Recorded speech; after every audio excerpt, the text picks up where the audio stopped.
I would like a folder marked archipelago. It is where I put all my YAMLs. YAMLs. Mm. I keep my YAMLs to one Candied side. And YAMLs. I can use that one next. are you the one that keeps changing that in the Discord? I was wondering who was doing that. It does feel like a concerted effort. Like there are multiple offenders. But only No, I so do it many once a people week. have the. No, only so many people have the Oh well, yes, the I know privilege. it's narrowed the down to the privilege, purple I guess. people.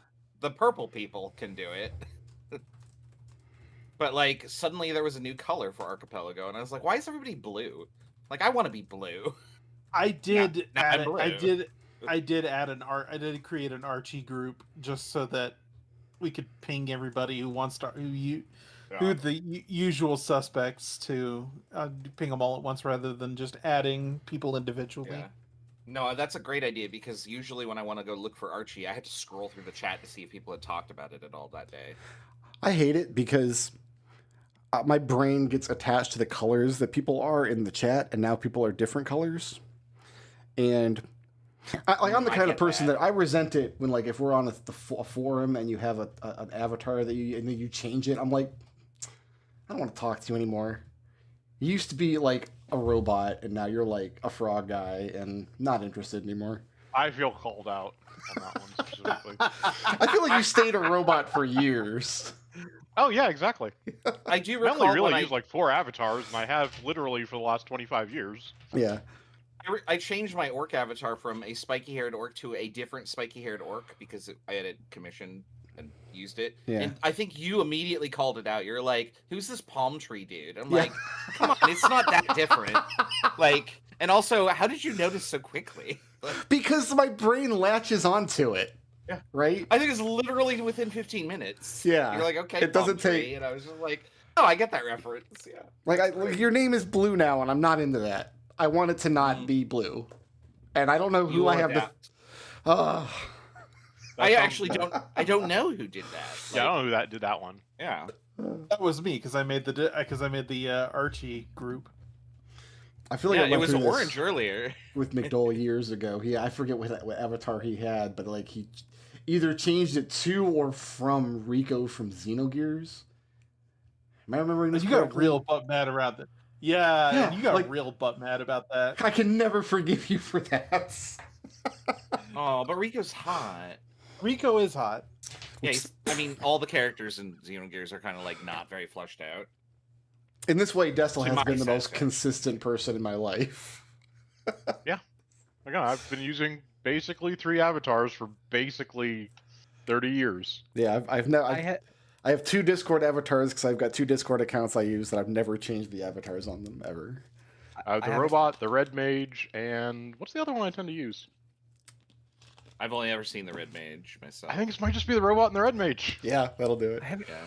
I haven't changed my avatar in like since 2008. It's been the pointy finger. It's pretty good. I was using the red mage in 1996 Treble.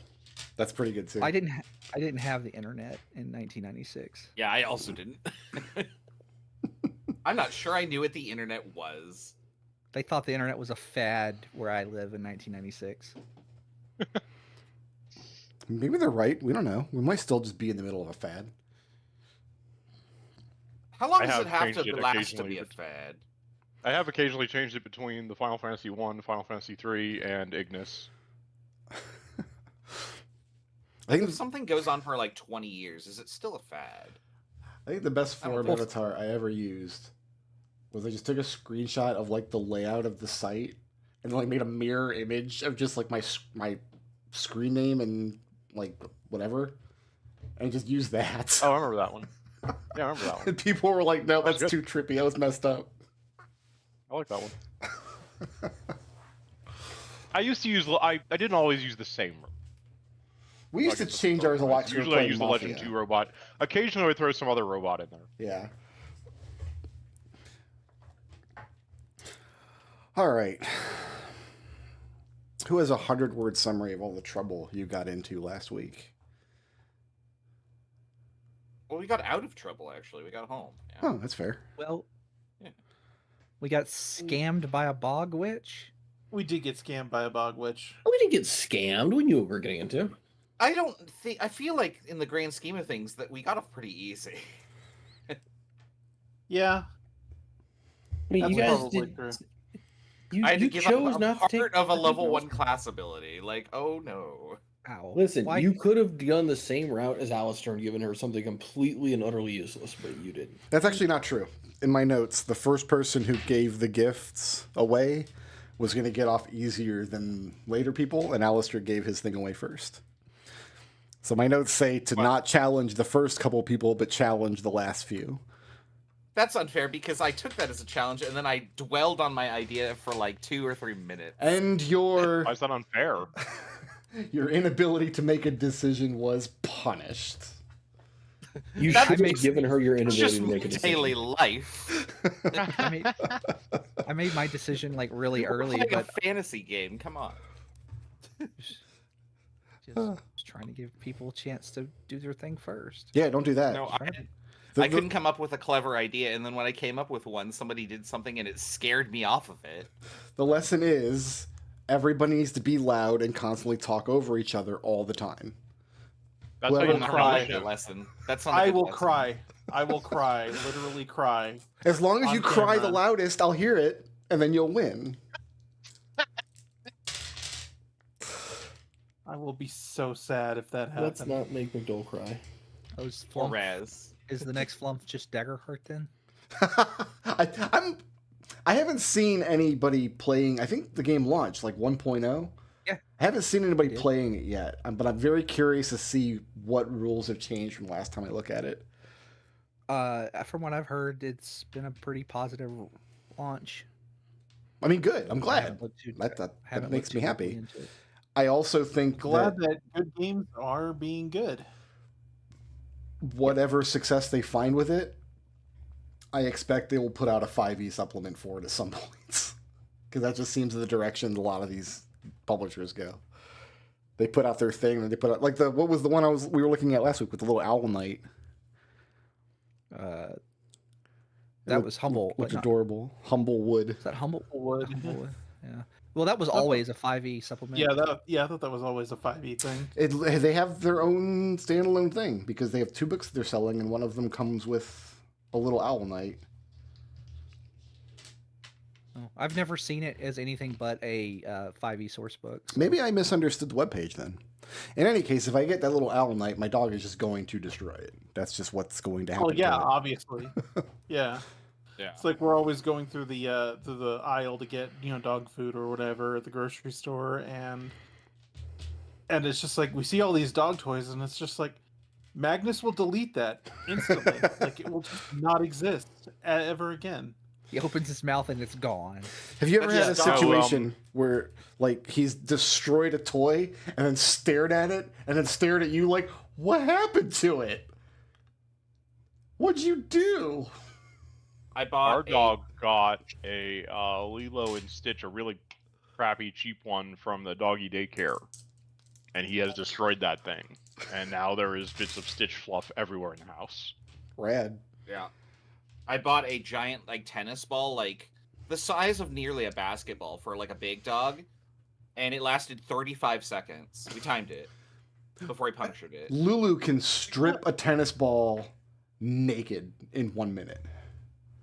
Yeah, it's amazing. I got don't know this, why we hire people for demolition. We should just unleash a pack of dogs on a building. We and got it'll this just be gone. hollow outdoor rubber ball for dog, and she destroyed it. I don't know how long. She just took it behind the fence, and the next time I saw it, it was little pieces. We found some pretty sturdy chewy balls that our German Shepherd that belongs to our housemate. He's done some pretty good work on them, but he hasn't destroyed them yet. Yeah, we've got Wait, one wait. really good that I got from a friend that I have to look at what the brand is on it, because she's had that thing for months and she hasn't destroyed it. Is it made That's of my favorite toy. Kevlar? You need to give dogs, either Kevlar or chainmail balls. I don't know what the material is that I we don't- buy now. It's like a wired denim kind of thing. I don't want to delete my dog's teeth. Come on now. No, you're just cleaning them by abrasion. Just like a magic eraser. None of you have a dog in steel wool. Strixhaven, unless we're counting Leo, because he has floppy dog ears. We No. are. What if I Leo's put a lizard. what if I Yeah, put dog ears on Boswick? Wait, Yeah. is he a lizard? I thought he was a dragon person. he's a kind Are of. dragons lizards or are dragons birds? Ooh, that's a good question. I mean, they're probably warm-blooded, right? Dragons Listen. are dragons or crabs. It Or is crabs, Listen. okay. Eventually, amazing but not yet. how many times Treble has explained this to me, and I'm just not listening. The fact of the matter about dragons is very complicated and secret. What dragons are? It can't be that secret. They're just like all down here. Well, then they're So, to birds, answer- because what are birds? To answer don't your know. We just don't know. We just don't know. Ding. to answer Or your maybe question, that's magnets. Destil, I'm not sure. No, Yeah, that's he's- definitely birds. he's like they're like lizards. I'm kind of envisioning like just over time you get like the dragons like into half dragons, into dragonborns, into just fucking like dragonborns and lizard men, or like, and then like just over time the blood gets thinner until you just have Leo. The No, Alroth if that from was Final true, they Fantasy would turn into 14. chickens. Dragons would turn into bird people. So y'all drank deeply of the hag's wine, Yeah. Kool-Aid. fell willingly Crashed With out. no ill repercussions. into a deep sleep. We all crashed out. Everybody willingly gave a gift to the hag, except for Allie. Oh yeah, I wrote that down. Let's Yeah, see. the hag was like, "You're so toxic. I don't want anything of yours." Is that what She she would said? take No, something she's- from a hell spawn. Yeah. Is what I wrote. Do we know which hell? I assume that means like the 9 hells, right? And Just not like say. I would be under the assumption Pandemonium. that you guys probably don't know anything about the Nine Hells. yeah, like Yeah, that's fair. is there I don't a know how hell widely in known eighth, it in the, I forget if there's a hell in the Aetherian Church. No, there's just Oblivion, as I recall. Yeah, Yeah, they're kind of bigger on Oblivion. because I remember like we didn't have like a concept of hell in But the the- first. The outer planes exist in this campaign, right? Right, but Yeah, it's not like of your course. soul goes to hell. It's just a place Yeah, you can visit okay. on the weekend. It's not And- like that's what happens if you're bad. It's just It's oblivion. it's just not well known or understood. Yes, it's not like there's no metaphorical special significance to it. It's just literally a place you can go on the weekend. So most of this is canonical as far as I know, going back to second edition, is that most prime material worlds would not have a conception of the entire multiverse as it exists, but you might have a conception of the 1 or 2 planes that are just big, that happen to be big on your world, right? So a world that adheres to like the Norse pantheon, they would speak of Isgard and the World Tree, and like a world that adheres to the Greek pantheon would speak of Arborea and Mount Olympus and Hades. Doesn't the world tree like reach fucking everywhere? Like it goes all the way down to like. Yeah, so does Mount Yes. Olympus. Okay. So there are like bits and pieces of the multiverse that will plug into any given prime material world. Versus something like Faerun, which just plugs into absolutely everywhere because that's their kitchen sink setting these days. Yeah. The way I always thought of it would be something like what we're calling Hell might just be the first layer of Beator, which, as described, like Avernus is very close to just the classical, like Dante's Inferno Hell, right? Yeah. So there's 8 more below that, but you don't really need 8. You just need the one scary enough. Oh, but they get fun the further down you go. But the Aetherian Church, yes, does not have a real conception of hell. It's more of your punishment if you are in transgression against air is just oblivion. Your spirit is not permitted into wherever you go to be in air's halls. Shove you through the Bojack door. Yeah, there you go. That's a good way of thinking of it.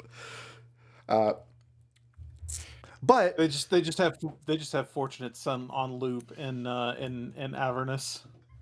it's worth Play noting that song on loop. the Aetherian Church is wrong, and there definitely are lots and lots of hells out there. That was only 9. It would be interesting to like design a prime material like monotheistic religion around the idea of pandemonium being their primary hell. Like That would be instead of like torture and pain and anguish, like your soul is given over to madness and that is your punishment. That would be an interesting writing exercise. Pandemonium sucks ass. It does. Yeah. I've been there. You guys, That's your own request. Is that the chaotic evil, or is that like between? it's Pandemonium's chaotic between- neutral and evil. chaotic evil and chaotic neutral. Yeah. Okay. Leading towards neutral. Yeah. Like, isn't it like abandoned? Like people, like the people that were either shit went bad there and they abandoned it, or they tried to live there and they were like, no, this place sucks, and they left. Which I don't know which is funnier. I think the second one. Pandemonium is probably the least populated of the Outer Planes. Yeah. But Again, I literally chose it because it's one of the few places in D&D I'd never been. There's Yeah. very few like writings about those interstitial planes. I feel like. there's not much lots. material There's there, lots is and there? lots and lots. There's a whole, A lot of it. there's a whole You- setting. You can go on Drive Through RPG It's right not now, and I will guide you to the books. You can get print on demand. They're real cheap. They're excellent, and you will have all of the pandemonium you can handle. Now, is this canon or is this Which just is like, not hey, canon. I'm trying to fill in a gut? Nope, gap. this is Yeah. TSR's Okay. published material in the 1990s, late 90s with the Planescape Okay. campaign. TSR released Keep setting, yep. a lot of books. I'm In surprised fact, that material isn't accessible online, like wikis it or is. something. Some of it Yeah. is, but yeah, There's Drive Bondman's website. Through Go to RPG Bondman's has website. has everything TSR ever published ready to go right now, print on demand, which I Yeah. think is awesome. No, that is Yeah. fantastic. Like, please preserve For that Brickroad. Yeah, Bonkman. Bonkman. website. I forgot about Bonkman. Yeah, it was like, yeah, that guy's website was cool. I wouldn't know. How would I find it again? What would I do? What am I going to do? Search Bonkman? Internet Archive probably has it. Anyway, Oh, I'm stalling because I had to reset my password to get into immigrant.com because I'm eventually going to need a map, probably. I think. you don't need no stinking maps. Don't need no stinking map, man. I'm We're an going adult. there. We don't need maps. There's like so many good settings, like just over the years for D&D, and they And then there's Birthright. yeah, and then I feel like they didn't use, they just didn't do. We just never get to see them again. Makes me sad. Like, Well, I mean, we Dragonlance. got the theme park version of a couple good settings in 5th edition. They put out Eberron, they put out Yeah. Dragonlance, they put out Ravenloft. We got 2 Ravenloft books, actually. We did eventually get Planescape and Spelljammer, but like really pared down versions. I really like what we got for Planescape, but it was not. Yeah, it's good. Like I think Okay, so Immigrant is I just. think it's good for someone who's never experiencing- seen the setting originally, but I really do wish there's like, and if you want to see more, here's where all the old detailed stuff is. The adventure they published was really good. Turn of Fortune's Wheel was a very cool adventure, I thought. I enjoyed it a lot. It was the most pain-in-the-ass character creation I've ever done for Dungeons & Dragons in 30 years, because all of the players have to roll up 3 characters, and then, like, you have to come up with reasons why they're switching in and out of these like characters' bodies. But it worked well, and I Cool. enjoyed it. That sounds That's fun. bonkers. Yeah, it's. Yeah, I like that. I felt bad because I will. I always do character creation as like session 0, right? And I don't start running the game that night. So we did a character creation with my Saturday group. Everybody picked all their stuff. And some of my players, they get the decision paralysis. It's like a big problem to roll up characters. And then we played the first couple sessions and I'm like, all right, now you got to roll up 2 more characters. Problem? Not at all. Not even with one player. I you, imposed Chris. some rules on what classes they could pick because they started out. They decided they wanted everybody to be a bard. We're gonna be a party filled with bards. I'm like, okay, that's cool. I knew they were going to roll up other characters. So I'm like, okay, for your other characters, We can't, like, nobody can pick the same class twice. Like, once somebody rolls up a barbarian, that's off the table for everybody else. So call it out if you want it. So we had one of everything and then, like, 6 bards. All bards That's is a good broken. theme. It's All right. so stupidly powerful. Immigr's just down right now, so I hope we don't need that map for a little while. We just make do with this map for now. You guys do wake up very groggily. Like when you wake up after you've kind of just in an alley somewhere in the central campus, just kind of tucked away somewhere. Like one of you's probably upside down in the dumpster. Someone else is like folded over a low fence. And your head just, you ever have one of the, we like wake up after you've been asleep for like 18 straight hours? And your head just... I was really tired when you wake up You like just that. want to go back to sleep. Great. Yeah. That's what this feels like, waking up from the hag's juicy leavings. Allie and Tempest Please never say that again. are both with you. What don't you want me to say again, McDohl? I'm sorry. I'm not going to repeat it. If you don't tell me, I don't know what you mean. Like, I'm not going to say it, Brickroad. It's fine. You don't need to know. Anyway, continuing. Continue. I Now, need... as time passed normally, like... You have no idea. You're just now waking up. Oh, I was assuming we were going to just talk to somebody. I else. need everyone to make a charisma check. Straight charisma, no ability. 8. Ooh, I can beat that. natural 20. Hey, look, my dice are awesome. Hey, I got a 0. Ooh, I Told you I rolled could a beat that. 3, so I have a 7. and you're the bard. 21. Genevieve. You wake up in an uncomfortable position, tucked kind of like upside down between a fence post and 16 for what it's like a worth. standing stone. And you feel you're like laying on your back upside down with your feet kind of splayed in the air, and you feel a weight on your buttocks, which is right now forming like a shelf in your upside down predicament. Like someone's pressing down on your hind end. Oh, good morning, Genevieve says. Most people knock. You're then she'll, outdoors. like, You're not in turn- your dorm. No. Well, she's saying that because she's groggy. Oh, okay. Yeah, and then like turns over and realizes, I guess, where she is. And Most people knock on the back door. That is not where Genevieve would have gone for it. I don't know. That's my flaw. This wasn't supposed to be on the exam. rubbing your eyes, Genevieve accidentally. peering up, the little winged lizard creature that you met in the Shadowfell is perched and looking down on you. And as you roll over, it kind of takes to the air and flaps its wings. It's regarding you very, very curiously. She says to it, "Oh, did we not go back, or did you come with us?" Well, wait. No, we did come back. I think. You were all such fun. Who was fun? Hugo stirs. Hugo pulls himself out of the nearby dumpster. Yeah. What's your name? Hmm. What should I call you? Well, I don't know. What do you reckon? Let's call him Uh, Billy. now I gotta open up the other folder here. What does the creature look like? A cat with wings, you said? No, it's like a little draconic kind of lizard creature, but it has leathery wings like a bat. It's a tiny creature. So it's about the size of a house cat, perhaps. Huh.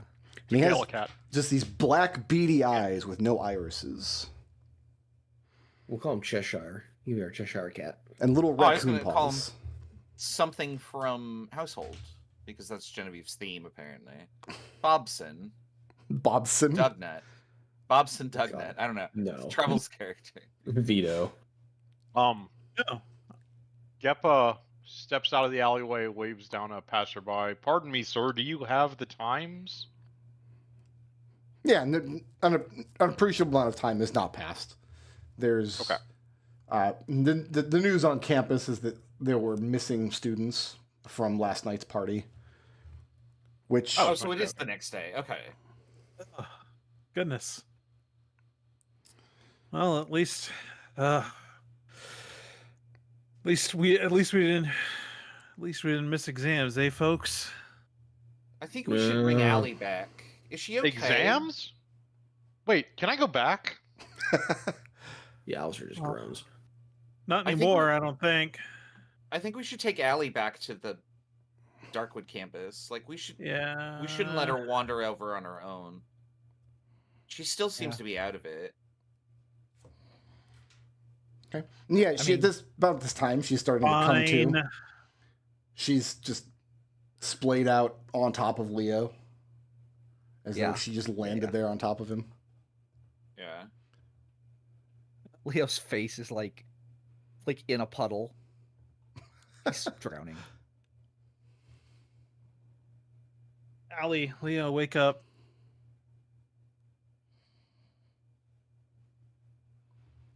I'm awake. We'll get the two of them up. Are you? Are you sure you're awake? Oh, gosh. Anyway, no. Genevieve is right. We should get Allie back to her dorm. I think. Allie, are you okay? How do you feel? Allie Feverish? stands up, brushes herself off, and she stamps the ground. She balls her hands into fists. Says, that was the worst party I've ever been to. Only the second worst for me. Well, maybe we'll throw another one. That was. I think we deserve a do-over, right, guys? Are you saying we can do worse? It can always go Well, worse. Genevieve clams up, thinking realizing she's never thrown a party before, and yeah, it could definitely be worse. You learn a lot in working as a town guard sometimes, and yeah, no, it can always get worse. Tempest, her opinion on the matter is, everyone made it back in one piece. What else is there to think about? Keeping that from happening to anyone else, I wouldn't want that to inflict that on anyone else. I mean, that's the teacher's jobs. Genevieve looks at Tempest and says, "Well, what about coffee? We could think about coffee, right?" We can think about coffee, definitely. Yeah, let's go get coffee. No one needs to make her? No. Coffee. Let's start with coffee. Allie is definitely not going to make an appearance at a campus coffee shop wearing presumably at this point, very muddy slip. Okay, well, let's drop off Allie first. Yeah. And then coffee. I don't Leo doesn't drink coffee, so he's the caffeine. He gets jittery. So if you guys want to go, I can take her. Oh, are you sure? Yeah. Oh, you gonna walk your girlfriend home? I punch Alister full on in the face. Yeah. Wait, hold on. That's for dogs. That's a martial arts die.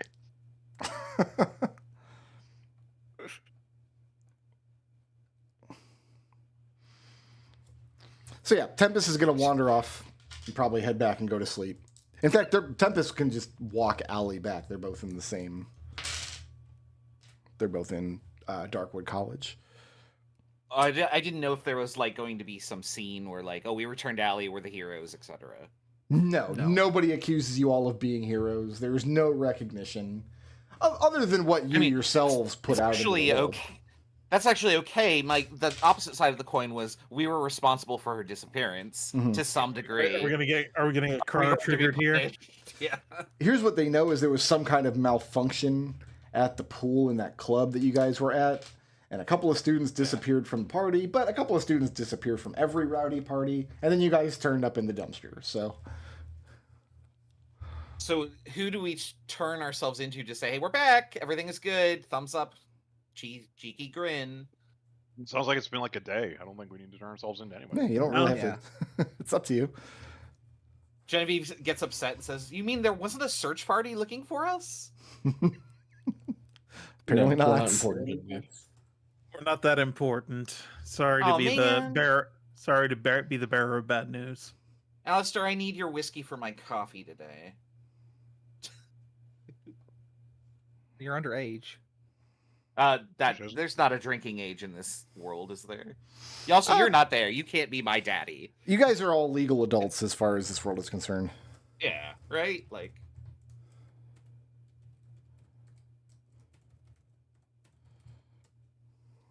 Leo would walk back with Allie just to make sure she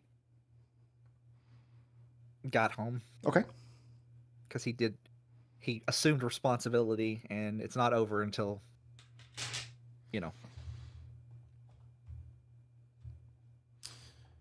Just bear with me one moment. I've almost got this immigrant problem figured out. the progress bar is slowly climbing up. I had to just do password reset real quick to fix everything. Did that fix everything? The only other have to find out.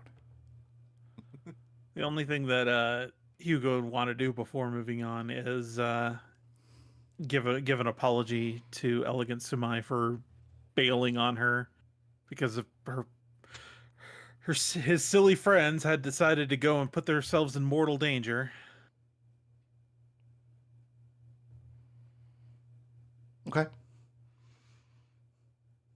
So you're going Genevieve would to ask what, how that's going. like leave a message at her dorm or with her? Cause she's got like her retainers that are always around. Yeah, if she's not willing to see Hugo after he's cleaned up, of course. Okay. I mean, she's got classes and stuff today. Yeah. I don't think you've got any. You don't really have a lot of social or academic obligations in common other than your mentorship program with Sumai. Yeah. Yeah. Hugo would, failing being able to catch her at some point, he would leave a message with his retainers, with her retainers. You leave a message with her retainers, and as far as you know, she's not holding anything against you. Genevieve asks Hugo, "How is that going?" I don't know. She's quite the enigma.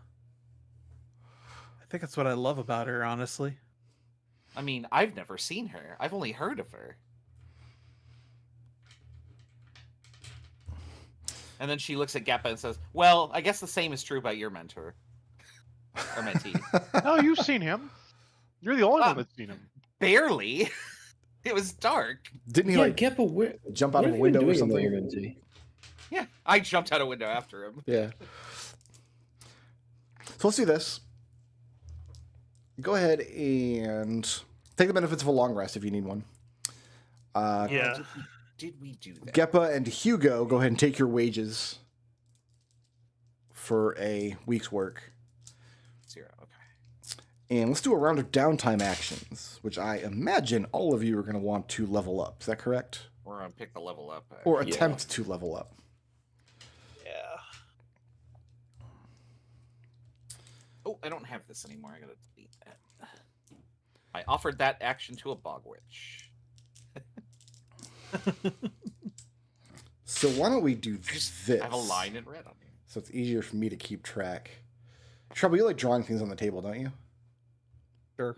Why don't you draw me some boxes over here for each player so we can keep track of how many freebies they're getting on their exams? We can have like little tokens on the table.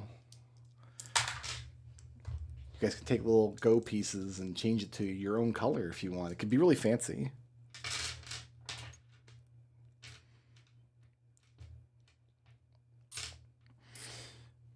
Oh, I guess I got to do it. So everybody's going to use downtime action to attempt to take an exam. Before the exam, you'll decide how you want to study. If you have a study buddy, you can make that check at advantage. Study checks are DC 12, and they are of a skill check that you have associated with that class, which is on your character sheets. I also have that information here if you guys are not taking care of your own character sheets, although I don't know why you would do that to me. Bite. All right, who's who's in Law 102 with me? Is that the class in which Geppa would like to be examined? I thought there was someone else taking this with me, but I guess not. You and I have natural and magical physics and calculations. Okay, Geppa- let's do that one then. I could do that, yeah. Okay. So are you guys going to study normally, or are you going to pull an all-nighter? I forget the difference. So if you study normally and you pass your check, you gain 1 freebie.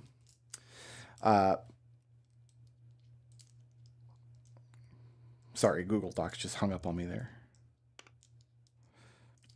A freebie is...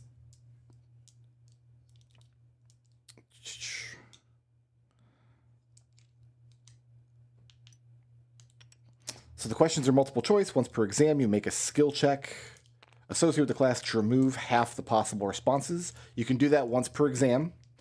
You can use a freebie to just take the question, to get just a free pass on any question. So it's like Millionaire. You've got the 50-50, and then you've got just a freebie. So yeah, if you study normally and pass the check, which is DC 12 now because you're in year 2, you get 1 freebie. If you pull an all-nighter, you get 2 freebies for each pass, but you're going into the test with 1 level of exhaustion, which means you make your... Wait, so you get 4 freebies total? No, 2. What? Oh, okay, you make it 1 if you study, 2 if you do an all-nighter. If you do an all-nighter, you get the 2 freebies, but your 50-50 check is made a disadvantage because you're exhausted, because you're up all night studying. Okay. Or you can try to cheat. You want to do an all-nighter? Yeah, I think that's the way to go. Okay, so the 2 of you are making 2 independent skill checks. DC is 12, and it'll be... Are these at advantage because we're working together? Working together. Yes. Is that right? Okay. Yep, because you got the study buddy, and you are... so whatever skill you have associated with natural and magical physics and calculations, which for Genevieve is nature, and for Geppa is perception. I got a 17. I pass on both. All right. So 2 skill checks? Yes, because you You're can doing it all. earn up to 2 freebies. They're both at advantage? They're both at advantage. Yeah. Because you got a study buddy. I passed the other one. Excellent. So you're both going in with 2 freebies. So go ahead and put those on the table. But you're at disadvantage if you want to take a 50-50 during the exam. Yeah. I guess I'll mark that with this one. Alister, where would you like to be examined? I guess we'll do Art 301, Magical Art. Magical art. Okay. And are you going to study, pull an all-nighter, or would you like to try to cheat? I'm going to do an all-nighter. Okay. It's going to be 2 skill checks. Your skill for this class is performance. You want performance with both your classes. Yeah. Wait, no, it's performance with 1, persuasion with the other. This one's performance. It's a 20 and a 23 on the skill checks. Oh, I had both at performance. I'll change that real quick. Yeah, 302 is persuasion. And 3 small unit tactics is perception. Got it. A lot of purrs. You went all in on the purrs. I'm all for the PPP. So you are going into your exam today with 2 freebies, and you are exhausted. What about Leo? I don't really see a difference in the test, so I'll just go to the first one, which is the demonstration. Hand fighting demonstration.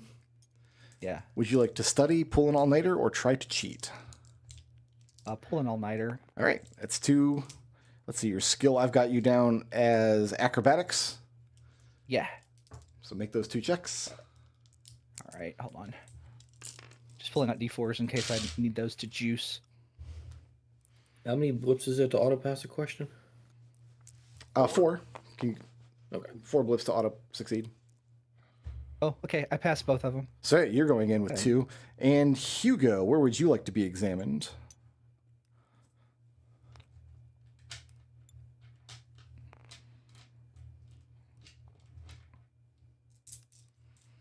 Art of the Axe. I was muted. I'm sorry. Art of the Axe. Are you going to study, pull all nighter, or try to cheat? Let's go with an all-nighter. All right, so you're going to make 2 athletics checks. I've got you for athletics. Marshall 304, the Art of the Axe. Let's see, 9. What's my athletics at? 15. That's pass. That is also a pass. You're not rolling an advantage. What? You don't have a study buddy for this class. Oh, fuck. God So damn it. let's do that again. That's a pass. Okay. That is also a pass. All right, so everybody has got 2 freebies going into the test, and if you want to make the 50-50 check during the test, you're making it at disadvantage. And if we want to just pass one of those questions, it was 4 blips. Because I know we said we were going to use blips for one thing, so. Okay. Yeah, I'm happy to cash in 4 blips for... I think the balancing act there is you guys are usually going to be taking these exams the session after you cash in all your blips to hit the EXP goal. But you kind of had like a buffer session last week, because I think you all hit your XP before going into last week, didn't you? Yeah, no, I don't know. No. No, we just leveled I up did. again. Yeah, I think there's one person who's a little bit ahead. Okay. Yeah, I'm a little bit ahead. But the new system makes it so that doesn't actually help us anymore. Yeah, it kind of does, right? Anything I can do to make your lives worse, I will do. All right. Brickroad's always down to poop on our parade. I am exceedingly excited for these exams. I have been really enjoying these. Who would like to be examined first? I would. All right. So you're taking an exam on, let me pull it up here, natural and magical physics and calculations, correct? Yes. All right. Why don't you join me over here in the D&D puzzle room?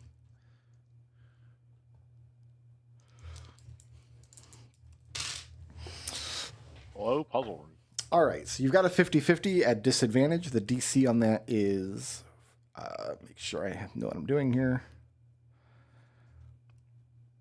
The DC on that check is 14 if you want to try to use it. You've got 2 Is that freebies. also perception? Yes, it's the same skill. Okay. Remember, these are all multiple choice, and you need 3 to pass. Yep. Question 1. What happens when you cast Featherfall on a creature already falling at terminal velocity? Is it A, the creature's descent is slowed instantly but safely? B, the pull of gravity upon the creature is reversed? C, no effect, the spell can only safely be cast before terminal velocity is reached? Or D, the creature polymorphs into a small bird? A. Okay, second question. A fireball explodes in a sealed stone room. What is the primary cause of structural damage? Is it A, the undiscovered and undisarmed traps? B, pressure from expanding gases? C, arcane destabilization? Or D, heat? D. Question 3. Under what circumstances does a falling object increase its impact force? Is it A, when it passes through a magic field? B, when it's on fire? C, when its velocity increases? Or D, when it's holding a grudge? C. And question 4. When a creature is affected by the Reduce spell, what happens to its weapon? A, if sentient, it becomes emotionally distant. B, it transforms into a similar weapon of appropriate size. C, its reach is reduced proportionally. Or D, nothing if the creature is reduced, not anything they are carrying. Freebie, but I'm pretty sure it's B. It's actually C. Its reach is reduced proportionally. Okay.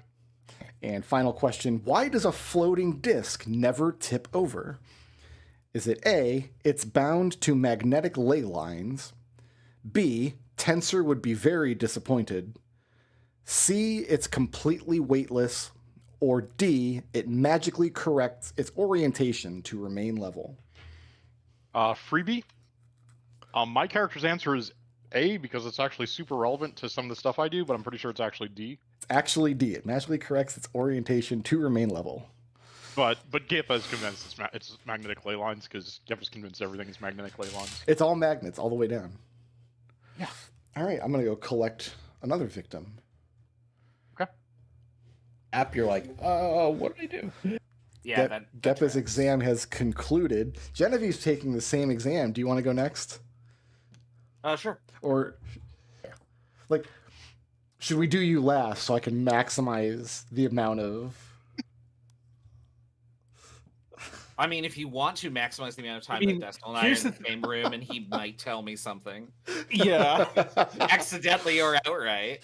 I mean, Geppa is pretty like, so here's the answers. Just- Gasp! It You does- wouldn't No, cheat, we're would you? literally in the same classroom. Like, we can't do that. All right, I will Yeah, see. well, then it makes Unless sense. we that I make should all have those done rolls to cheat. Let's see Raz over in the D&D puzzle room.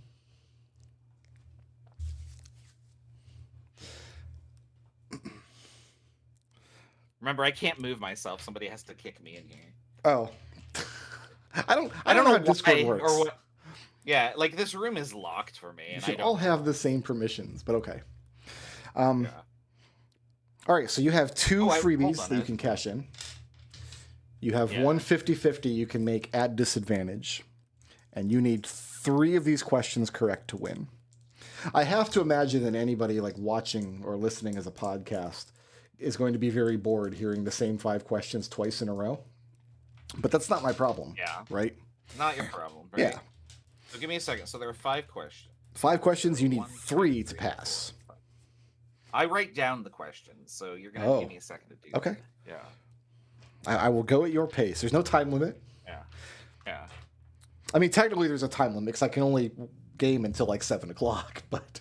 Yeah. Well, we're not gonna take 3 hours to write 5 questions. Are you ready? Yeah. Do you want me to give you the 5 questions first and then the choices? Or how do you want to do it? No, just tell me a question, and I'm gonna write down all the choices. And then we'll resolve a question before we go into the next one. All right. Question 1. Unless I. What happens when you cast Featherfall on a creature already falling at terminal velocity? Is it A, the creature's descent is slowed instantly but safely? B, the pull of gravity upon the creature is reversed? C, no effect. The spell can only safely be cast before terminal velocity is reached. Or D, the creature polymorphs into a small bird. Sorry, hold on. Mhm. The creature. So that's a great time to find out that my tables that I have made for this all broke. Oh, and no. So everything is falling outside of the bounds of where I can see my answers. I like to picture this as a class where, like, you can have one index card full of notes for your exam, and Genevieve gets to class and realizes that all the ink on her card has run. No, this is well, Genevieve's smart enough that she could figure it out on her own. So, Raz, on the other hand, is having issues with just like shit breaking. Hold on, Sure. I was not prepared to format this properly. Okay. Are these working now? Sure, we're gonna go with that. I need option B again. Be like boy Yeah. is the pull of gravity upon the creature is reversed.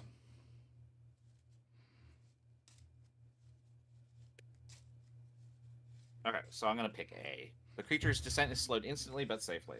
Okay. Second question. A fireball explodes in a sealed stone room. What is the primary cause of structural damage?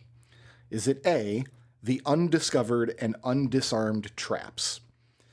B, pressure from expanding gases? C, arcane destabilization? Or D, heat?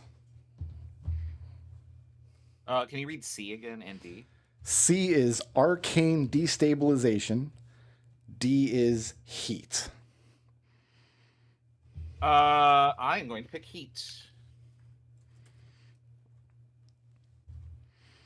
And Question- not well, okay, well, I have things to say about expanding gases, but literally nobody cares but me. So we'll keep going.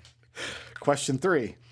Under what circumstances does a falling object increase its impact force? Is it A, when it passes through a magic field? B, when it's on fire? C, when its velocity increases? Or D, when it's holding a grudge?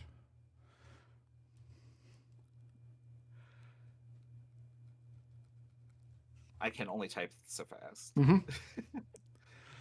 So when it passes through a magic field, when it's on fire, when its velocity increases, when it's holding a grudge? Yes. When its velocity increases. Question that's fine. 4. When a creature is affected by the reduce spell, what happens to its weapon? A. If sentient, it becomes emotionally distant. B. It transforms into a similar weapon of appropriate size. C. Its reach is reduced proportionally. Or D. Nothing, the creature is reduced, not anything they are carrying.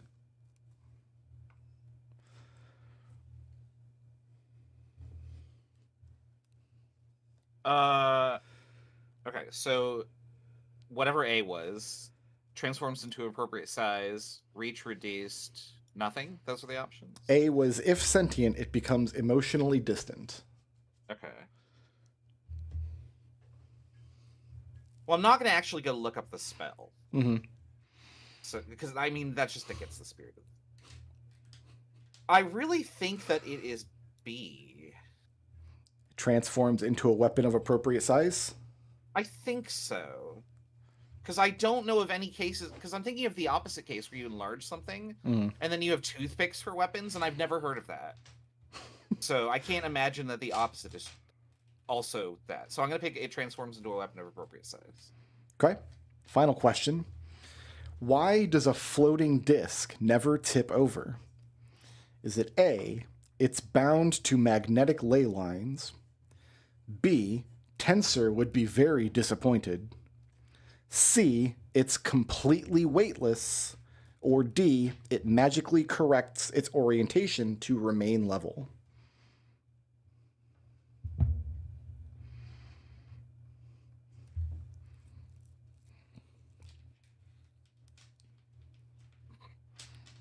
Oh man, why is magic physics so weird?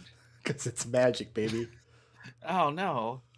I'm gonna guess D. I'm trying to apply real world principles to a zero weight object having a mass, and that obviously has problems. Obviously. So we're happy. You don't want to cash in any of your freebies? I've never heard of magnetic ley line. I forgot I had freebies. You Oh have my two. goodness, You're I have sitting two on of 2 them. freebies. Yeah, no, I'll take a freebie for the 5th one. For the floating disc question? Yeah. It is D. It magically corrects its orientation to remain level. Okay, and then I will take a freebie for the 4th one. For the reduce spell? Yeah. The correct answer is its reach is reduced proportionally. Well, I'm glad that I took a freebie for that one. And then I have a 50-50, right? Yeah, if you want. Can I 50-50 the second question about the Fireball? It's a DC 14 skill check that you're making at disadvantage. I passed. Okay. 22. The answer is 216. either B, pressure from expanding gases, or C, arcane destabilization. Well, I've chosen the right ones to redo. I'm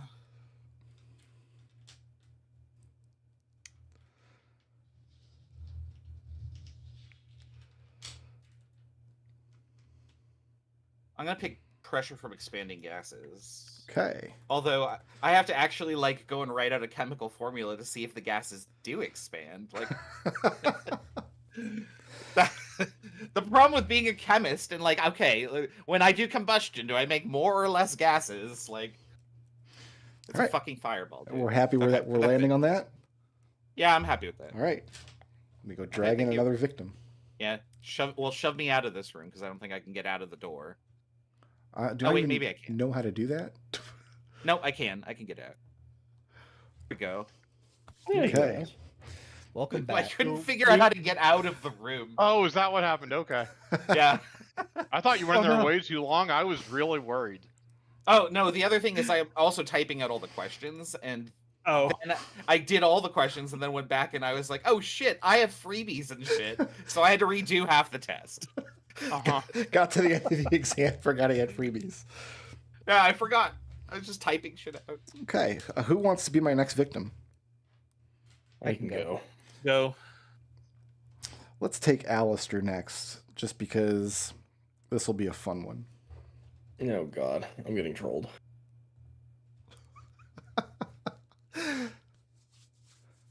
So you're being examined in Art 301, Magical Art, yes? Yeah, don't troll me, bro. And you've got 2 freebies. You've got a 50-50 that you can make at disadvantage because you were up all night studying for this exam. So there's 5 questions. You need 3 to pass. They're all multiple choice. First question. Which of the following is an example of evocation magic being used to enhance a painted mural? Is it A, a mural which emits heat as part of its visual effect? B, a mural which hides magical messages within its patterns? C, a mural which whispers tactical advice? Or D, a mural which punches art critics in the face? So, I'm trying to remember if Bigby's hand is evocation. I'm gonna go with A. It emits heat. Question 2. Which of the following is a valid use of abjuration magic in a stone sculpture? Is it A, ensuring the piece can be dismantled for packing and shipping? B, insulating the piece from harsh reviews? C, allowing a sculpture of softer, easier material to be transmuted into stone? Or D, ensuring the stone does not crack or wither? I'm gonna say D. D like dog? Yeah, stone does not crack or wither. All right. Question 3. Which of the following works employs chronomancy? Is it A, a charcoal sketch which is only visible at midnight? B, a mirror which shows the viewer their worst hairstyle? C, a landscape that appears to evolve over time? Or D, a stern visage that reminds its keeper of all their deadlines? I'm gonna say C, the landscape that evolves over time. Okay. Question 4. Which of the following effects would require necromancy? A, binding a fragment of a subject's spirit into their own portrait.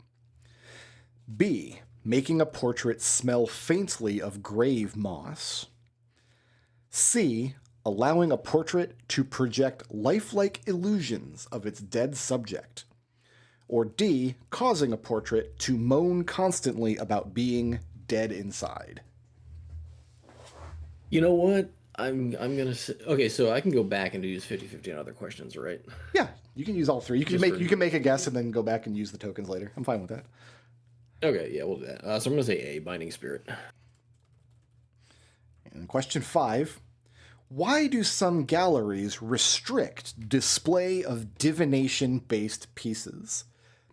Is it A, they can unintentionally reveal information about their viewers? B, they have unstable elemental cores? C, they glow too brightly, washing out the other exhibits? Or D, they spoil the endings to popular novels? I like D, but let's use a 50-50 on that. Okay, that's a DC 14 skill check for the class, and you're at disadvantage because you were up all night studying. That's a 16. It is either A or B. I'm gonna go with A. They unintentionally reveal information. Yeah. And you happy with those answers? You got two more. You got 2 freebies you can cash. Yeah, I'm gonna use the freebies. Let's use a freebie on one, because as much as I don't think punching in the face is the right answer, it would be funny if it was. So on the evocation mural, Yeah, evocation. that is the correct answer. A mural which emits heat as part of his visual effect. Okay. Although now that you mention it, I also don't know if Big B's hand is evocation. And then let's use the freebie on, I guess, the chronomancy one, even though I'm pretty sure it's C. It is C, a landscape that appears to evolve over time. Okay. All right. I'm going to go collect my next victim. It Even could because be, 11 yeah. is such an old game. Yeah, spaghetti hell. Alister has been examined in Art 301, Magical Art. Congratulations. Did you remember to use your freebies? Yeah, I did. Okay, good. I feel like Treble is experiencing the most stress because he's the one who thinks he's getting trolled. So I think I'm going to take Hugo next. Oh, okay. Sounds good. Come I'll see you on. over there. See you over there.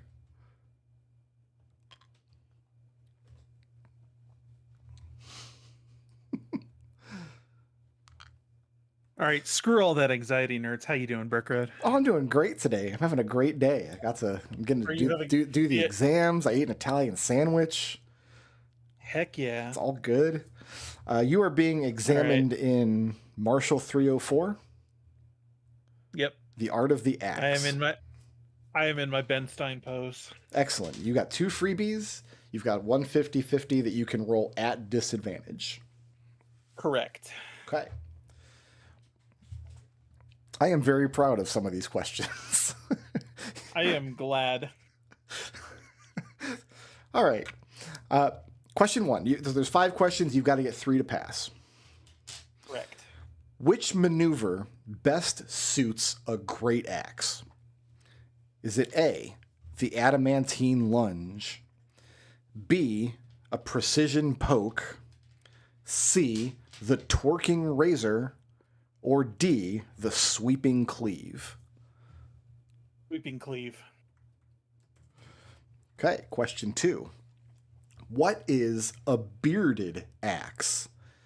Is it A, an axe blessed by the dwarf folk of ancient mythology, B, facial hair so aggressive it counts as a weapon, C, an axe whose blade extends down below its haft, or D, an axe made by the beard hairs of an unseelie creature?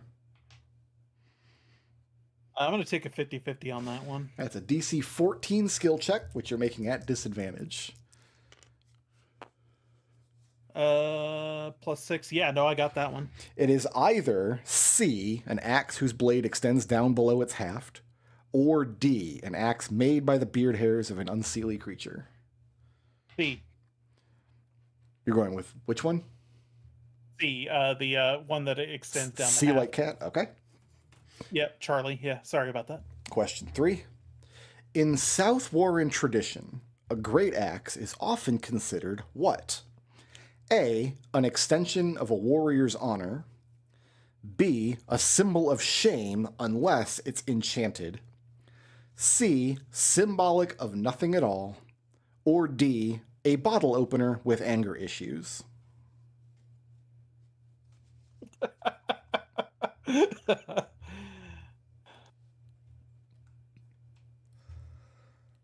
I'm going to go with C. C, symbolic of nothing at all. Yeah. Okay. Question 4. Which is the most effective counter to an axe-wielding combatant? Is it A, a bullwhip, B, polite conversation, C, a spear held at reach, or D, heavy plate armor? I'm going to use my freebie for this one, but I'm going to guess it was C. You're going to guess a spear held at reach, but you want to use your freebie? Yeah. It is, in fact, a spear held at reach. Hell yeah. And your final question, which is most likely to break an axe during combat? Is it A, attempting to slice through bureaucracy? B, fighting underwater? C, striking a stone gargoyle with full force? Or D, striking bone repeatedly? Again, I'm gonna use my freebie on this one. I'm gonna guess it's D. You're guessing striking bone? Yeah, but it is but I am using my last freebie on that last question. Correct answer is, in fact, striking a stone gargoyle with full force. Okay. More likely to break an axe than going through bone. True. All right. That's it. I'm going to go collect Treble and put him out of his misery. Okay, cool. Go for it. Let's see. Yep. Yeah, I So bought it we got- explicitly for Final Fantasy. That was it. McDohl was the first one in the D&D puzzle room to ask me how my day was going. Aw. Treble, that just Yeah, leaves most you. of us don't care. Nobody likes test proctors anyway. Gonna wait to collect Treble now. I'm here. And you are being examined in... where is it on my... In hand fighting demonstration, correct? Correct. Before we start, I want you to know I don't care how your day's going. Thank you. It's going great, by the way. I'm having a great day. So you have 2 freebies you can spend. Okay. You've got a 50-50 that you can make at disadvantage because you were up all night studying. Mhm. There are 5 Is questions. that is that the same kind of check for like, so it'd be acrobatics check, right? Yes, it's the skill associated Okay. with this class. Gotcha. There are 5 questions. They're all multiple choice. You need 3 correct to advance or to pass. Sure. Okay. Question 1. Your beguiled opponent holds a defensive crouch for 2 seconds, then jumps while kicking with some level of force. What special kick has your opponent performed? Is it A, flash kick, B, triangle kick, C, reverse roundhouse kick, or D, rising logjam kick?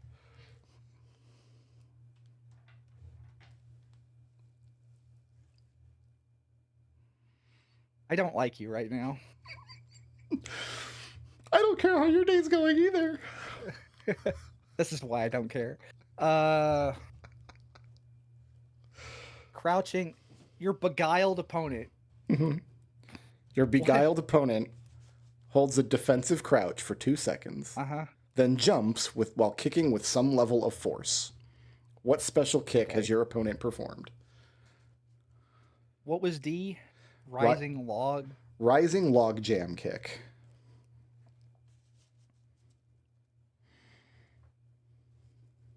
I don't think that's a real thing.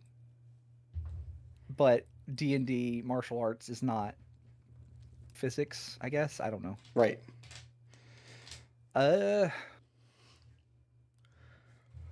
Can you? I have an idea of what I will guess, but can we go on to the next one? You could put a guess and come back and use a token later if you're not sure. That's what. Oh, okay. If you want I'm to going to put in a guess for now, and then if you're not sure, you can use a token if you want, or we can skip it and come back to Okay. it. Whatever you're read me comfortable the with. answers one more time, and then I'll put a guess in. It is A, flash kick, B, triangle kick, C, reverse roundhouse kick, or D, rising logjam kick. I'm gonna go with D. With rising logjam kick, Yeah. question 2. In lieu of pressing their advantage, your opponent is holding a low kick. Which attack can you expect is coming next? Is it A, the flying dragon kick, B, the egg fried rice combo platter, C, bloodletters special, or D, the bicycle kick?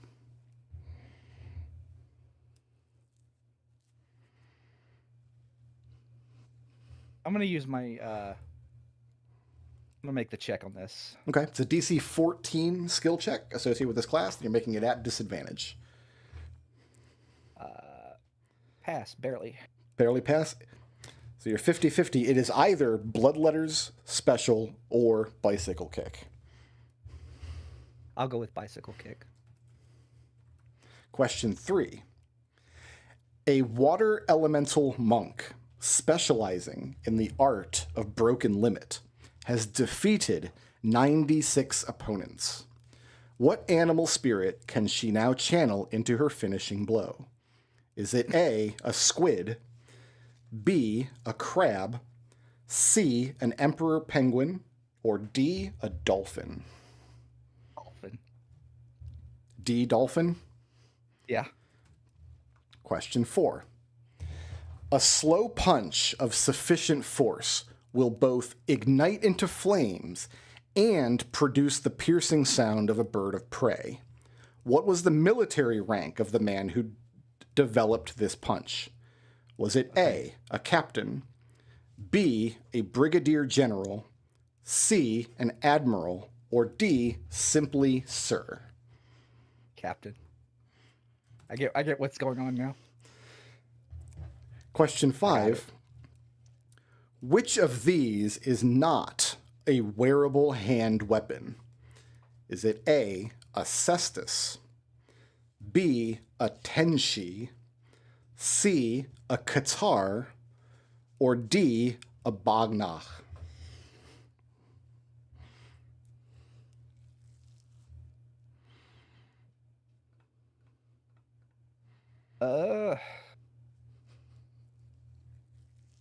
I'll just use one of my freebies on that. Use the freebie on this one. It is in fact a tenshi, is not a wearable hand weapon. That's what I was going to guess because I was thinking that was a knife of some kind, but I don't know. And you have one other freebie that you have not used. Are you confident in the rest of your answers? Was that the 5th one? That was the 5th one. Go back to 1 and 2. Start with number 1, and then read me number 1, and then read me number 2. Question 1 is your beguiled opponent holds a defensive crouch for 2 seconds, then jumps while kicking with some level of force. What special kick has your opponent performed? You guessed rising log jam kick. And then question 2 was, in lieu of pressing their advantage, your opponent is holding a low kick. Which attack can you expect is coming next? And you guessed bicycle kick.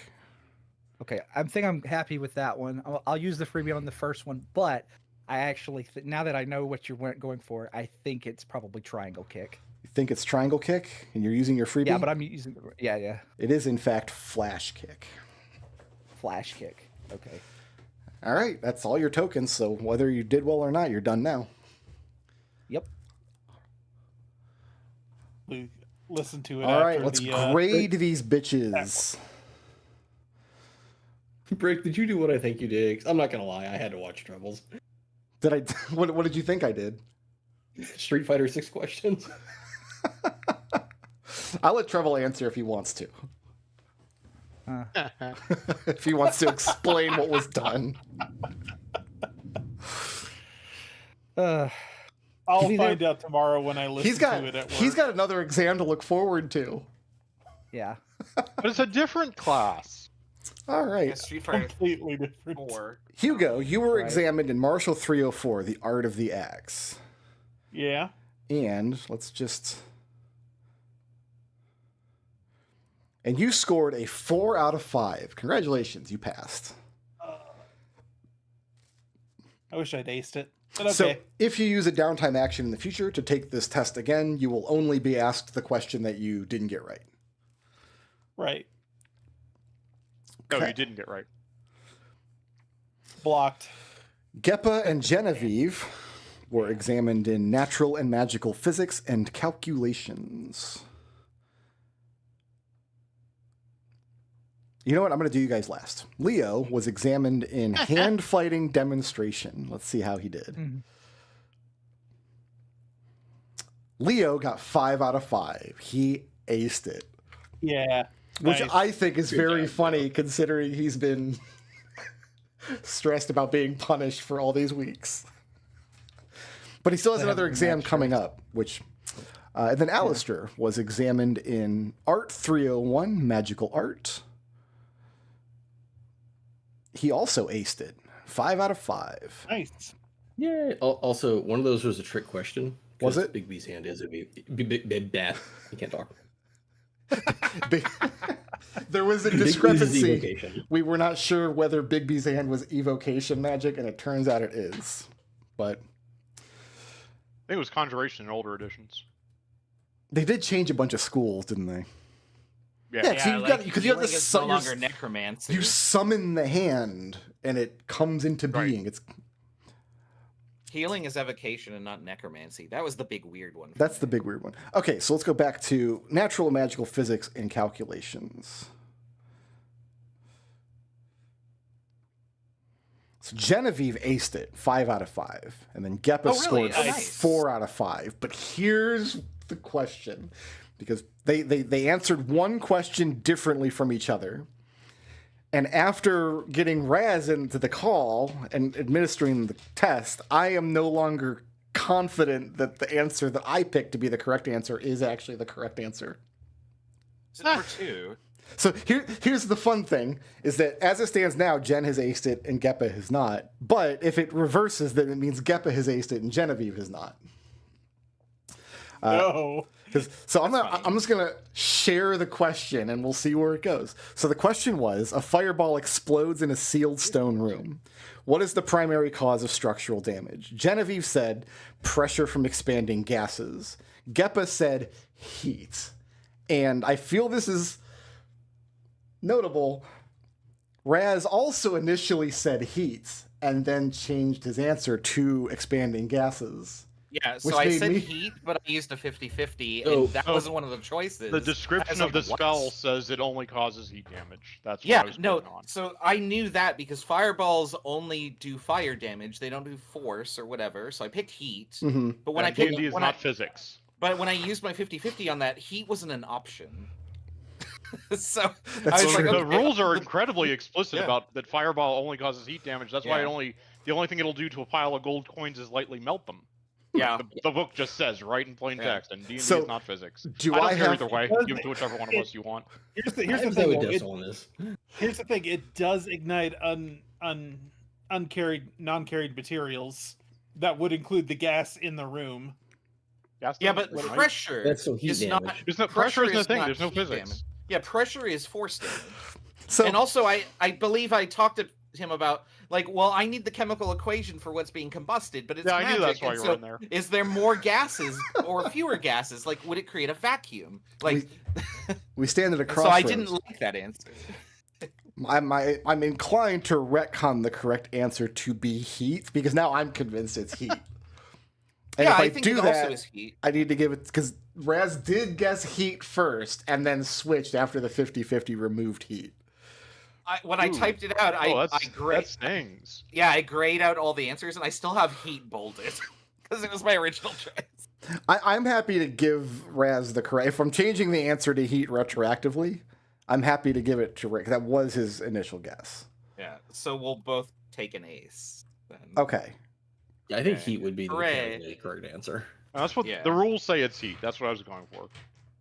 So the reason I'm picturing fireball with expanding gas is because once again in Planescape, explicitly when you cast a fireball underwater, it turns into an expanding ball of steam, which means it's boiling something and pushing outwards. That's what I was thinking. Well, so that is water turning into steam, which then has kinetic energy and can move. That's not the fireball doing that. That's an energy transfer, I mean, I which comes from heat. Raz, I just assume when I've run into that, I assume you have to learn a version of fireball that turns into steam ball because otherwise it just doesn't do anything. Well, the other thing is that when you And I combust think things, usually you in make a Planescape, vacuum. it's still dealing fire damage. It's just doing it underwater. is that true? I think it. Right? I don't think it's true. I think on the plane of water, there's just an absolute prohibition against fire magic. I think it just boils away instantly. Yeah, and doesn't no, do I think that's anything. right. Yeah, that's for the plane itself. That's absolutely right. Anyway, everybody can level up. We can do that. Oh, Yes. That's, excellent. Oh, yeah. That, Right, that, that's, yeah, that's well, why we yeah. did that all thing this. that we can do. That's Yeah. what. That was the point. That was the whole point of this exercise, was to level up. Treble Oh, still I get has second level another. I'm very, very happy for Treble to have another fighting theory exam coming up. Okay, Brick. Okay. I need you to. Are we ready to start leveling up? Yeah, we can do that now. I need you to please go get Xanathars from the tunnel. Will do. I have not retrieved any of my books from the tunnel. Proficiency bonus up for me, and an extra attack. No big. Oh yeah, Finally, I get this inspiration is back level in 5. progress. This is the big boy level. Yeah, that was easy. Done. My spell slot's double. Like, no big deal. What would you like me to Yeah, look I just up, get Destil? inspiration. All right, so please go to the Ranger and look at the Gloomstalker Conclave. I would like you to look at the first ability, Dread Ambusher. Oh, I get extra attack, yay. All right, give me a second to read that. Yep. Oh, is this at 3rd level? You're going up to level 3? Yep. Okay, got it.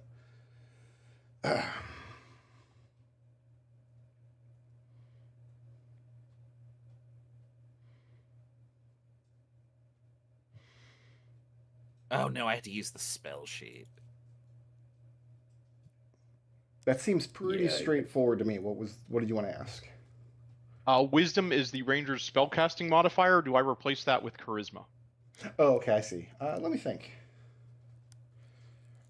I use Constitution. I'm going to say no in this case because this doesn't strike me as a spell casting ability. This strikes me as Perception thing, that's fine. yeah, it's literally. I just wanted to check. Yeah, we'll stick with wisdom for that. Otherwise, that seems like a pretty good ability. If you take an attack action, I'll never get extra attack, so it's not as good as it could be. But with a little bit of setup, it's great. What I've learned from experience is if you give Destil a little bit of setup. I'm literally trying to play a less broken character than the last time. Listen, we all enjoyed how broken San was. That never got old for any of us. It never got old. But I don't need to do that again. I've already won the game. That would just be a victory lap. San won. Win more card. I've been playing D&D for 30 years. I finally won with my Thrycreen. Gunslinger. Crossbow Master. Oh, I got 3rd level spells. Yay. What is happening? I don't understand what's going on here. What have I done? I've broken everything. Oh shit! I get new spell. Goddamn spell sheet. Yeah, no, I'm trying to figure that out, and I don't know what I'm doing. I will say this I just want the spell about the remaining exams is there is one absolutely bullshit question that I know is a reference to something that the person taking the exam won't get, and I'm leaving it in, and I cannot be talked out of that. I'm not going to tell you which one it is, so all of you have something to stress out about for the duration of level 5. It's me, and it's a Homestar reference. I don't know if I could justify a Homestar Runner reference anywhere. I already got the Homestar Runner reference for the session though. I called that blip. Another one of you has an absolutely bullshit question that is going to be so fun to give that I'm not sure if I can give it without laughing. So let's hurry up and get through level 5 so we can get to the. I'm the only person that takes any time to level to 5. Just give me 1 second. No, I have to hit I check can- on all of these stupid Oh, spells. some people. Yeah, okay. I guess people. And I gotta swap out spells. Now imagine this was Turn of Fortune's Wheel, and you have to level up 3 characters after every adventure.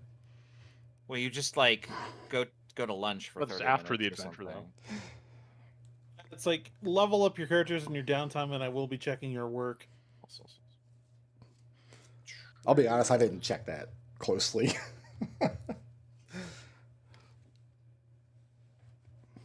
There's supposed to be a way where I can sort by whether an artificer is true or false, and I don't know what I'm doing. So.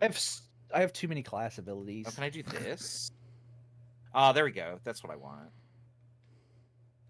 2 levels down for Paladin. Okay, so I don't get new range. I don't get new spellcasting because that's half rounded down. So I just get cantrip bonus. Look at all these spells I get that I can't use.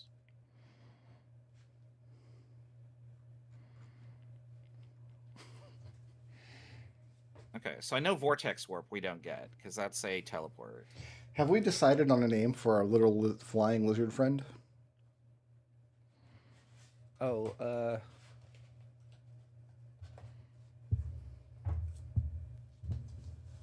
Trade wind. trade wind. Yeah.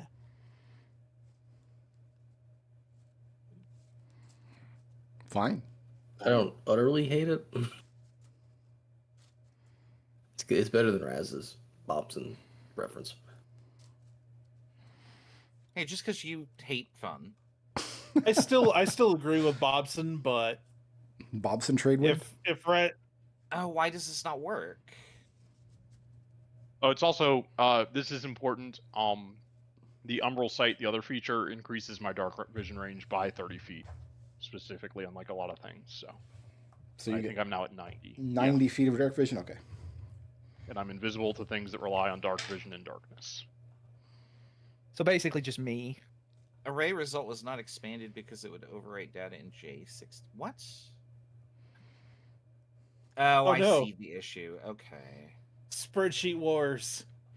I don't want to alarm anybody, but I did just hear thunder outside. It has been storming pretty badly the past couple days. I'm partially alarmed.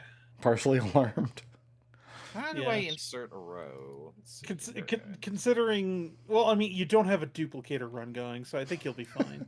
Oh, I got there we I get a racial too. Sometimes I survive the entire thunderstorm with no issue, and sometimes there's one lightning strike 17 miles away and it knocks my internet out for the whole day. So I don't know what to tell you. I mean, yesterday somebody set a power pole on fire where I live, Oh boy. and I lost power for all day. That Ugh, was fun. that's not good. That's exciting. Hey, Brick, can you go into the tunnel one more time? What do you need?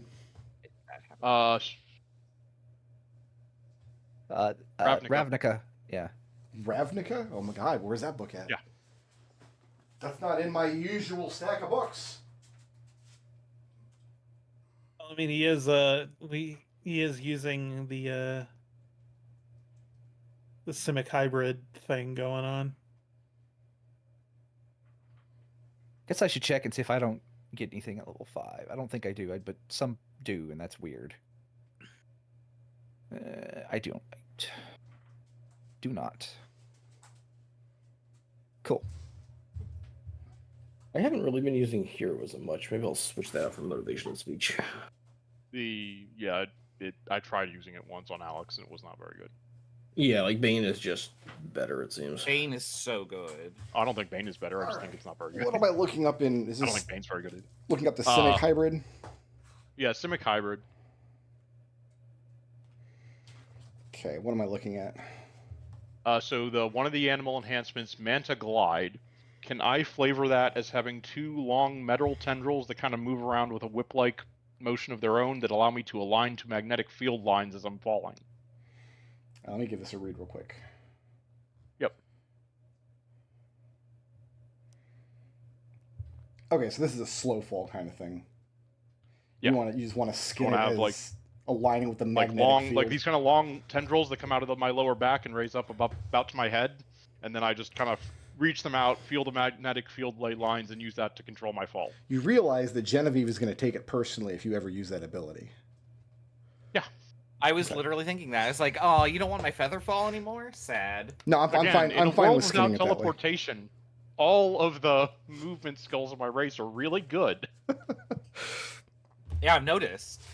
You're very self-sufficient. You're gonna have And to carry Genevieve around. Statistically, I think Destil's character is usually the one most likely to be thrown out of a lighthouse. Yep. But not down a cavern. Not down the Saltbird. Yeah. How are we doing on- That was the campaign I didn't have Featherfall the whole time, and then Yeah. when I finally got it, no one fell anymore. Yeah, that was deterrence is the best prevention or whatever. How are Yeah. we doing on leveling up? Did everybody get all their leveling done? I gotta pick one more spell. You gonna delay? But...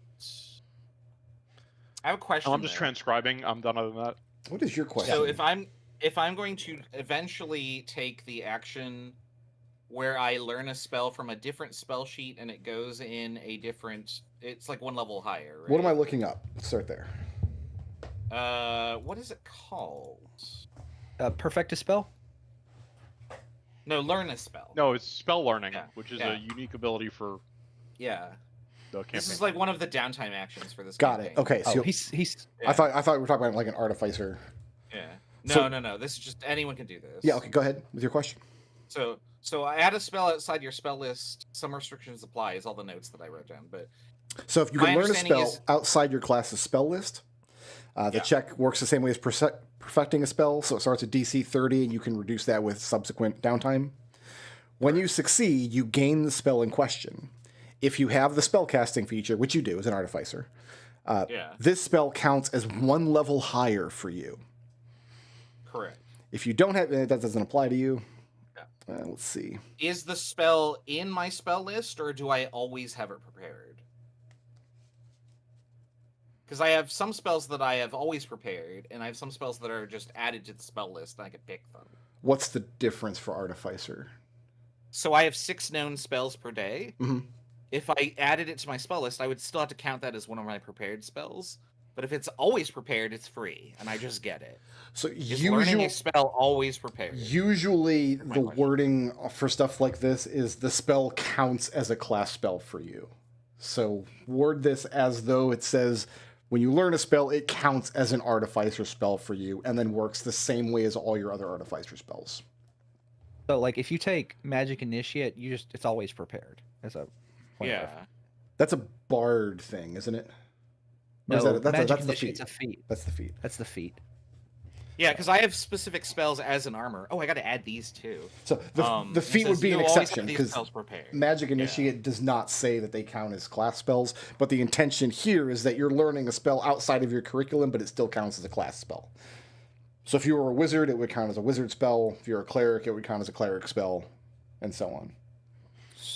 Oh, I see. Here's what the line says. These spells count as artificer spells for you, but they don't count against the number of artificer spells you prepare. So this does not have that designation. It does count against the spells I prepare. Right. You would just imagine that Okay. this spell you found on the list and wanted to take it as one of your regular artificer spells.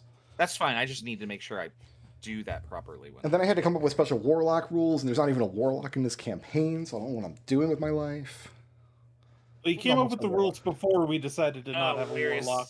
where's the list again? I get mirror image and shatter for free. Which means I gotta do this. Yeah, I'm thinking Dispel Magic and Motivational Speech. Very good. Unless you guys think I should switch and be a full-blown combat bard. Motivational speech, where's that? That's a third level spell. From what That's book? the Penny Arcade. Oh my god, that's another book that I don't usually grab out of my stacks. Where is there it is? Mirror image. I did enjoy this book, though. I thought it was going to be really stupid, but it actually turned out to be pretty good. I like the idea of a That broke. It's an Acquisitions Incorporated. Yeah, I got it really now. I really enjoy the idea thematically of a like a fantasy franchise. It's Well, one of the things That's that I what Flumph like. Inc. was functionally. Yeah. No, we were detectives. We weren't adventurers. Correct. Yeah, that's fine. Here we go. Okay. And it was a That is wholly fine. owned subsidy. It wasn't a franchise. It's prepared.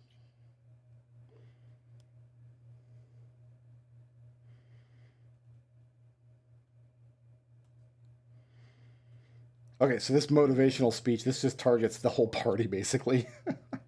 Yeah, basically. Advantage. So nobody, I can count on never having an encounter based on wisdom saving throws ever again for this whole campaign. That's yeah, what- and if you hit anybody, they get hit back better. That's what I've internalized out of that. No more wisdom saves. Can't target anybody's wisdom save now. Got it. All right, any other questions for leveling up, or is there? Hugo, I think Hugo was done in 30 seconds. I think he wins. I mean, extra tech. What more do you want from me? Yeah, I mean that's easy, right? Yeah, I mean, my biggest thing is my bar dice goes up and I get bar dice back on short rest. So Chris, short do rest you party have go. do you have enhance ability prepared? No, I don't. Okay, I will prepare it. I'm done. All right. Excellent. That's easy. Thanks for not being prepared. I have Dispel Magic, so that's the important one. I mean, No, that that's is a good, that is an that's a good important one. pick. That is a good pick. Was it enhance ability or heat metal? And I'd rather have enhance ability, I think. Yeah, you have a bonus action attack already. Yeah. Which one of you has a skill check that you are likely to make over the course of the next week or so after you get your exam results back that would result in the most hilarious outcome if you failed it? I have performance checks.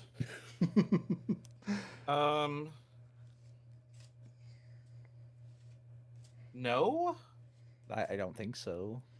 I mean, I'm sure Alister will be doing like drama club things over the next week. Oh yeah, of course. Absolutely. So if you're thinking the most hilarious skill check failure we could see in this party over the course of the next week is Alister's performance check at drama club. Is that what we're saying? Most hilarious check for the whole party? Yeah. That would be like a Geppa social check. Is that likely for Geppa to want to make a social check at any point? Geppa looking for his. Geppa to make a social check? I mean, I'm very close to leveling up my popularity if I ever party, but that's about it. Oh, Geppa, Actually- you're also going to have to source a new set of clothes. Oh, yeah. No, aren't they in my... No, they should be waiting in our dorm with a little note. Oh, you're right. No, okay, so We'll get back there for if you. it's the most embarrassing thing for the entire party would either be Hugo trying to flirt with Elegant Sumai Mm-hmm. with some sort of like persuasion check, or something involving Leo and Allie. Okay. So you've gone to the most horrifying, embarrassing, hilarious thing that could happen is definitely a romantic pursuit. Yeah. Yeah. Yeah, Geppa's Yeah. shameless, so everything with Ellen doesn't matter. Is the Yeah. problem. And Genevieve's aromantic. I kind of picture. It's not like a bad shameless. He's like a shameable. You know, he doesn't believe in shame. Sure. Okay. And I feel like Leo trying to impress Allie with roundhouse kicks and failing would be pretty I bad. wouldn't do that. Leo, Yeah. before we resolve the nonsense that I was just talking about, let's resolve something with you real quick. Sure. At some point over the course of the next week or so, having negative social interactions with Allie and her little gaggle of hangers-on is a somewhat common occurrence in Leo's life. And it usually always goes the same way. She says something degrading, all her little friends snicker, and then you Leo either ignores them. ignore them and walk away, or. But this time, when it happens, it works very, very differently. One of Allie's friends says something degrading about Leo, at which point Allie socially destroys her. Oh shit. She goes nuclear on this girl. And of course, when she does, all the other little minions jump on. This girl's life is over, socially speak. Popularity 0. She was bullied. Oh. Only she can make fun of you. It's one of those relationships. That's exactly it. She doesn't stop making fun of you, but she gets Right. very defensive if anybody else does. That's kind of cute. Aw. Congratulations on your new friend. She's still horrible. Yeah. Okay. She's horrible, but she loves you. So it sounds I like. feel like Go ahead. I was gonna say I feel like the relationship, like the way Leo has internalized the relationship is, she just really needs somebody in her life to tell her no. And how's that working for you, you think? Leo's quality of life has not appreciably improved or gone down. It's just, I don't think he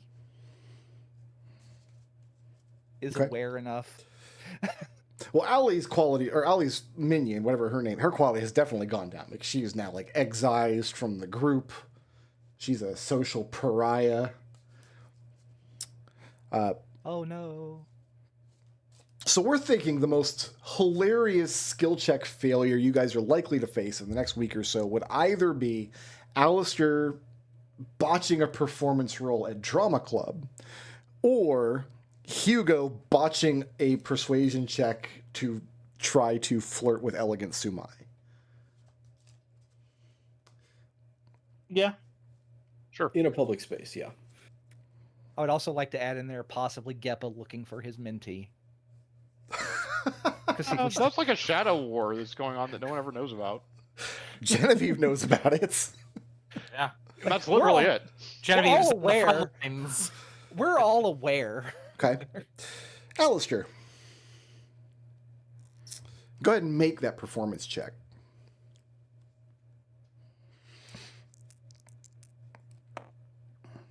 That's a 13. Sorry. That's a We 13. were all laughing, I thought, Yeah, because it was bad. that was bad. That Okay. was very bad. That was almost as low as I can get. Almost as low as you can get is a 13. So, and you're under a lot of pressure with this new drama club that you're setting up with Rubina, and I mean, you've gotten your mentee, Yvette Antlers, to join, and a couple of other people here and there, but you're not the official drama club on campus. Both you and Rubina are like investing a lot of time and money and energy into this, and she just bickers and nitpicks about absolutely everything. And you're pitching. What show were you putting on this season? We decided that at one point. We did. I have it written down. You were doing something with the pirate campaign, and we were doing something with the flumping. Yeah, it was a Ferniscan Actress Society is House. doing Romeo and Juliet, but it's Nazir and Benedict. And then the Play Actor Dramas Yeah. Guild is doing Bickle Bell House the musical. Yes. Both of which are fantastic. Bell House the musical is just. I have actually thought about songs from Bickle Bell House the musical. He's dead! Like that sort of thing. Alister, so you're delivering I'm imagining Alister would have to play Benedict in this show. Oh, absolutely. Absolutely. Benedict would turn to deliver a lot of soliloquies, right? Yes, he would. Yeah. Picture like the 20 lights come minute down, long it's just soliloquy. the spotlight, and you just I can't imagine. you botch it. You know it by heart. You're delivering it, and you just absolutely flub it constantly, and you feel it. You feel it not working, and Rubina is just getting madder and madder and madder. And it was really important for whatever reason that today's like dry reading go well, and it just didn't. And you've ruined it for everyone, and it's just a terrible, terrible day. And then, on your way back to the dorm that night, how is Alister feeling about a flub that terribly bad? It's pretty bad. He doesn't like screwing up. Give me, because you rolled a 13 on the check. Give me just give me a straight wisdom check.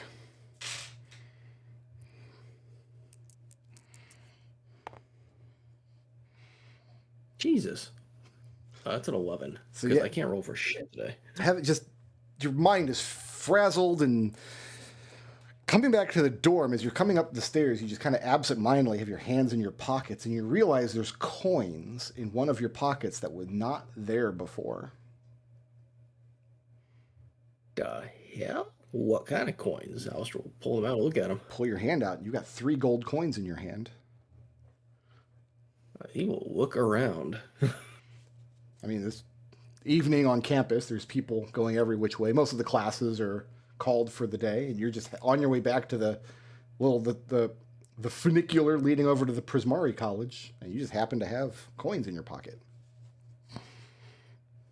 Well, that's not unusual at all. Is anyone either running away or trying to hide, or Give me a perception check. small dragons flying around? Give me a perception check at disadvantage because the sun's going down at this point.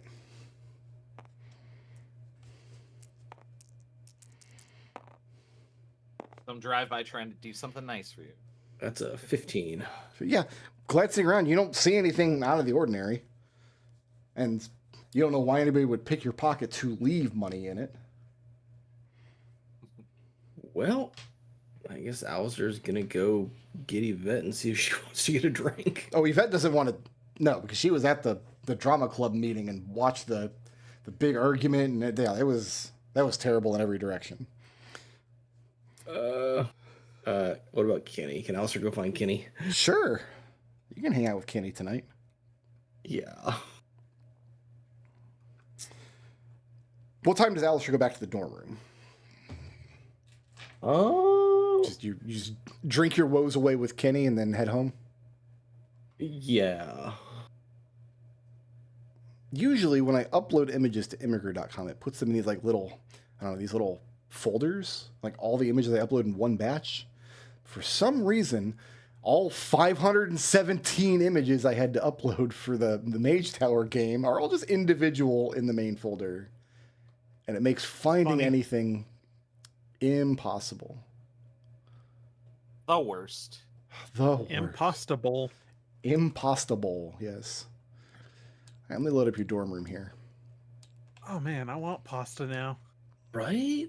I also would love to maybe I'll do that. Maybe I'll make a pasta salad tonight. That'd be great. Ooh, pasta salad. That sounds great. Love it. Oh, This is not loading. Map's not loading in? You get to use There it the is. spoodle. A few minutes see the before dorm. Alister gets back to the dorm. So it's the four of you. Dolly is not here and Alister's not back yet.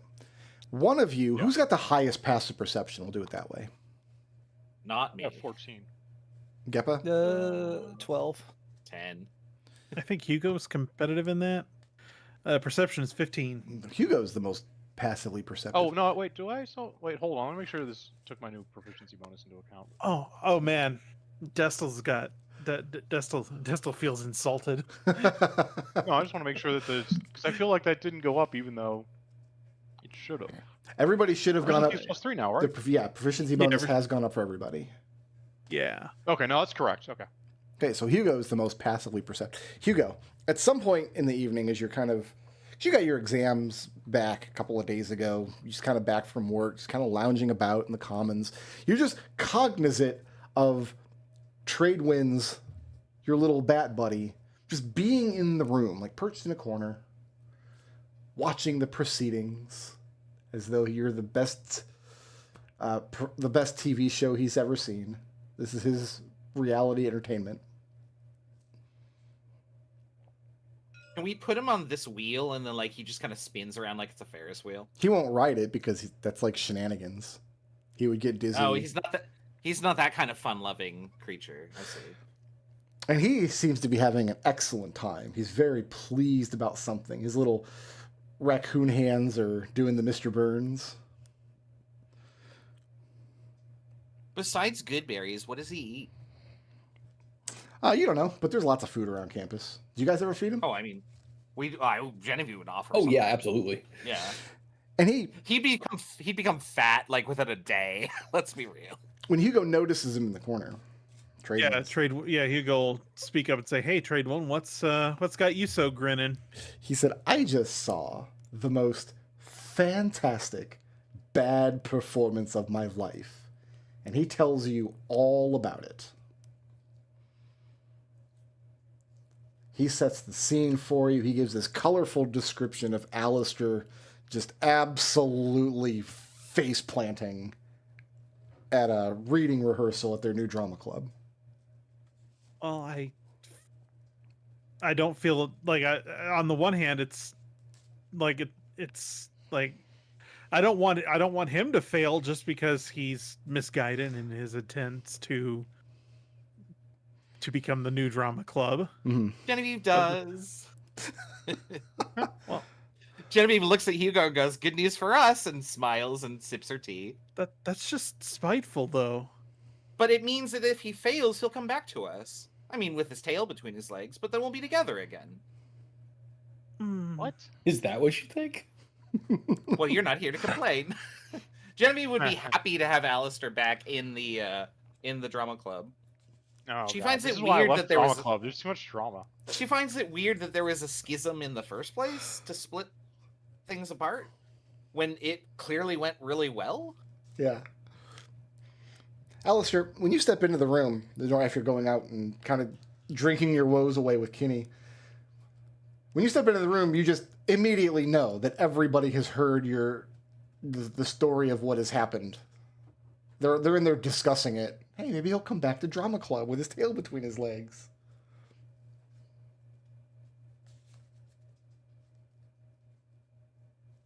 Does Alister see the little lizard guy? Yeah, of course. Oh, my beloved Nazir. Oh, it was worse than that. It was he couldn't remember what Nazir's name was or how to pronounce it. He was like Naz is His God name damn is it. Nazir. His name is Nazir, by the way. Hugo grins. If they're madly in love, like, you would think you could do a little bit better. Like, come on, convey some of that emotion. I just don't understand what Benny sees in Nazir. I don't. I thought I understood it, but I don't. He's an orc. He's crude. He's mean. Benny is. Tailwinds, help me. He is. Maybe you You've just been don't around a understand while. true love. His response is, "This is why I love mortals. You're so much more entertaining when you're failing than when you're succeeding." And then Well, he I'm asks glad at least somebody Alister. enjoyed it. He asks Alister whether the compensation was fair. Was that you? Well, nobody else in the room knows what you're talking about. Alister will ponder it for a minute. How long? When is this play supposed to happen? End of level 6? Oh yeah, it'll be 7. before the end of the semester, so it'll be Okay. a couple We have 2 more more adventures. Yeah, Alister will ponder it and be like, well, I guess in the grand scheme of things, it wasn't that devastating, so sure, this time. What, did you make that happen? And he hems and haws about it. He seems to give it some thought. He says, "It was going to happen." Well, I mean, at least you're fair about it, I guess. So here's the mechanic we're now introducing with Tradewinds, who loves to see you all fail. If you make a roll at any point and succeed, you can instead choose to fail and suffer the consequences for 3 gold. This is open to all 5 of you. This counts for skill checks, to hit rolls, saving throws. If it's only 3 gold, it's not worth it. It depends on How what many you failed at. fails? How many fails do I need before I can afford half plate? 66.7. That'll just be every attack that you ever make. Miss. Genevieve, why aren't you contributing? Because I need armor. The deal is not available for rolls that you just fail. If you just happen to fail, that's just on you. But if you pass, you can choose to fail and get 3 gold. Can I also try and persuade him to make it more than 3 gold, like 5 gold? You can try, but you'll fail. Oh, okay. But you'll get That's 3 okay, gold. I'll get 3 gold.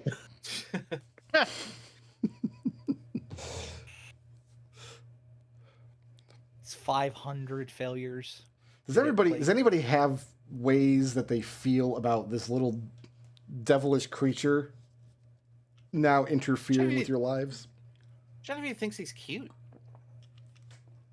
Yeah, I mean, Alister's opinion is as long as he's not directly causing it, if he's just taking advantage of something that was going to happen anyway. Just kind of putting his claw on the scale a little bit, you know.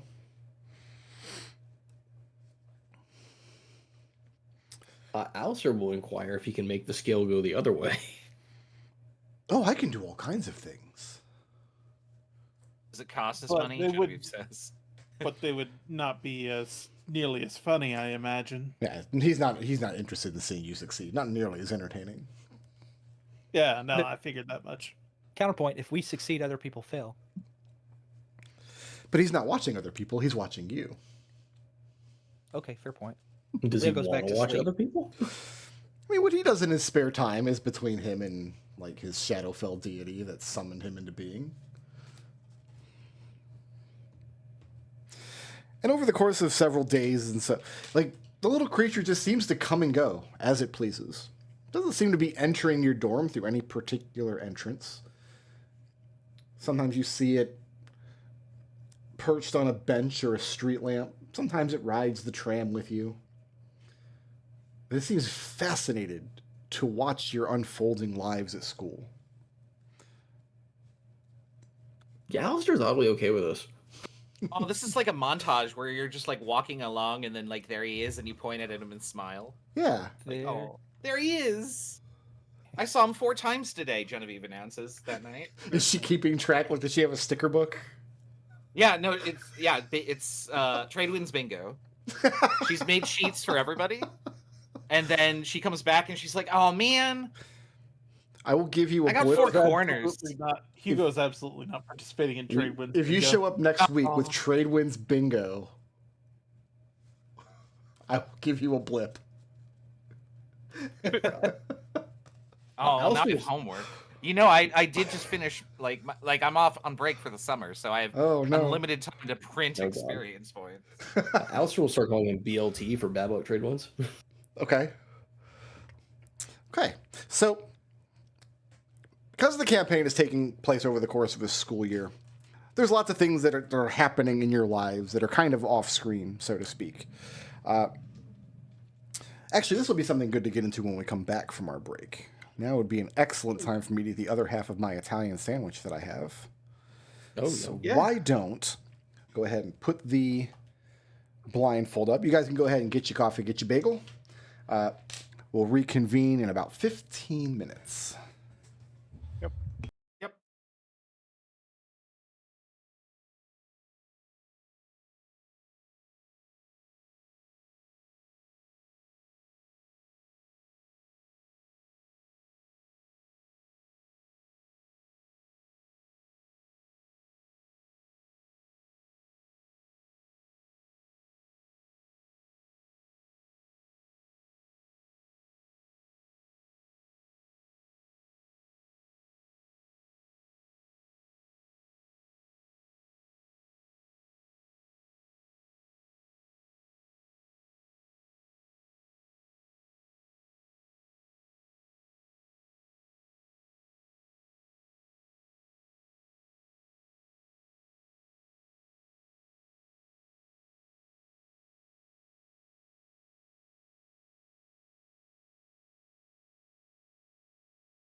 Looks like we are also getting rain.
I do not know if the tomato situation on the sandwich I'm eating would be up to Chris's standards or not. I know he's a stickler.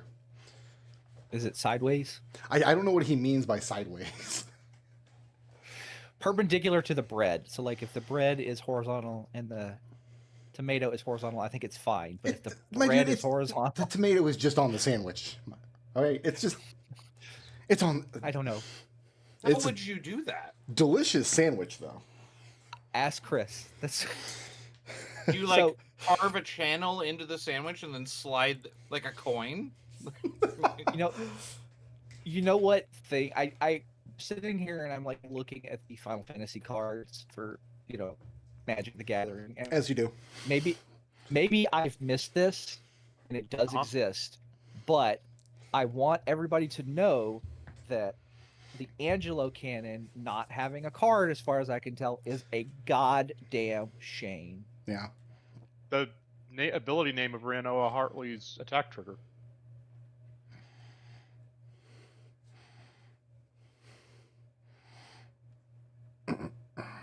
I can talk about any card in this set for 20 minutes.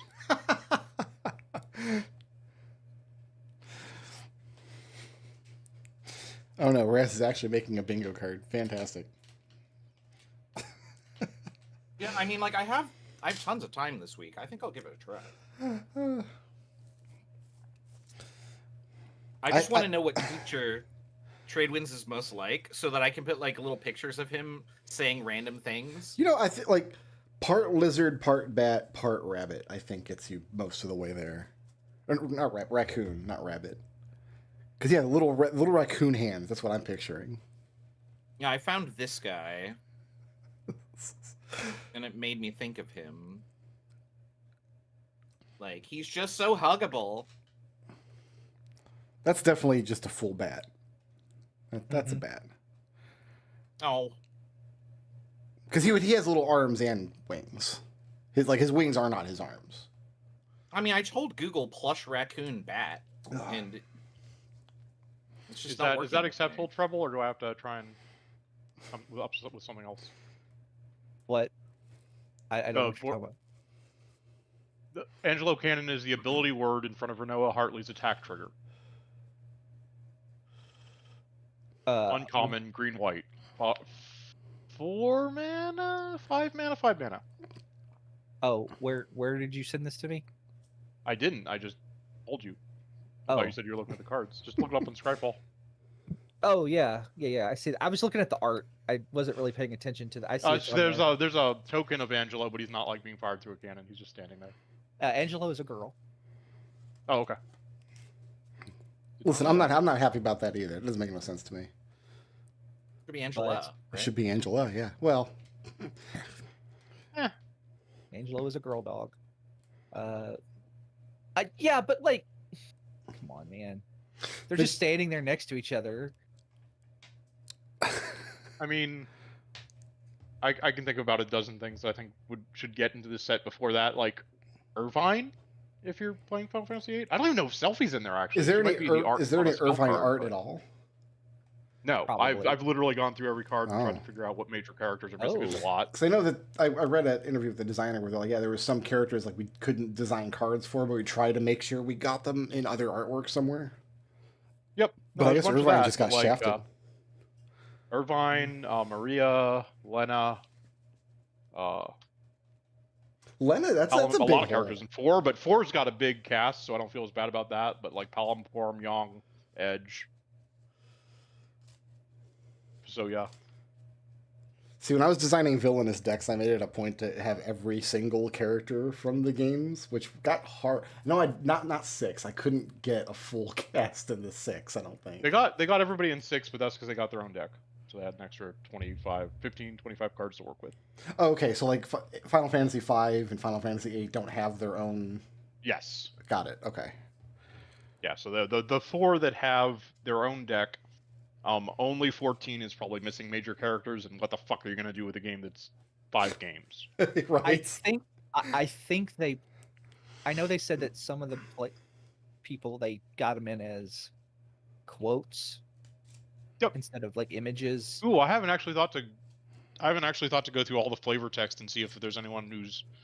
There might be a few that I think are missing that are in flavor text. I'll have to look at that. I hadn't thought of that. I mean, yeah, I know that like Galuf is on the.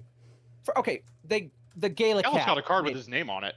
Right, but the Gala cat. It's really made it, bad. and why not Lena? Yeah, Lena's not in there at all. But unless she's on, again, I haven't looked at the flavor text. Maybe she's got a flavor text. I don't know. Yeah. For some reason, I've played Final Fantasy VI dozens of times. For some reason, it never occurred to me that Realm's paintbrush might be enormous. Yeah. What about her A pancakes? giant paintbrush.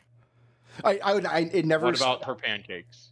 Yeah, it just never read to me as an because the art style of the game is obviously not to scale, Right. but clearly not. So I thought like, yeah, it looks like an enormous paintbrush when she's swinging it around, but I'm like, oh, it's just a regular sized paintbrush. Like the 10-year-old girl is also not the same height as the beefcake martial artist, right? You mean the Atma weapon isn't 15 feet long? You're kidding. It might be. I don't know. But now that I see in the Magic artwork, I think I've seen Realm in 2 cards, and she has this enormous paintbrush. I'm like, I kind of love that. The size of the paintbrush might be inspired by Final Fantasy XIV's Pictomancer depiction. Okay. Yeah. What is Which this? has a No, I think she's got a giant paintbrush in the animal art, doesn't she? Yeah. What is the well, I mean, the giant like Japanese calligraphy brush that they use that's 2-handed that looks like a mop? What is that called? A calligraphy brush? That's just what it's called, a calligraphy brush? Well, because Realm's not Yeah. doing calligraphy, though. She's painting. She's painting with a mop is what she's doing. She's sketching. She's not actually quite painting. Well, then she should have charcoal sticks and not a mop. but yeah, I just posted a picture of my character casting a spell as a Pictomancer in 14, and that brush right there, that's about average for the size of brushes that are in the game, and there's several different styles of brushes too. See, what I want to do is I want to get like this Realm sketching card. I just want to get the artwork and frame it. That is like really good art, like that one, because Realm looks so happy. She's ecstatic. And she She's made like, I a have The art dinosaur. credit on it. Yeah. There's a lot of new artists in this set. Give me a second. Yeah, It's someone who actually has framed magic art all over their office. Let me look at this one because this is a new artist that I don't think has done magic before. You know what Yeah, McDohl's I thing thi- I'm- reminds me of? McDohl, did you play Fantasy Strike with us yes, back in the day? Yes, That's what this reminds. I know What was her exactly. name? Yeah, I know exactly who you're talking about. I don't remember her name. There was but the paintbrush yeah, girl. no. She painted in rainbows and flowers. Yeah, the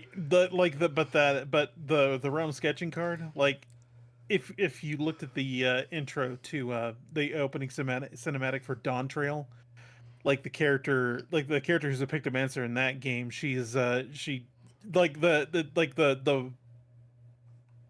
like it does that same kind of sloppy paint effect that the that Realm's doing in that picture too. I think she would be good at Splatoon. Probably. There's literally a raid boss that's basically Splatoon. I want to in get the current raid tier.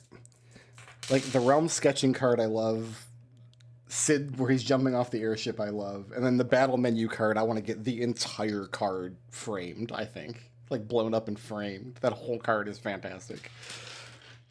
I think I'm gonna go through the list like Destil did. I'm just gonna list like every character and like all the party members and I don't think there's a Zeromus card. That's actually one of the bigger misses. All the other major villains ended Yeah. up on an uncommon. I saw the Neo X Death card. It looked kind of cool. yeah, the ultimate card. No, it's okay. Although I think the best of the villains is the Emperor, but I just think green red is really good in this set, or blue red is really good in the set. My lady wife really liked Prompto's card because, of course, she does. There's a So lot the guy of... who did realm sketching, I don't see anything, or I'm actually another gender from this website. I don't see anywhere you can get prints on their website. That's a bummer. Where's the... Ouch. Oh, I assumed like- that Wizards would own all this artwork. They do, but they definitely the artist contracts definitely allow them to make prints and some like play mats and stuff. Oh, okay, that's Like, good. it's the oldest Wizards art, the oldest Magic artwork. The artists own the artwork, and that became a whole thing. So they stopped that after like a year. Okay. But yeah, like the artists can, whatever the contract is, it definitely lets them like sell prints and stuff. Yeah, the Actually, Prompto says card is pretty good. Square Enix might own this. Actually, when it comes to, oh, good fucking luck. This is copyright Square Enix. Yeah. So I actually have no idea how that's gonna work. Like I'm sitting here like I just wondering. might just have to bootleg it. Well, Yeah. I don't care. Well, that art I sent you for Christmas that one year, that's definitely not official. Oh no, I might have to bootleg it. Such horror. I'm sitting here like Heaven looking. forfend. I'm trying You to should like. bootleg it, and then you like find their Ko-fi or something like that, and then just drop like a 20, 30 in there. Oh, there's Cat Hood Cryle. I was astounded because I always used to think like bootleg artwork and stuff, bootleg DVDs and like physical media and stuff. I always thought that stuff was like really tightly controlled. And then I went to Dragon Con for the first time, and I learned that nobody cares. Oh, they care. They care. Dudes just don't. with entire piles of bootleg DVDs. Like, I think I bought a bootleg. I actually paid money for this. I bought the bootleg series on DVD of The Letter People for like $15. Please tell me I'm not the That's- only person on the call that remembers The Letter People. That is a deep ass Vaguely. cut. I know what it is. I don't think I've ever actually been exposed to it. Mr. X. Fucking David Cronenberg ass letter right there. All wrong X. Of course, nowadays he Oh, would be fuck called you, Joel. differently abled X. Oh my god. No. Joel, did you look at that link? Elon would sue the letter people. No, I haven't looked at that link yet. Look at that link and look at the second piece of artwork. Oh yeah, no, yeah, I've seen that one before. I hadn't noticed the tombstones until now. Well, it's not only the tombstones, but it's also the weekly Chloe. Oh no, book. I realized that. Fuck you, Chol. But I had not noticed the tombstones. Chloe. Chloe, that's right, Chloe. Yeah. God, the But Black yeah, no, Mages artwork is Tombstones. good too. Yeah. Yeah, the tombstones is really great. I'm like just going through the list here trying to find, like, seeing how many like Final Fantasy 2, 8, and Oh, you can find that real easy. How? Who are we waiting on? Who's coming back? Still? There's Raz? a tag I on think we're all back. Scryfall. Are we I'm all here. back? Sorry, Okay. I just all right. had to get water. The literal in. tag on Scryfall. You can just ask for them. Okay. All right. Of course, Treble would have to have Final Fantasy II artwork as the only person alive who likes that game. The two got the least representation this set. Good. Minwoo has a card. Yeah, he's the only character in that game who matters. Of course he has a card. Guy has a card. Guy talks to beavers. We love Guy. That's literally his card. All right. Because Speak Beaver. a lot of events are happening over the school year, kind of happening off camera. We're not going into every single day in order, but one of the events we didn't talk about in the previous year was a kind of like weekend getaway event, like a team building exercise where the group of you and your mentors would have been together for like a weekend. I imagine you guys went to the spa and didn't get flushed the first time you were there. That's why we got flushed this time. We weren't expecting it. You never kidding, expect getting right? flushed the second time. You realize that you've just invited Tempest to a spa? Oh no, she hated Holy every minute of bromance. it for sure. Well, I'm amazed if she would have shown up. Like, She did because I guess she it could was her bail on it. It was her duty to show up. But nothing so exciting happened that we had to spend a session on it. In other words, I was planning to do a session that everybody leveled up too quickly. I didn't want to squeeze one more event into the first year. But yeah, it was an okay time. Unless you guys decide differently, nothing life-changing happened in that event. in the first year. Yeah. Okay. However, you will have the same event this year.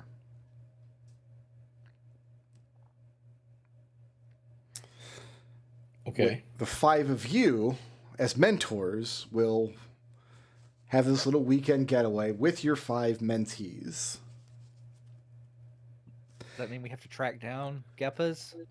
That means a lot of things. Made you show up. Yeah. Do we have to arrest it? Do we have to arrest him or what? Léopold, Yes.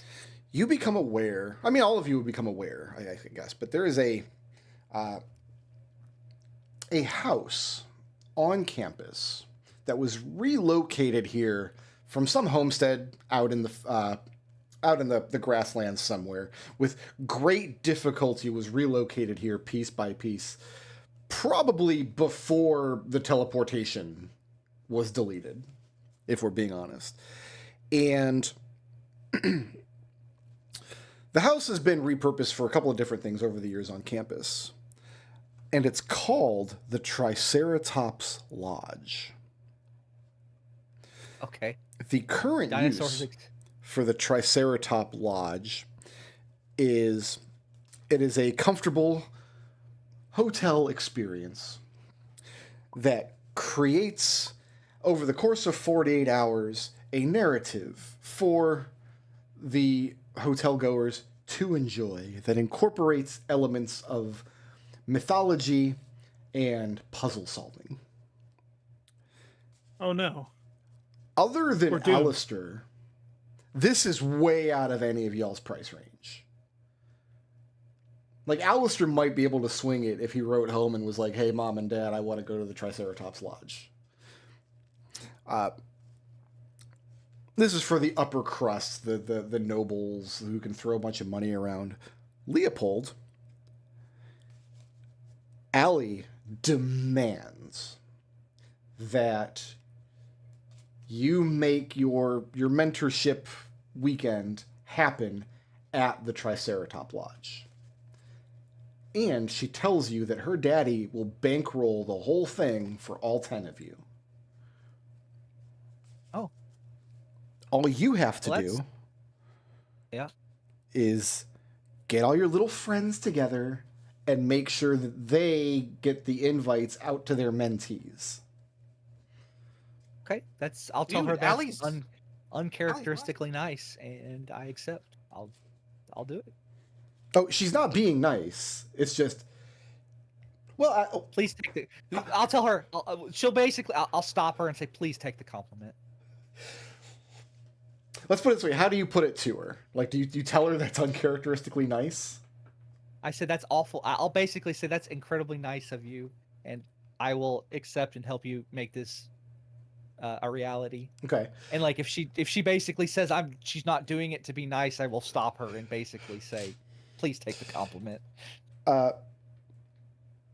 She doesn't appreciate the compliment, and she's not doing it to be nice. She insists that none of her stupid friends could figure out the puzzles, but she thinks that your stupid friends might be able to. Maybe. And she doesn't want to lose. And if she does lose, she's holding you responsible. Is it a competition? It's like an escape room experience over 48 hours. It becomes a competition if she's involved. Oh, well, I mean, it would become a What competition. is the competition once she's involved? It would be a competition once Leo was involved too. Let's be real. Yeah, no, that's true.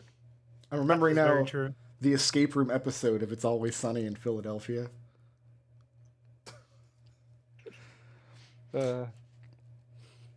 So Leo, you have to, first of all, you've got to convince your friends that this is worthwhile, and second of all, they have to get their invites out to their mentees. Allie's not doing any of that. All she's doing is promising that her daddy will bankroll the weekend. I mean, I'll just tell them that we have.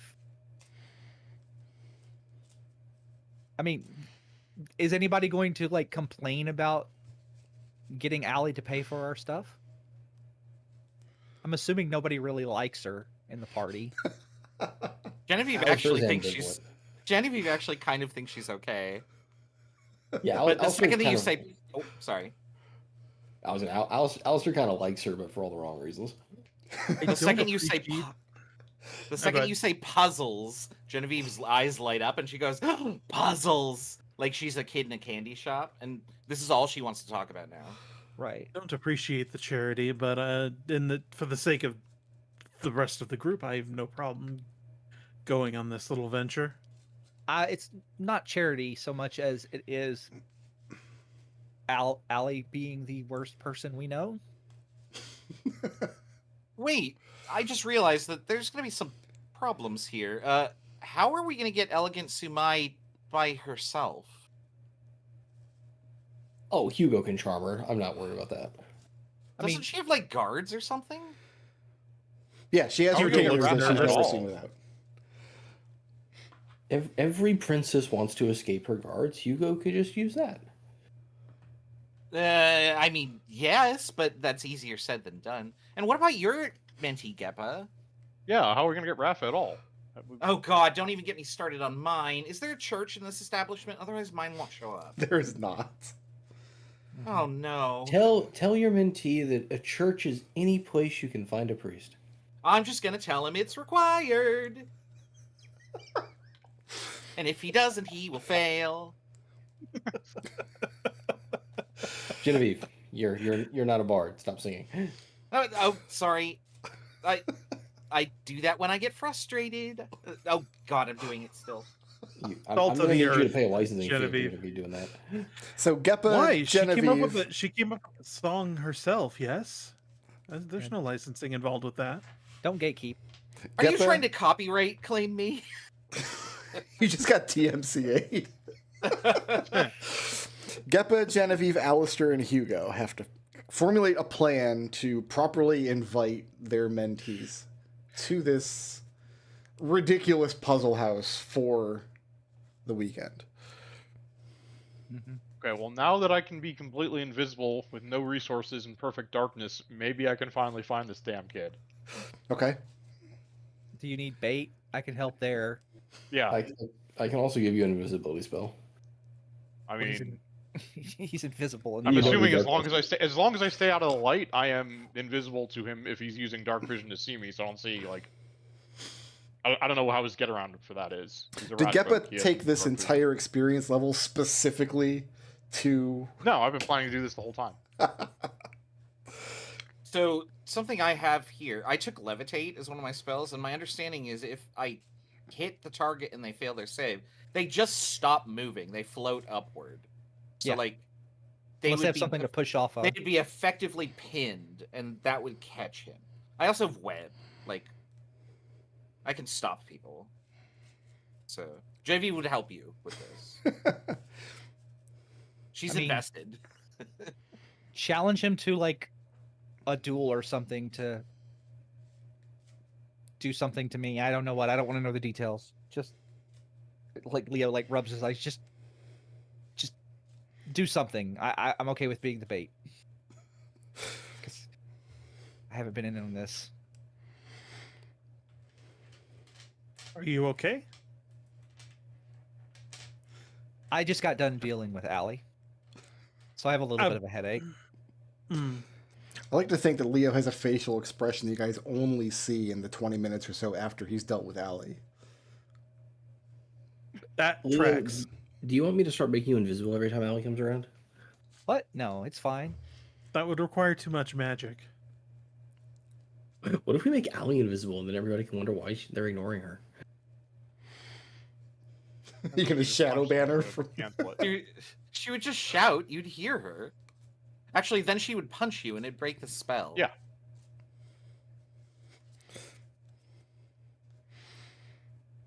So who wants? This. So who wants to go first? Uh, We have 4 encounters to get through we to get can. 4 invites sent out.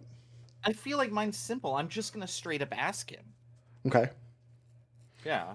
And like I'm gonna give him a letter and I'm gonna sing song It's Required. We'll fail if you don't. I mean, it seems frivolous and a poor use of our time. No, I agree. But puzzles. So you're lying to him? Puzzle? Well, I mean, there are better things that she is not lying to him, but it is in the sense that she agrees with him that there are better things she could be doing with her time, such as not spending a weekend with Fattens. Then it tells you that the only mysteries worth unraveling are the mysteries of air. She thinks on that and she says, well, what if solving these puzzles gives you insight onto some of air's other mysteries? Like, it's not a one-step solution. Like, our experiences broaden our perception. And from that, we can apply that knowledge to our understanding of air. It's not our experiences that broaden our perception, but rather our penance and prayer. I mean, they're not mutually exclusive. You say this is required, then? She slides the envelope across the desk. It's required. Here's the address. He asks how you're affording this. Oh, don't worry about that. I'm sure not. So, if you leave it there, he's going to assume that you're paying for this very extravagant experience. Do we know if these second years are all dormed together or separate? Like, Yeah. I don't know if this guy knows Allie. Probably everybody on campus knows Allie, at least by reputation. Yeah. But you have not told him yet that Allie will be coming to this event. I'm not sure I want to. Okay. I feel like Allie might be a repellent, especially for someone this pious. Mhm. Like it's just another strike against it. But like, I feel like if this guy is lawful good and I say it's required, like that's the best bait that I have. Yeah, if you leave it right Genevieve- here, Genevieve knows that. he'll attend, but he'll think you're paying for it. That's And fine. that's the I have dynamic not you're gonna live lied. with. I have not lied to him. I have lied by omission. Then you have lied to him. Details. Okay. Yeah, he doesn't seem that excited. He's very dismissive of Genevieve's love of puzzles. He's probably frustrated that Genevieve does not share his piety. Like, when he says there's better things Genevieve can be doing with her time, what he means is she could be on her knees in prayer at the chapel. Yeah. And Genevieve would rather be in a seat taking notes about it and then writing down her thoughts about the sermon. Mm-hmm.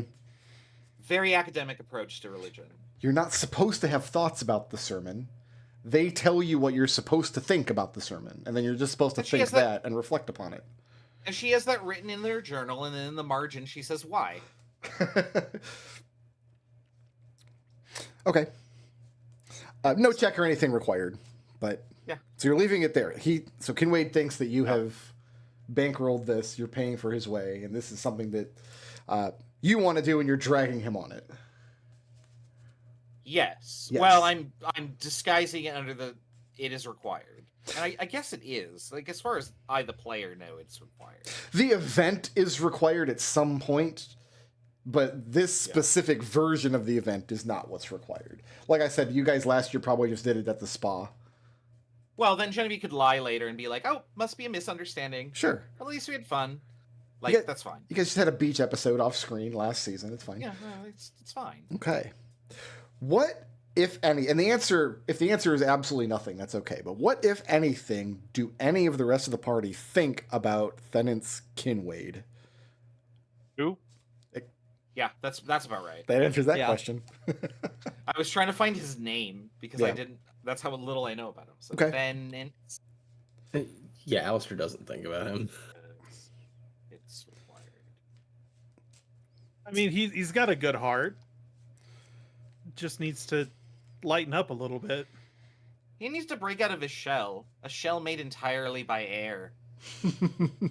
He's one of those misguided religious fools that Alister is not going to waste his time trying to convince I wouldn't call him I wouldn't call him a fool in his defense. That's just very mean to say, Alister.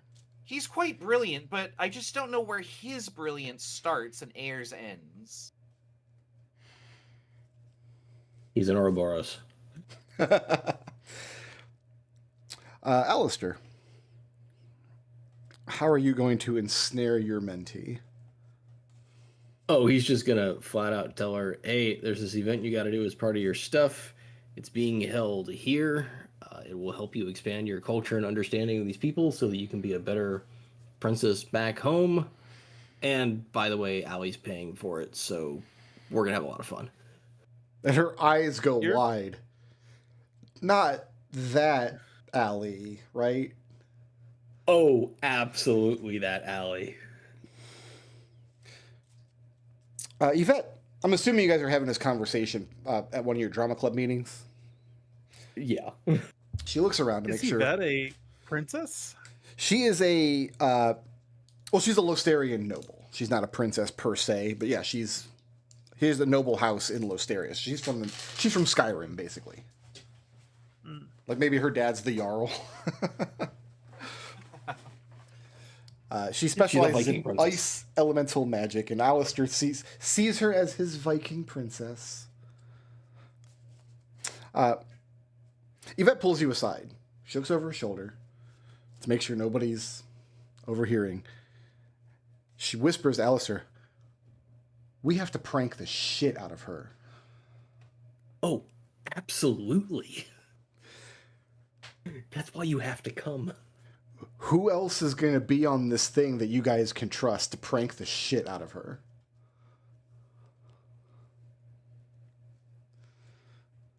Geppa. You think Geppa's down to prank? Yeah, I think Geppa would be down to prank, if only because he wouldn't fully understand it. Other than that, she's extremely excited about this thing. Remember, her alignment tagline is work hard, fight boldly, make merry. She likes to sing and she likes to drink. and she likes fun I don't know. stuff. I don't know who else would Kenny be coming to this. No, Kenny is. She Kenny went was last at last year's because she was your mentor last year. Yeah, I don't know of any. Alister doesn't know the other mentees well enough to ask them. So she's on board and she wants to plan a prank. She wants to like get Allie hard. And the same question: what, if anything, do the rest of you think about Yvette? I Seems think fun to be Genevieve, around. Fun I to think be- Genevieve might have snuck into Alistair's like rehearsal and seen Yvette perform, Okay. and she would think, "Wow, they're good together. They seem to have a fun time." So positive. Okay. Hugo's pretty positive about her as well. Okay. An affable sort. I could. She probably uses a giant axe like Hugo does. I don't actually know what weapon she has. I feel like Leo has went up to everybody that looks like they could fight on the like campus and has asked them to fight, to spar. So Yvette does have a warrior's heritage, but she probably is not herself a fighter. If that makes sense. So, like, she probably herself is not like a major combat specialist. yeah, okay, all right. I was gonna say like not like not the class fighter, Right. just the general term. Like you know how to fight. Would you like to fight me?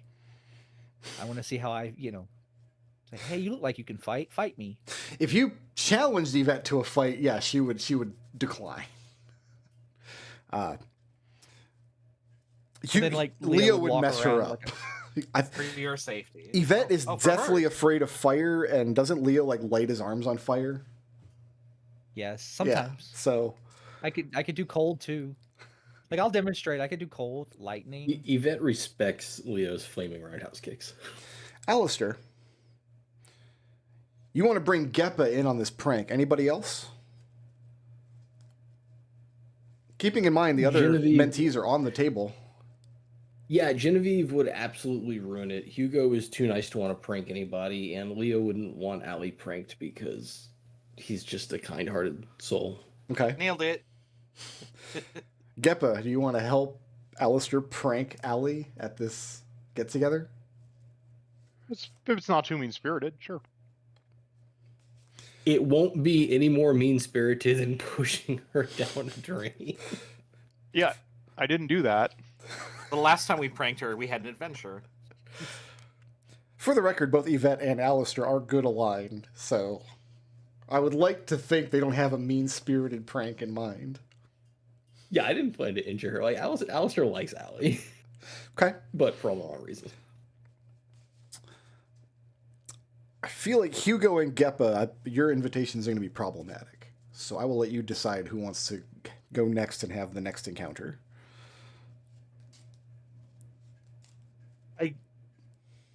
I'm trying to best how to best approach it, and I don't know what. So if you got something in mind, go right ahead. Because Hugo has to yeah, pry our her plan- away from her retainers, and Geppa has to actually find his guy. Yeah, our plan was to try and I'm gonna leave a note for him at his dorm that we have a fun game. He should try and come. He should try and come find Leo in order to play it. So you're telling him to contact Leo? To find Leo, yes. Okay. So you're not setting out to, like, capture him or corner him or actually put eyes on him. You're just leaving a note in a place that you think he'll find it. I mean, yeah, I've left notes in his dorm before, and that's worked. Okay. Leo, Yeah. in your room one night, pinned to the wall above your bed, is a kind of folded up, half crumpled piece of paper.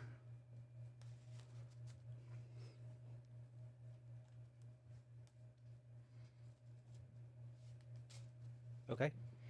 Okay. What? Like it's just pinned to the ceiling? It's just pinned to the wall over your bed. I mean, I'll look at it. Okay, you take it off the wall. Yeah. It's not signed, and I don't know if you would recognize Rafa's handwriting. But all it says is snacks, misspelled, and then a list of snacks. Pork snaglins, butter da, turkey boats, 6 different kinds of cheese.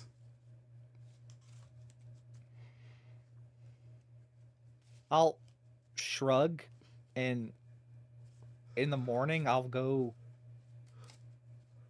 I guess like he'll just go like. I guess this is a grocery list. Like what? All right. Leo will go get all that in the morning. So the ideal was I was gonna sneak around Leo and try and like when he makes contact with Leo, trying to pick him out in the darkness. Like it was a multiplayer plan. I probably could have elaborated on that a little better. Oh, okay. Give me a perception check. You got it. Let's see if you catch him in the And act. I aced that, so I can put 2 4s on it.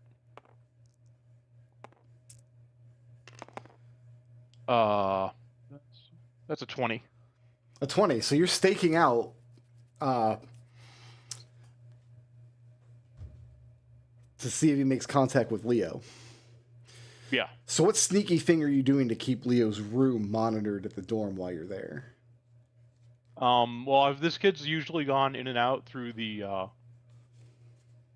whatchamacallit, window, like outside, and I'm assuming he's not working during the day, so mostly I'm just spending the nights like trying to keep watch when in the darkness outside the tower. I like. Okay. You want a suggestion? Just stand in my room. It's not like Leo keeps his room relatively dark. Oh, sure, yeah. If your room is perfectly dark, that's actually a great idea. It's because Leo has dark vision, so he would walk in the room, not see you go to bed, and then just wake up and you're there. Here's what you see, Geppa. Yeah. Are you invisible? Staking out Leo's room at night? If they're using dark vision, then yes. Okay. I'm invisible to someone looking at me with dark vision. What you see is the window. It doesn't, the outside window in Leo's room, it doesn't open, but it jitters a little bit. And you realize that the latch has been undone from outside somehow. Okay. But it doesn't immediately open.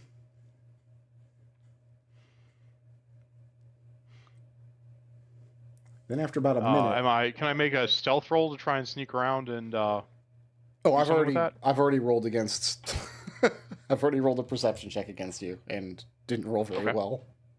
This was rolling at a disadvantage. So can I just grab this kid by the scruff of the neck, by his clothing when he climbs into Leo's room? Yeah. That's pretty much exactly what happens. And so who else is in the dorm? This can't be that late at night, otherwise Leo would be in bed sleeping. So anybody who's in the dorm at this time, you hear the high-pitched squealing and scratching of this rat boy being dragged into the room. Absolutely flummoxed that you've seen him. I mean, Genevieve would run to the door and be like, The hell? Sir, Did you is get this our him? mystery friend? Geppa's just holding this rat kid by the scruff of the neck. "Oh, it's so good to meet you finally," Genevieve says completely inappropriately. Geppa, is that yours? And he can't get, because Geppa's, you're holding him like by his shirt collar or something, right? Yeah. He's a small creature, so effortless. And he puts his arms up over his eyes. Alister will shut Hey. the window. We don't want to hurt you. Just trying to talk to you. Just trying to invite you. Which room Yeah, but I is think this it's a- completely dark? I think it's the light. I'm just gonna go close this door and stand in front of it. Yeah, Alister, make sure all the doors are shut. Which room is Leo's? Do we know? It's the one with I think the log to punch. Yeah, that's right. He's got the punchable log. So you're holding him there. Couldn't afford a. You guys douse the lights. It's already fairly dark, and you douse any lights in them. He leaves one arm up over his face, as though hiding it. And the other one is shaking, and he starts patting down his vest pocket. And then in a shaky little claw, he pulls out the folded piece of paper that I had previously described as being pinned to Leo's wall. Right. Well, hey, we have an invitation for you. We have a big thing we have to bring you to. It's part of the mentor program. And he holds out this little piece of paper with his shaky hand. Uh-huh. Leo. And let's try this. I'm going to say into his mind, is it easier if I talk to you like this? Oh, he hates that. The hairs on the back of his neck stand up. Geppa, does he know how to talk? I'm sure he can figure it out. Who I'm going to takes- read the note. And yeah, the note, I guess I need a candle to do that. it says snacks, I can give you all. misspelled, and then a list of a variety of snacks. Yeah, we can get all these. I'll we hand have it any of to Alister, who I'm pretty sure can just conjure up snacks. Yeah, I don't know if it'll leave him very filled, but yeah, Alister can conjure snacks. Geppa. Hmm? Give me a perception check. You got it. That's a 14. A 14. He is concealing a hand crossbow on his person that he's keeping hidden from view. Yeah, that's fine. I wouldn't walk into a... I mean, we're not an undangerous group. So what do you do with him after he hands the note over and you find his concealed weapon?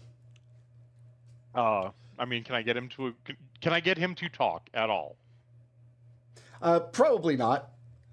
If you put him down, he's very jittery and nervous. And Alister, with his much higher, what is that? Everything. Persuasion stat, get him to talk at all. Yeah, can Alister calm him down? What are you doing to calm him down?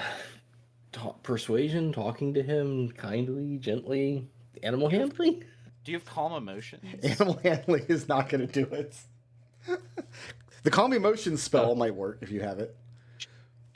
Why would I have any of those spells? Yeah, why? Child why you need- handling. I could blind him, but that wouldn't help any. Probably not. No. I can give him would a motivational speech work? He's not in your party. Not It yet. doesn't have to be in my party. We're telling we gotta motivate him. Tell me what you want to tell this kid, and then make me a persuasion check.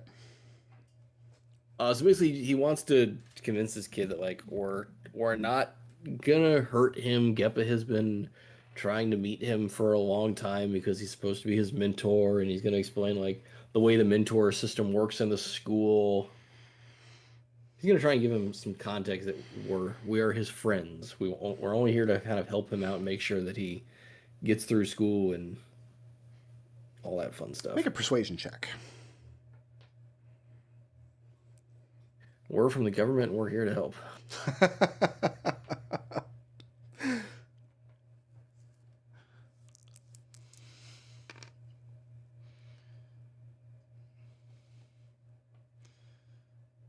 Do I have any dice? I have a 1d4. So it's a base 17. If that doesn't work, I got a d4. 17 will clear it. Okay. So you tell him, hey, we're friends. You know, nobody's gonna hurt you. He's still very nervous, very clearly uncomfortable. He points with he's got little claws instead of hands, to himself, then to Geppa, and then in this very, very, very whispery voice, he says, "We met." And then he points to the door where Genevieve is standing and points to himself and says, "We met." And then he points to Alister. Then he makes a gesture with his hands like playing a lute. So you've been watching us, but unfortunately we haven't been able to meet you yet. This is our first time actually meeting face to face. But it seems like you're kind of shy. You want some food, maybe something to drink? Calm down a little bit. No, he's not hungry at the moment. And it's very difficult to get anything else out of him. He's just kind of Leo, wringing his hands, counting the seconds until he can climb back out the window. Okay, so do you understand what Geppa is asking you to do as far as this retreat goes? He seems to can you show understand up you to guys that? well enough. Yeah, he understands what you're saying. What's Leo's going to say? I was gonna ask him. He says, "Ooh, do you know me?" He's not able to perform a roundhouse kick, but he makes a gesture with his hand, like a roundhouse kick with his first and second fingers. Give him 2 thumbs up. Awesome.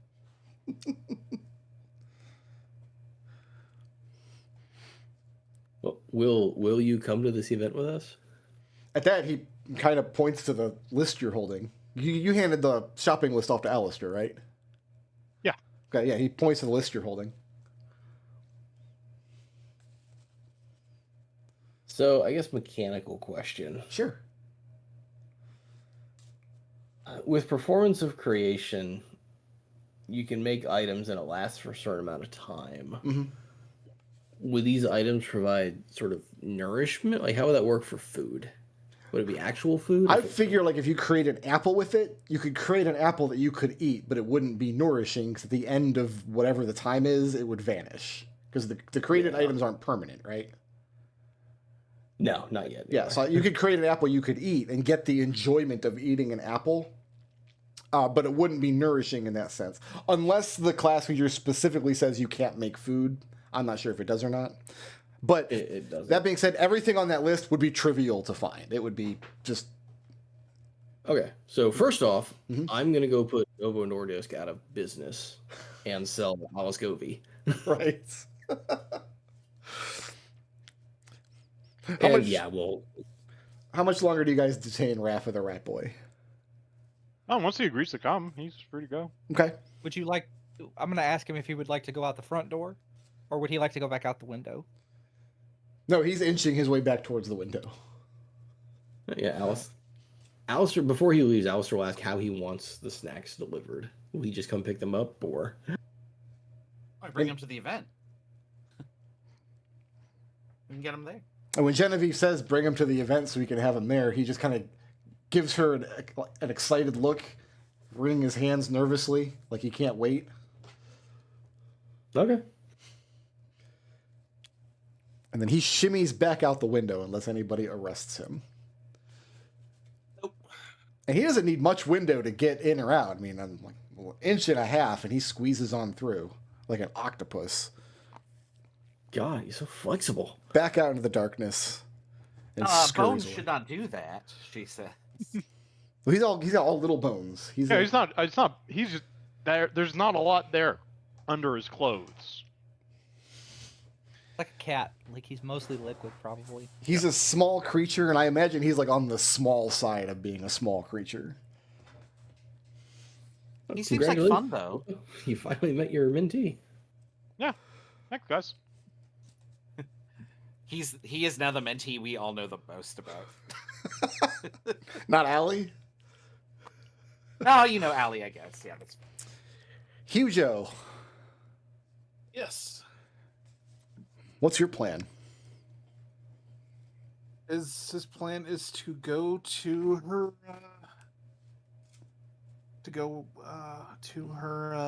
I guess her what would be her chambers and be like, can I have an audience with her, please? So you're gonna go to her, like her dorm where she's staying. She's staying in a private. She's probably not staying in the dormitory. She's staying in like a private quarters. So you're just gonna go to your retainers and announce yourself and ask for an audience. Yeah. In which case you're shown to just a small makeshift solar. Somebody probably offers you a platter of tea and cookies. And after, she doesn't make you wait long. You'll be fine. Just long enough for somebody to be appraised of your presence. Give me an insight check. Sure. I would love to. You're good at these, right?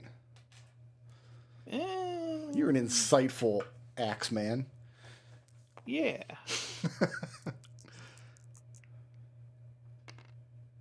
$18. It's actually notable that she doesn't make you wait. it's just long enough for her servant to kind of put you in the solar and go and announce your presence, and she comes immediately. You're not there for more than a couple minutes. She could make you wait all day if she wanted. Hugo counts that as a win, and he's still somewhat nervous around her, but he still says that there's this mentorship retreat coming up, and retreat. That's the word I've been trying to pull out of my head all session, and I couldn't get there. I just couldn't. Retreat. That's exactly the word. Thank you, God. And it's been recommended to us to go to this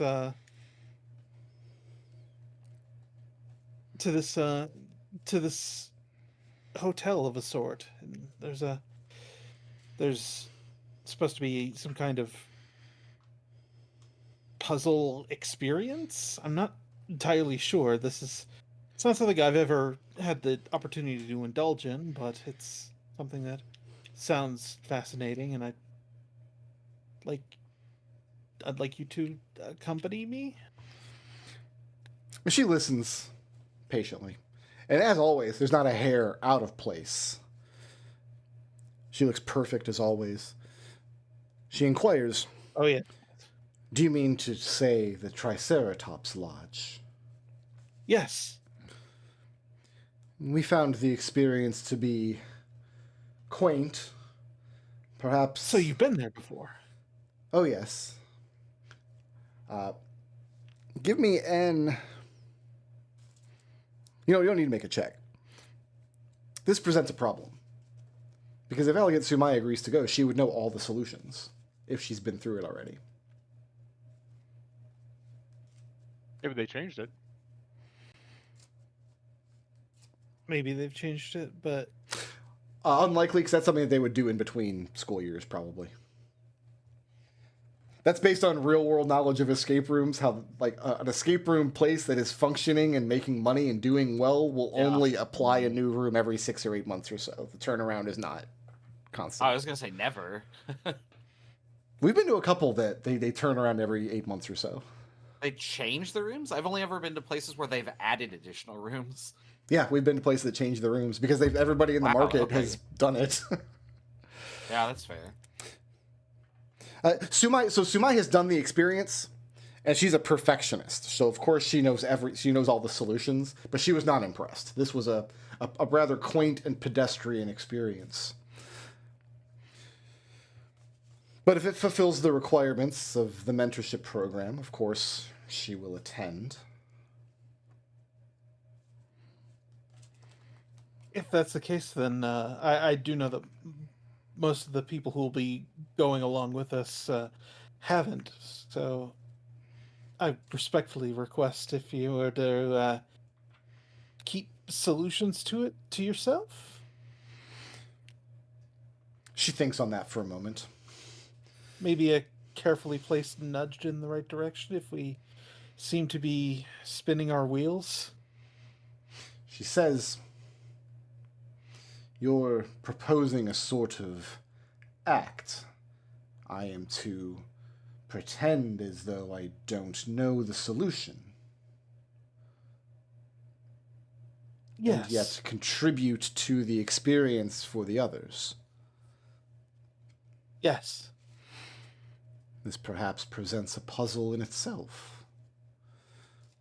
My retainers will require a list of all of the guests who will be present. And Hugo will rattle them off. And she tells you which amongst her party is her bursar. You can see her to be reimbursed. She will require for her admission into the experience, and then also she will require lodging within eyeshot of the place, so across the road or so, for her retainers to have eyes on the building the whole time. Very well. Who do you tell her is coming? Hugo doesn't hold anything back. He says, his companions, and their charges. Can't rattle them all off the top of my head. Kinwade. I have listened to his boorish and tiresome lectures about Etherine mythology. Will I be required to endure that? That's not the purpose of this entirely. I mean, it's designed to, I guess, bring a collaborative spirit to the to the events. But no, it shouldn't. It should not be required. And it's distressing that I shall have to spend any amount of time with. And she pauses for a moment as though speaking the girl's name is profane. Hugo doesn't say anything rude, but she could clearly tell that he commiserates with her with her feelings. And the other two mentees are not known to her. And she probably... Well, I guess... would anyone else in your party know her at all? What does everybody else think about Elegant Sumai, if anything? Enigma. Genevieve's never met her. Only heard of her through Hugo. Sure. I'm sure Alister has met her aside from barging in to get Hugo.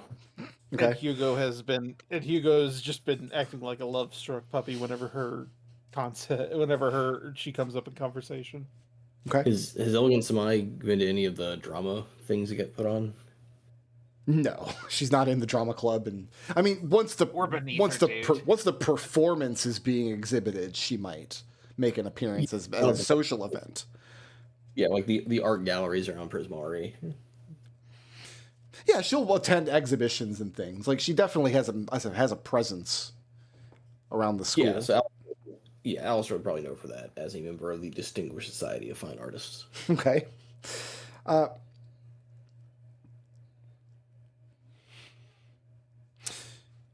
Hugo. He feels bad for her. Sure. So two things that you're going to have to square away with her retainers. First, how much money do you take from the bursar, knowing that it's already being covered, knowing that Allie's daddy is paying for everything?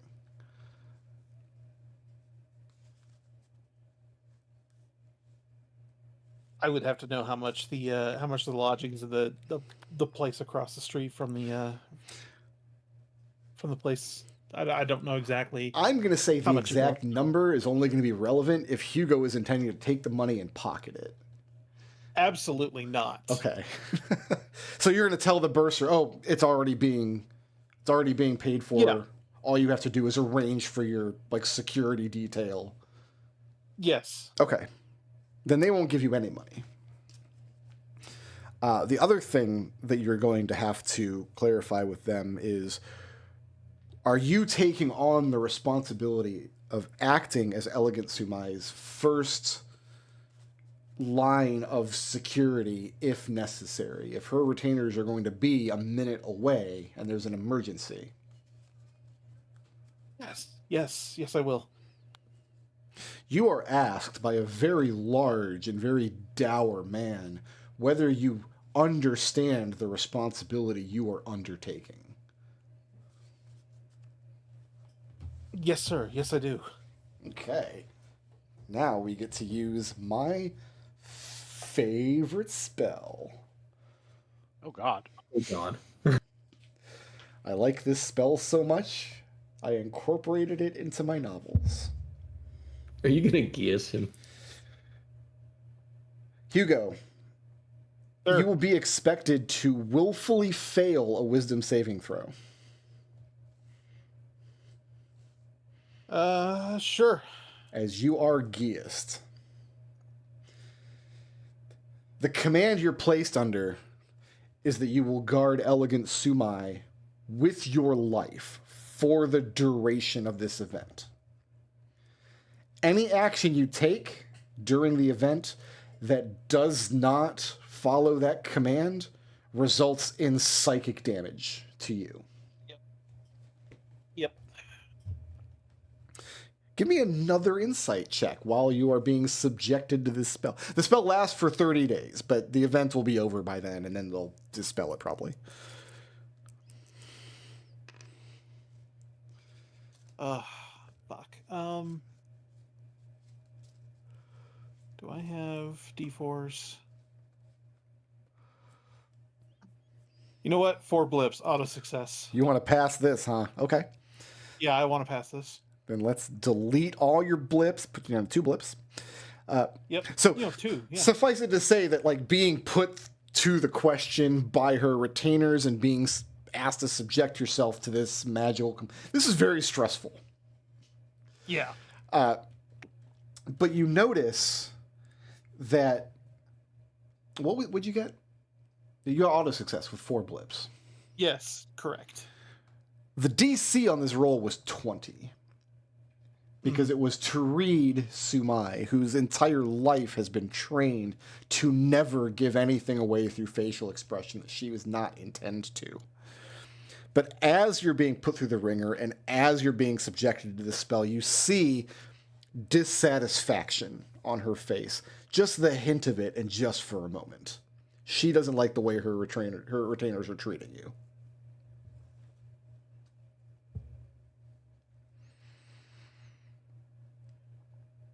Well, maybe when they're out of earshot, Hugo can press at that a little bit, but not right now. Well, you're not going to have any opportunity to be alone with her, for sure. Maybe at the place. Well, at least when she's, at least when she's out of earshot of her retainers. Which has not happened once the whole time you've known her. No, correct. Fast forward, there's like a smash cut of like the 4 of us sitting around in here going, so when we get to the place, we're gonna like make it to where where Hugo and this elegant Sumai lady are like alone, right? Immediately takes Absolutely. 7 minutes in heaven. I can dispel the geese if he wants. I'm preparing arcane lock and locking them in, Genevieve announces. Well, actually, Hugo's going to keep. He's going to try and keep this on the down low for the rest of his team for the time being. The geese, you mean? Unless it becomes. Okay. Yeah, so he's not going to tell the others about the Gios. Okay. Okay. Yeah. About the Getch. But we're absolutely planning, like, probably openly, like, we gotta get you 2 together. We gotta all play wingman. Oh, Alister is conspiring with Genevieve to arcane lock Hugo and Sumai in a room and Leo and Ali in a room. Not the same room. Not the same room. At the same time. No, different rooms.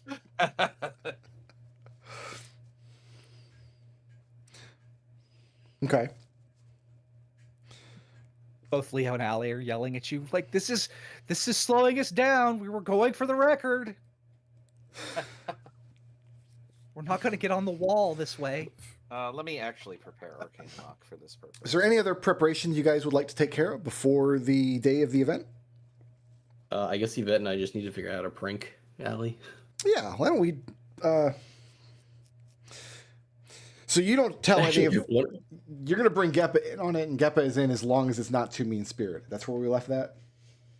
Yes. Okay. Yeah, and hearing Genevieve's suggestion, I think Alistair's first suggestion is, what if we just arcane lock Ali and Leo in a room together? It seems like a prank on Leo, if anything. Just make them stay there till they get along. I guess that at that case, I just roll up a new character, right? Does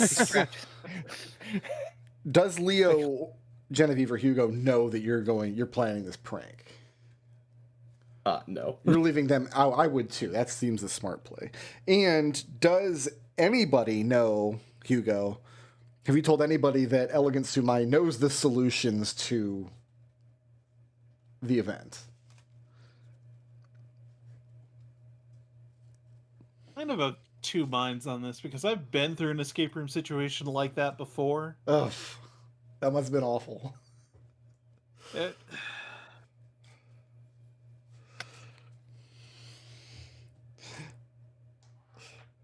Oh no, did I open up escape room trauma? Maybe a little bit. It's rough doing an escape room if there's like one person in the group who's not enjoying themselves or not getting into it. That's a Yeah, and so I'm kind of like, oh no. But remember, Elegant Sumai is a fake person. She's not real. I know. Okay. I know. So are you telling your bandmates here that, hey, my guest knows the solution? Yeah, I will tell them that. Okay. I've asked, really disappointed. I have asked her to remain mum on the solutions and to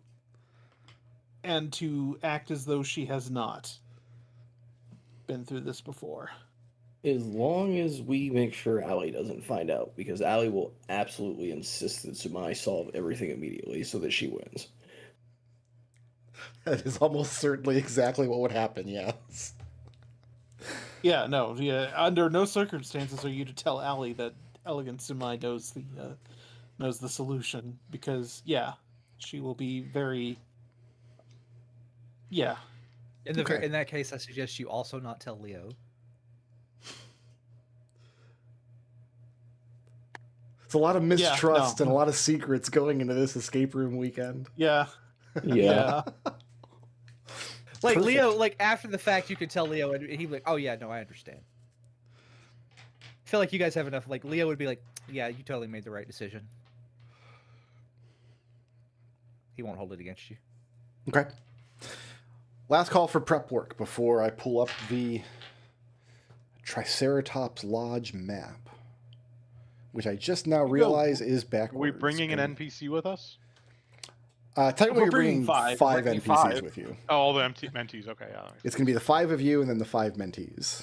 None of whom have stat blocks yet. Would they be the equivalent of a level 3 character? Yeah, thereabouts. If you were to take one on an adventure. Let me look at your...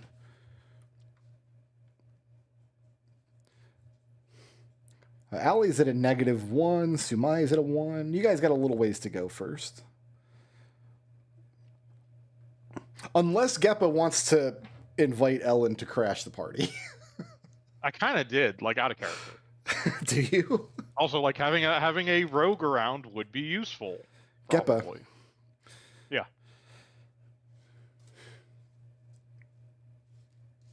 When you tell Ellen about this, then, like, how do you breach the subject to her? Like, how do you bring it up? Oh, I just mentioned that I'm not going to be around because I'm going to be doing this thing. So you're going to be real sad. Sucks to be you.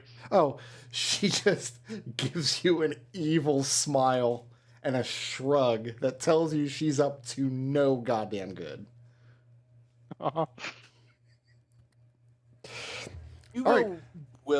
Hugo is going to, in confidence, tell Genevieve that he is being magically compelled to protect Elegant Sumai with his life.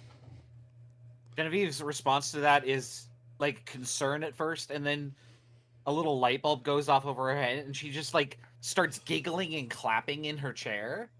Like no, something I this would is have. perfect. It's something that I would have done regardless, and yet This is perfect. They trust you. I mean, no, they don't trust you. They don't. They but- 100% do not trust me. But no, I mean, like, you have your foot in the door, dude. If you think so. Yeah. I mean, Genevieve. I know nothing about relationships, but like, I don't expect things in this place to get so dire that I would have to choose between her life or my life or your lives. But if that happens, then Genevieve looks at you and says, "Hugo, please don't hold any ill will toward me in the afterlife." Genevieve says, "Hugo," and she activates her armor, and she says, "You couldn't hit me if you tried." And then smiles. Okay. It's gonna be Somebody okay. knows. It's As long gonna as be somebody alright. knows about as long as someone knows about the gash, that's fine. And I think I've made the best decision I possibly could have made. Well, besides no decision. Let me make sure. think you guys have had this already. Ellen's stat block. Yeah, we have an Ellen stat Yeah, block. we have an Okay. Scroll back a bit. I think it's pinned. Okay, so you have access if we to it pinned all just, stat just in blocks, then case you Yeah, there need it it. She'll be your helper buddy. Ellen. Let me look up here real quick. I gave her a reaction called "Show 'em how it's done." When an ally Ellen can see misses a creature Ellen can see with a weapon or spell attack, Ellen may use her reaction to make one ranged weapon attack against that same target. So if you guys miss, she can show you how it's done. If the ally is Geppa, she has advantage on this attack roll. So she really likes showing up Geppa. That's if you guys get into combat at the Triceratops Lodge, which I don't know how surely likely that not. is. That's Yeah, never- I was more interested in getting her non-combat abilities. Okay. Again, having a rogue around seems like it might be useful for this kind of thing. Okay. I just picture like the 3 or 4 of us, maybe Hugo's not there, are sitting on the couch, and then Geppa like storms out of his room like looking for his underwear or something, like talking about like goddamn Veritas woman, and then like Leo looking over like you know all about the Veritas. Like are all their women like that? I asked Jen. I wonder what Jeannie's like. I mean, I should call Geppa is rarely angry about this relationship, but he's awfully pretty toxic and sardonic. Just to be clear. Right, yeah, like not angry, but like just Yeah. like you just thought, well, my underwear's gone again. Must be I think Tuesday. I've only have the one pair. This seems like an entirely preventable problem by bringing multiple like shorts. Yeah. Okay. I have had to do some impromptu writing of the adventure. I have 2 pairs now because I have the underwear from the Grumpling Village. Oh right, yeah, they're made out of the quilt. Made out of quilt and grunkling beard. So Do I have whenever to you put show up Grunkling with I have like, to actually write Grunkling outfit on my character sheet. 1 second. so when you show up wearing like this patchwork like green and purple attire, we know that it's been stolen. It's laundry day. Yeah. Okay. Here is the Yeah, when I'm wearing the Triceratops kilt, it's Lodge. a laundry day. It's backwards. So Wow, look at this. the ground floor is on the right, and the second floor is on the left. It should be the other way around. But I'm terrible. What do you want from me? So you come in, and there's a main entry area. Vestibule. That's a good word. Vestibule. There you go. So you got these 2 rooms off to the sides. There's a sitting room off to the left, which probably has a safe in the wall if you do the thing with the candle. And then off to the right is a small music room. A nice, large, grand hall where a very tall and thin man is waiting for your group. When I say your group, here's what I mean. I mean, Allie is there. Waiting. Probably Thennance would have come with Genevieve. Alister would have probably brought Yvette. And Elegant Sumai is with her 2 retainers who they'll screw off to their security detail. Rafa the Rat Boy is nowhere to be found. No idea where he is. So the first thing that happens when you guys get here, you guys are standing outside, you've not been let in yet. We are going to need 5 tokens for your 5 NPCs, color-coded and named. I see Tradewinds is already here. That's probably for the best. Bingo! Bingo! Tradewinds in the kitchen. Checking that one off. Oh my goodness. Okay, we'll put Tradewinds over here. So the first thing that would happen is Allie's get here. She'll does a head count. I mean, you guys make small talk and introductions and whatnot, and she glares at Leo. Where is Geppa's friend? You said there'd be all 10 spots taken up. You said they were all coming. What's the rat boy's name? Rafa. Rafa. Rafa. If you're there, throw a rock or something and hit Geppa in the back of the head. Doesn't happen. I've got snacks. Yeah, we brought snacks. Like Alister just holds up the bag of snacks. Alister holds up 2 bags of snacks. He bought double. This drives Allie crazy. She goes, "There's food inside. What are you doing? You're ruining my whole weekend." Allie, he's a special needs child. Be patient. Allie has never been patient about anything in her life. Well, she's going to learn. So the first thing you guys have to do is convince Allie that Rafa is here, in a manner of speaking. Because are you guys convinced he hasn't dipped out? I mean, he said he would be here. Yeah. Alister's be here. Alister's brought going to use snacks. minor illusion to make something happen to indicate he's here. Yeah, she's not I impressed with know. your dumb little minor illusion. Leo. I have no reason to believe he isn't here. I guess the question is Leo convinced? Geppa and Genevieve and Alister all seem convinced. I mean, yeah. I mean, he seemed like a reasonably honest kid. We were gonna bribe him with snacks, so Genevieve would believe that he would show up. Okay. Right. But We got his snacks. He's here. You assure Allie that he's definitely here somehow. And if he's not, then you know what? It just makes our victory look even better because we'll be down a person. That's a decent argument. I'm going to let you make a persuasion check. See if you can calm Allie down with that argument. I'll let you make this an advantage if somebody else got your back on it. I roll. I don't think you need it. I don't need. I literally cannot roll any higher.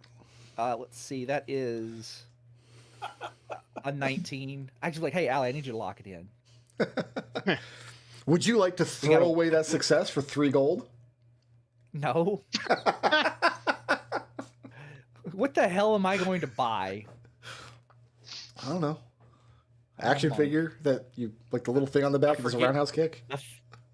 A forgive me cupcake, 1/20th of a Zapper Keeper. Yeah, you can get a Zapper Key for that much. Okay. So you convince Allie, like, look, he's weird. He'll be here. He's probably already inside, solved half the puzzles. And if he's not here, then there's only 9 of us, and that makes it more impressive. Yeah. Okay. And she does calm down somewhat. So you guys enter through the vestibule, and the first person that you meet is a tall, lanky, thin man with a very tall top hat. Takes it off his head and bows very low. "Welcome to the Triceratops Lodge. I am your host and master of ceremonies, Artis Treble.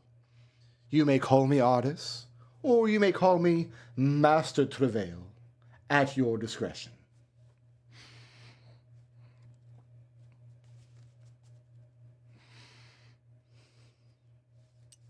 Hello. We may. You're right. That's something we may do. He asks, "Who amongst your party will be designated the leader of your expedition into the unknown?" And unless you guys work at it, Allie is going to volunteer herself. Yeah, I'm assuming Allie would.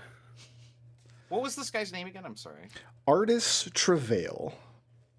You may call him Artis or Master Treble.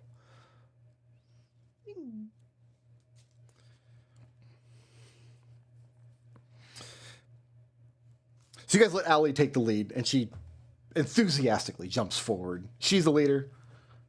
She's the smartest. She's the It's her. best. It's her. She's the leader. Okay. Our failure is her responsibility. Artis says that through the duration of your stay, after a short tour of the house, you will see myself and my staff as little as possible, unless we are required to meet some comfort or need that you have. And he turns, and behind him is, first of all, there's this enormous sculpture of a triceratops. I think it's a dragon, actually, but we're calling it a triceratops. There is an actual, there's something up here.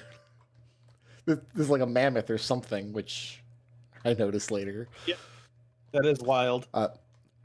For purposes of this campaign, a triceratops is like a mythological, unseelie monster. I see like Love a it. nine-tailed fox over here too. Yeah, all kinds of creatures everywhere. Oh, it's Vulpix. Standing at either side of the, because you've got behind this sculpture, you have this spiral stair going up to the second floor up here, and standing Yeah, at the base of the stair are artists introduces as the house's maidservants. They're standing here in these very handsome butler uniforms with little red bow ties, and he introduces the maids Christa and Ellen. Wait, what? We recognize this Ellen. Oh, yes, you do. We all just look Uh-oh. over. Works here now. Oh no. And Oh no. the shit-eating grin on her face. Geppa, Yeah. there's a new complication What's here here? now. Ellen is going to spend the entire weekend trying to sabotage the game and make sure that your group does not win. Mm-hmm. Yeah. That Okay. sounds correct. Challenge accepted, right? Excellent. Without further ado, Master Travail would like to take you on a tour of the grounds. So he shows you into the sitting room and the music room. He tells you the tale about how the creature in the sculpture was hunted by Ferniscan soldiers years ago and turned to stone using magic, and then was placed in the house. Every single inch of the house has a story. Everything has a story. Over here we have a nice big kitchen area, which for whatever reason does not immediately border on the dining room here. Oh, you played Blueprints. It almost never does. I was designing this adventure while I was hardcore playing Blueprints. Why am I not surprised? So you've got a dining room back here. You've got a very handsome lounge area back here in the corner. There's servants' quarters in the back wing of the house. You have here a game room. I love this little billiards table. This is cool. That's really cute. I love it. Yeah. Oh, it's like bumper pool or something. Yeah. Snooker. I've learned if you say snooker, an English person is allowed to murder you. You have to say it's snooker or they can run you through with a javelin. Knucker. If you They're allowed to do a lot of things over across the pond. Right. if this were Star Trek, you'd probably call it Domjot. Tom John. You got a library back here. And then upstairs are where the various sleeping quarters are. You've got a couple of sleeping quarters with lavatories. So the first question is, and there's another kind of upstairs lounge. Where is everybody staking their claims as far as where you're going to be sleeping? So you're going to be for 2 nights. And all the play options are here on the first floor. Technically, you're going to have run of the house. Once the game starts, the way he described it is, you will see staff as little as possible. There are 3 staff in the house. You'll Where's see the maids' quarters? The servants' quarters. Is there a little? Maybe this? No, because there's a lavatory off that. I thought you said it was back here. Geppa plans to be as close to the servants' quarters as possible to keep an eye on Ellen. Yeah, that would be the back room here, probably. Okay, so is this available to sleep in? So when I say this is the servants' quarters, like the maids won't actually be staying there. This is play area. There would also be areas of the house that you cannot access that are out of the play area. That's where the MC and the maids would likely be staying. I'd like to solve for the murder. Okay. It was Arcanist Apricot in the snooker room with the arcane orb. God, you got it already. Anyway, Leo's here upside down on this couch, like just hanging off like a 5-year-old. Sure. That's As how he you sits should on be. all couches.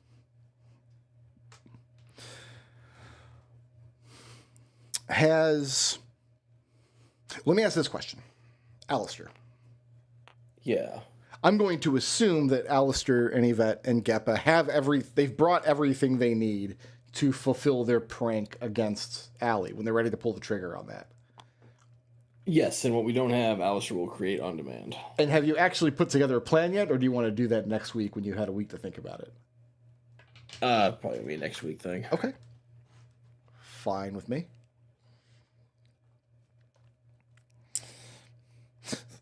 Master Travail walks you from room to room, gives you the whole tour of the house.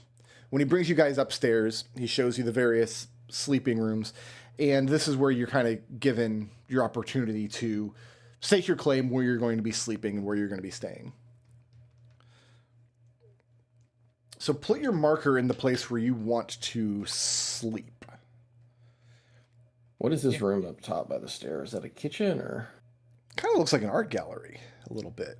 It looks like it's got looks an like a easel and some workstations here. Oh, it's an easel. Okay. Yeah, Yeah. like some pottery equipment. There's definitely a safe in this room. I don't know that I've got a map credit for this. I don't know who made this map. Unfortunate. Great map. It's pretty nice.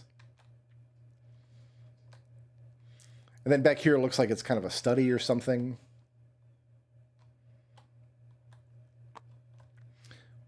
Hugo, we're saving the best room in the house. So Geppa, we're saying like this little room is like a servant's room? No, I mean, to me, the map doesn't look like there's a convenient place to do that, so I'm just going to grab a room. If you want, we'll just say that there's a cot back here in the actual like servant's quarter, if you'd prefer. Oh, I can stay there? Yeah, I'm fine with that.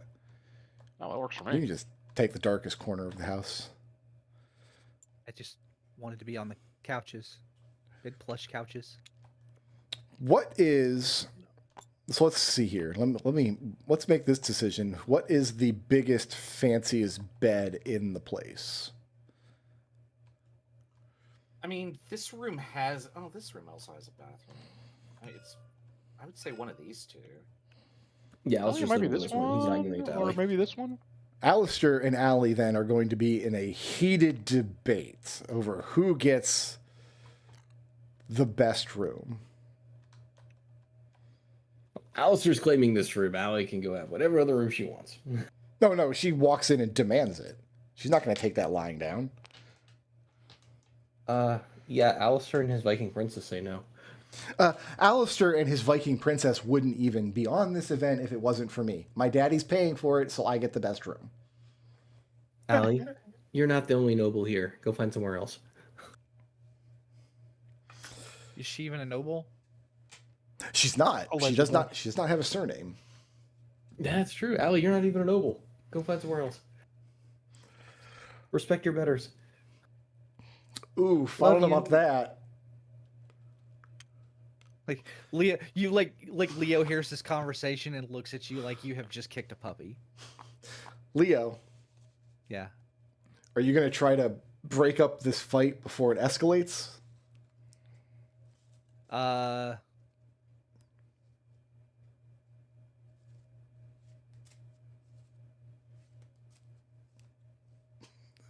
Thinking about it because Yeah. Alister just insulted me. Alister didn't insult you. You don't have to do it for Alistair's sake. I'm gonna I'm gonna like ask Allie to like I thought we were gonna camp out in the room with all the like really fluffy couches. And then I'm gonna give her puppy dog eyes. Give me a persuasion Just check. look at Yeah, okay. Another 20. Let's go. 11.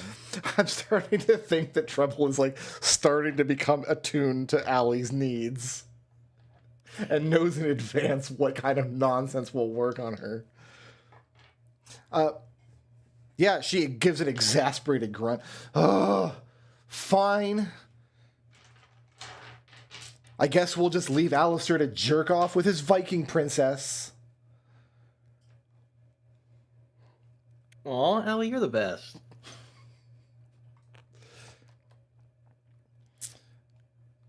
Leo gives like Alister like a look that just says, "Why are you like this?"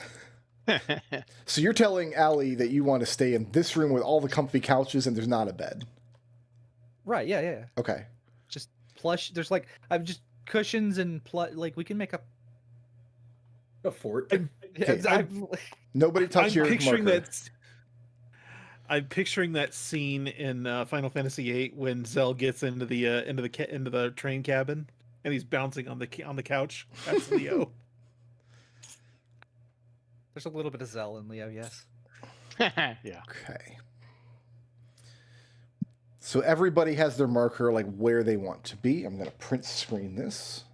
There is a spare bedroom up here. I'm getting rid of all these other markers. Leo, if you actually, or you or Allie want to use it. Leo legitimately wants to camp out on the couch because he. Hey man, sometimes you just want a comfy ass couch, right? Right. Why complicate everything? Somebody made the joke about about a cushion fort. Maybe that's what I was going to do. So where was the extra bed you were talking about? I didn't see it. Yeah, this one has been unclaimed. Oh, I didn't see that as a room even. I think we want the more spark. Dennis would probably just want a simple room. Genevieve doesn't care. Is your mentee gonna let you sleep in the same room? Alister. Yeah.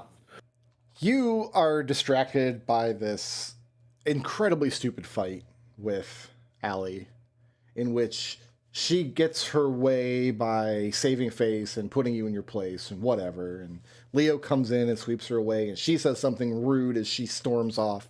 And when you turn around, you notice that you set some bags down on the floor in here, and they've been tampered with. In what way? The bags of snacks are gone. Oh, good, he's here.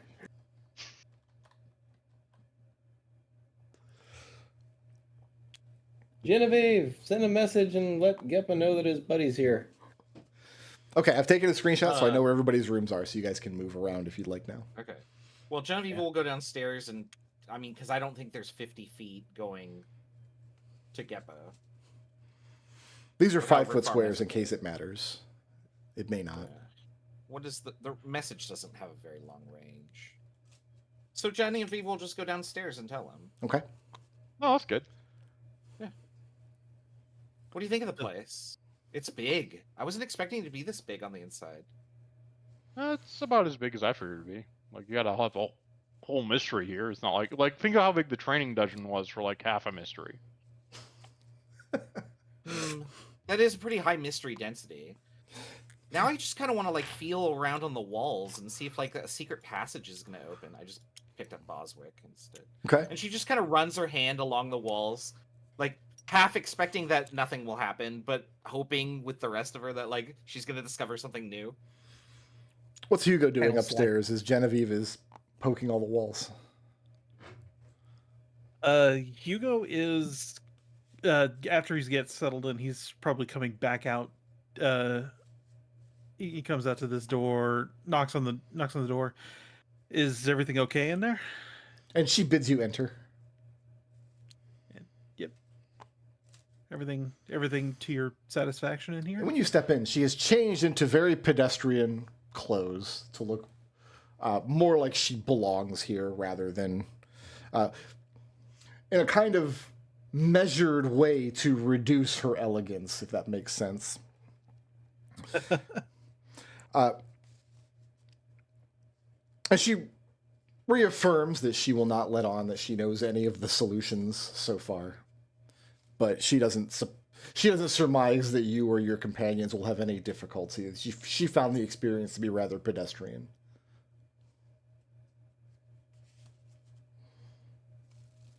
I thank you for keeping mum on this. Is there anything that I can do for you?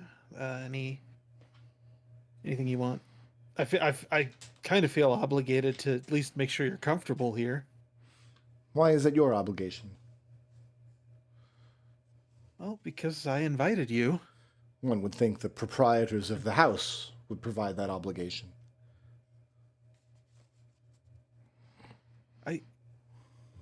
I just want to be nice. She gives you half a nod. And around that time, everybody who's in a bedroom, we're going to call this a bedroom, Geppa. Okay. And I guess the sitting room here would count as well. She'd be at like this wall. A little bell rings, affixed high up on one of the walls or corners of the room, signifying that dinner is served.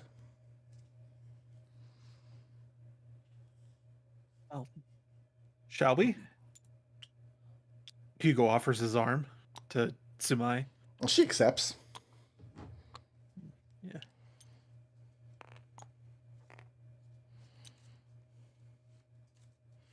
When you guys enter the dining room, there's a colorful lunchbox on it that you can't open unless you make it to rank 5. Yeah. How many ranks are we looking at here, Raz? Are we looking at 3 or 4 ranks here? I was gonna say 6 if you counted like 1, 2, 3, 4, 5, 6. Where is room 46 on this map? That's the puzzle, It's isn't like right here, right? Yeah. There is no room 46. I did not base the adventure off of blueprints. I just was putting it together as I was playing a lot of blueprints. Is there a basement? Can we get out into the west wing? Can we get out into the east wing? My God. I could do this for hours. Yeah. I'm aware. It's like we're talking about You have done this. It's for like, hours. it's like I'm You talking have done about, this. it's like I'm Destil and talking about magic. So you guys are sitting around the dinner table. There's one plate that sits empty because Rafa does not show himself for his meal. Fairly decent fare. I'm not sure if any of your characters have dietary restrictions. I assume if anything, Allie would be like very obnoxiously vegan. Well, no, Do because Hellspawn eat vegetables? that's what I was thinking. are Like you- something would Wait, have well, something would have to suffer and die for her to eat it. So Yeah. Like- well, maybe plants suffer. We just can't communicate with them. So What Okay. could be on a keto diet? So she's How are you- vegan, but she only eats sentient plants. Like, how are you vegan? Like, that's not That's horrible. vegan. That's not what vegan is. Like, no. The Yeah, opposite of vegan. this is why this is correct choice for Allie, because it's exasperating to hear about. What's that line from Scott Pilgrim versus the World? I can't remember, but it's like something like neither the flesh nor the skin or the breast milk of anything with a face. Can eat it as long as it has the face. Yeah, Okay. well, if that's her a thing, lot of- then whenever she goes to take a bite of her food, at least initially, with the first bite, Alister's going to use minor illusion to make the vegetable scream as she bites down on it. That's gonna get old very fast. Hold on, I Let's have do to. it I first, have to read somebody's private message that they sent me during the game. Sorry, I just wanted to know about your blueprints solution. Did you get Geppa to sign off on this prank? I'm not entirely sure Geppa's needed for this one, but Well, I haven't been given any details. you have enlisted Geppa in the prank. that is true. Yeah. Okay, hold on. I'll let Geppa know. Let him determine if it's mean-spirited or not. I need a Constitution saving throw from all present. Constitution, huh? Should we Constitution. just should we estimate for our NPC or our mentee? Don't worry about the NPCs. Just worry about yourself. Okay. Your DC That's is a 10 for me. 10. Oh, 23. Passed. Hugo barely Made it. passed. 11. Dang. Oh, 12 actually. Improved. The food is about what you would expect for. I mean, it's not a real hotel, right? It's a kind of experience place, so it's about what you would expect. And it becomes clear relatively quickly that someone has spiked something in the food. And after a few moments, everybody in the room is feeling very woozy, as though you're approaching the edge of sleep. Nobody topples forward into their potatoes, but everybody feels a little sleepy. Anyone got a cure poison? Just EP. I should have prepared purified food and drink. Oh no, not again. Hugo says in reference to the EP potion that we drank in the Shadowfell. Okay. Oh, this wine's really strong. God damn it, Allie. There's no alcohol being Fucking served. Ellen. Oh, there's not. Okay. Oh, boo. No. Not again. Maybe it's like that Persona 4 scene that. Oh, you don't even know. You only played Persona 4. We're gonna play the King's game next. Oh yeah. Thenance That kind of puts his hand on the table and he looks distressed. He was not expecting this kind of thing. Yvette, she's swaying back and forth in her seat. You can see her eyelids are creeping downward, and she goes, "Is this part of the game? Did the game start?" Maybe. If not, I'm gonna kill somebody. Geppa, is this your? Or like he loses the train of thought. It just Yeah. kind of. special juice. God damn it, Ellen.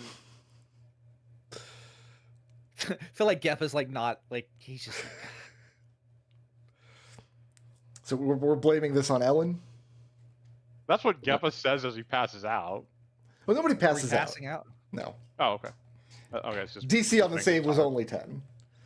It just Okay. makes you Okay. feel a little groggy. And then over the course of the meal, the effect doesn't last very long. After a few minutes, you kind of regain your composure. And he looks at the drink. And he's like, "Nah, it's not her. That's not her style. She wouldn't fail." Who's Thenance looks up whose style? Who are you talking about? Don't worry about it. To which he glances back at Genevieve. She Alister. looks at Tennant and goes, "I don't know," and then she casts message and talks mentally to Geppa and says, "You really don't think it was her?" No, she wouldn't fail. That's my psychic link back to you. Okay. Like, have you ever seen her fail to get one over on me? Ever? I mean, she your knows that this is relationship- too weak to take me down. Your relationship's complex. Like failure. No, yeah, there's a lot of details, but she wouldn't use a poison this week if she was trying to put me under. Believe me, What about the she's rest of used you? much stronger poisons in the past for much smaller offenses. Allie clasps her What about the hands rest of together when she notices that Genevieve and Geppa are having some kind of psychic conversation back and forth. Who is this? Sorry. Allie, wait a minute. Are you two like... Oh, we're just co-conspirators in crime. Alister And then she gets back grins. to eating. She leans over to Leo. That's so gross. Like Leo whispers back, "I don't think Genevieve even knows what is." Where's our She raises host? her glass and goes, "Cheers." You haven't seen him since the tour. He gave you the tour of the place. He showed you what all the rooms were. He stood by while you guys chose your sleeping quarters upstairs. And Do we have some way to call them? Oh yeah, Yeah. they said they would be available if there's an emergency or if there's anything that you need to have your comfort or needs seen to. I'm gonna go find the host. Alister's gonna stand up Okay. and he's gonna go find the host. And as you approach the door to the dining room, you find Master Travail standing on the side, standing at attention. Yes, Master Alister. May I be of assistance? Why is the food poisoned? To which he brings a gloved hand up to his lips and makes a performative gasp. Oh my, The food has been poisoned. It seems there is a mystery afoot. And no sooner does he say the phrase mystery afoot, that very fake-sounding rolling thunder claps somewhere outside of the premises. Welcome to Triceratop House. Oh God. Alister face palms and turns back around and says, "Game's on." Genevieve's gonna cast a message for Thenance, and she's gonna just to introduce him to. This is how she communicates secretly. You can only hear this. He replies openly and says, "I would prefer not to have secreted correspondence from the other players. I assumed this was to be a fair play experience with the other guests." Genevieve says aloud, "It's not the other players that I'm concerned about. There might be other ears." You're telling us to Thenance's head? To Thenance. Well, I'm saying this aloud. Ah. Yeah. I would like to point out to you, Raz, that you actually, it's message is not psychic. You actually have to mouth the words. Yeah, that's fine. She'll mouth them while chewing, although I guess that might make the message sound like. I always assume that anytime two people are having a psychic conversation in a group like this, it becomes very obvious after a minute or two. Yeah, it's like she's not trying to hide it, but like she's trying to introduce this as a tool to Thenance. Because Thenance is, ironically, a bit of a tool and doesn't probably like have any idea of like what is available to him to like I guess Genevieve's trying to see this as like a broadening his horizons sort of experience. Okay. So what is that's what she's trying to do here. Like Leo looks over at Allie. So like you invited us here. What is the victory state for this? Do you know? And yes. A moment ago, our objective? Her face was lit up because the game was starting, and she thinks that she caught Geppa and Genevieve fucking, and everything was exciting. But when you ask her that question, she just wilts, and she doesn't know, but she also can't admit that she doesn't know, because then she'd be admitting that she doesn't know something. All right. Okay. Well, then, if that's the case, then maybe there's some evidence as to what caused the poisoning in the kitchen. Hugo nods toward the in the direction of the kitchen. I don't think we should all go, though, Genevieve says. I think we should split up a little bit and see if we can catch something in the act, maybe, like, see it from different angles. Just... I don't think this is going to be as easy as catching somebody in the act. She mouths the word to Hugo, and I guess what the message says, Ellen. Genevieve's like, "We have to kill her. No, we had to tie her up. There's no other way." I'm into that. The ultimate punishment would be locking her into a room with Genevieve and making her answer familial questions. I need you to tell me everything about your great aunt, her siblings, her upbringing. I've cast Arcane Lock on the door. The only way out is to tell me all of Jeannie's secrets in 30 seconds. Go. That's the password. I So, mean, the rest of the meal... She's an arcane trickster rogue. She can pick an arcane lock. She'll just get out, yeah. And Genevieve was like, "Damn it! I thought I had it." The rest of the meal goes off without incident, as much or as little as you care to eat. And then you guys were going to start looking for clues. Yeah, I figured that was I do think the That would be kitchen's idea. obviously the starting point. All right. Well, you've got the map and you've got your little tokens. And you haven't been given any instruction on any place of the mansion that was not part of the game. It seems like everything on this map is inbounds, so to speak. Yeah. So questions of concern. Is this a room or is this like the downstairs area? Looks like a room because there's a door right there. Yeah, it's definitely a very room. dark. It's very dark, but it also kind of looked like this, so I wasn't sure. That's like a looks very storage spoopy. corner. It looks very spoopy, yes. Genevieve, Yeah. roll me an investigation check.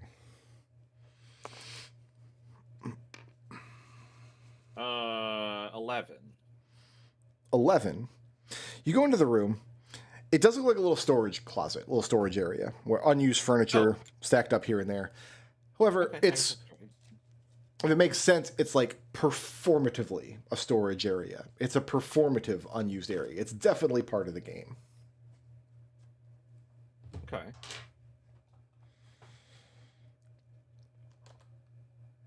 I don't have anything I wanted to do here. This was edification for the player. Okay. But Yeah, there's definitely here a room there. And I know it's kind of We're hard to here see now. on the map. It's easier to see on my screen because I don't have to worry about the lighting in Tabletop Simulator, because only an absolute idiot would run D&D on Tabletop Simulator. Like, I don't have any idea why after 10 years we're still doing this, but I will I'm never trying to think of stop. an explanation for why we're in this room, and I guess I'm going to say, well, this is our bedroom. Let's start with the first room. And then Hugo, So that's where Genevieve is. Hugo, you want Sumai to come with you to check out the kitchen? Because she already knows the solutions. Yeah, she already does. So what do you want her for? Just more moral support?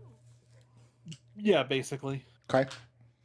You go into the kitchen, and it's very well. They got a well-stocked kitchen area and a pantry, and you see some evidence that one of the maid servants was in here recently, having prepared the food and then served it to the dining table before calling you all down. Pinned to one of the walls, you see your menu. You'll have tonight's supper, breakfast, tea, supper tomorrow, and then breakfast on the third day will be your last meal in the house. So that's a total of 5 meals, one of which you have eaten. Sorry, can you say those meals again? Yeah, it's the supper you just had, breakfast, tea, and supper tomorrow, and then breakfast on the third day. And then after breakfast on the third day, that's when the experience will end and you will all be kicked out of Triceratops' house. I'm sorry, Triceratops Lodge. The musical. The musical. Hugo. Yeah. Give me an investigation check. Sure thing. He was actually trained in this. Oh, this is the kitchen. Okay. Wrong room. There's a giant kitchen, but it's not next to the dining room, which is what I would I expect. thought this was the kitchen for some reason. That's like a servant's quarters. This is where the servants Yeah. of the house would sit and have their meals. Oh, so you can see why I thought it was the kitchen. Yes, of course. That is a 14. A 14. Yep. You find everything you would expect to find in a kitchen. Cutlery, plateware. You find an open pantry, dry goods, probably a magical ice box. We're in Strixhaven, so stuff like that probably exists. Wood fire oven. You find a drawer that is notably locked. Requires a key. Oh. Hugo tests the drawer. Yeah. And then when he'll look up and I'll guess when we regroup, I'll let everyone know about that. Okay. Hugo smiles as he turns around and goes to the back out of the kitchen. Yeah, back Sumai toward the gives dining away room. nothing. Absolutely nothing about what you found was important or not. Then yeah, Hugo smiles and nods appreciatively at her. He says, "Well, I found an unusual locked drawer in the kitchen. So there's something to be found there. There's something kept secret in there. Maybe it did have the menu instructions as well. Did it have did it actually have dishes and whatnot? Yeah, it lists out Meals, what you'll be or- eating for those 5 meals. Okay. And then Hugo he will rattle orders his own set. Hugo will rattle that off and then say, "Do you think that's important?" We can make notes. Leo. Allie reaches over and shakes you by the shoulder and says, "Go find the key, Leo, to that drawer."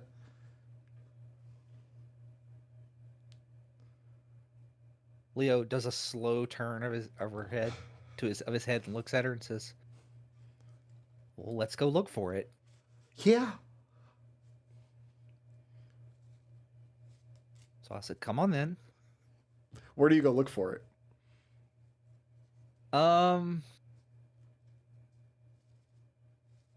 Is there a study? Let's There see. is a study.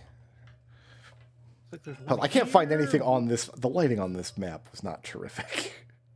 It's much easier to see on my map. That's like an art. That's like might be an art gallery, This might be a a workshop study. kind of a There's a deal. glow. Yeah, up on the second floor with the green carpet is what I was calling the study.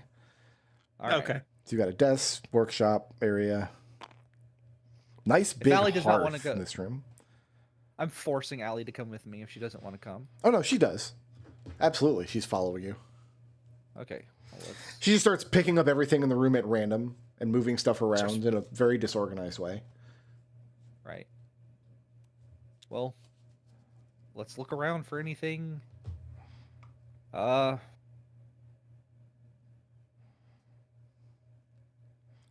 Leo, Yeah, give me an investigation check.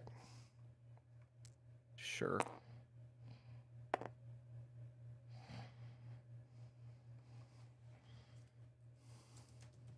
Three. 3. Anything here could be part of the puzzle. And after spending 3 or 4 minutes in this room with Allie, you realize that basically everything that's not nailed down has now been picked up and moved and is not any longer in its original position. I'm going to ask her to stop doing that.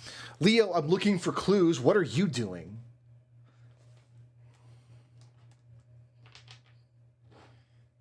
Looking for clues. But I don't know where anything is because you've picked up and moved everything. Well, just don't pick anything up that I've already touched. You've moved it already. It's What gonna be if a- where it was part of, yeah, like we're gonna, this is the next 4 hours. It's going to be a long weekend. Yeah. What's It's Geppa Brickroad. doing after dinner? Geppa's gonna search. Like, how was the dinner brought in? Is there like a dumbwaiter or like a little slit where like the servants bring the food through? Or No, it would have been prepared in the kitchen and just brought in on foot. And then when you guys heard the bells, by the time you heard the bells, it would have already been sitting on trays on the table. okay, I want to just investigate like the places in the where they would keep like the extra wine and the extra food in the dining area. And in particular, I'm interested to see if I can figure out if there was anything else in here with like poison in it. I guess I should just taste things and see if they feel poisonous to me. So Give me it's actually an hurting me. Arcana check. I am not good. Oh wait, I might have a die for this. No, I think that was. Oh, I do. Wow. Okay, I have a die for that. Yay! Mage Tower. Sports ball teaches you how magic works. 6. I would hope so. That's a 10 on Arcanas. A 10. Even after the whole woozy scenario, that didn't stop you from eating the rest of the meal, did it? No, absolutely not. Okay. So yeah, what you've come to find, there's no food stored in this room. It was all served here from the kitchen. And you find several of the dishes had just had some kind of very mild sedative effect to them that had a magical effect to make people feel like they would pass out and lose time. And it has been placed in several different dishes to ensure that all of the guests would actually partake of them. Other than that, you don't find anything out of the ordinary with the food. Okay. Give me an investigation check. Yep.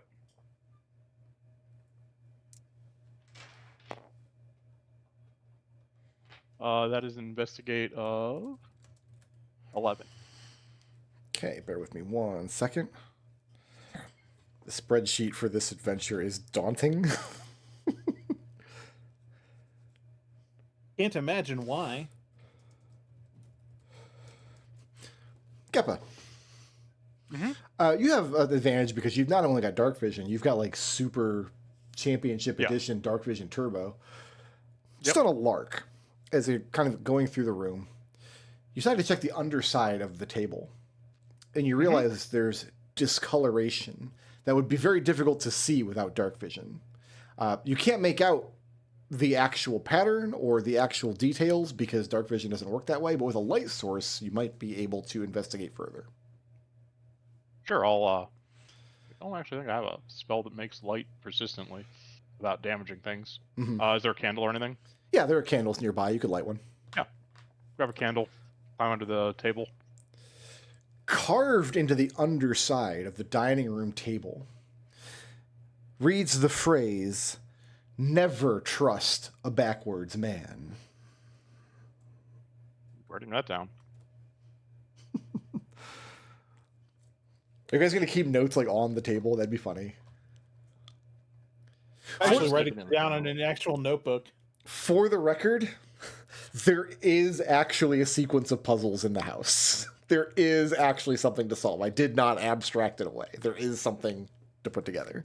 So I'm not that sure was if never that trust came the across backwards or not. man? Maybe it's better that I just say that out loud. But because oftentimes The when I do villains- puzzles in D&D, I don't have a hard solution. I just let you guys play around for a little while and make some skill checks. But there is stuff here to do. So the villain's name is Nam. Never trust the backwards man, you said? Never trust a backwards man. And it's carved into the wood and the underside of the table as with a knife.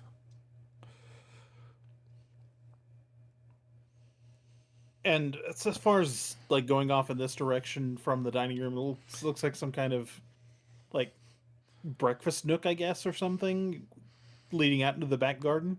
Out behind the room that they've... Yeah. God, what's the solarium? Is that what's out there? Something like that. Nice, why not? nice little breakfast nook. Unusual and rare rooms are more common today. Hugo, Sir. stepping into this area, standing outside of the... Because there's a back door here. I'm not sure if you can see it or not. Yeah. Here, hold on. I'm sorry. Give me 2 seconds. Let me see if I can...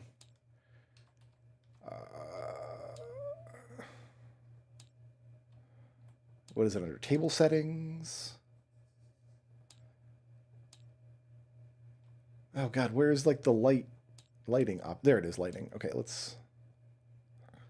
Whoa. There That we makes a big go. difference. Okay. Yeah, that's a lot better. Oh, that hurts my eyes to some degree, just because of the. It's not that.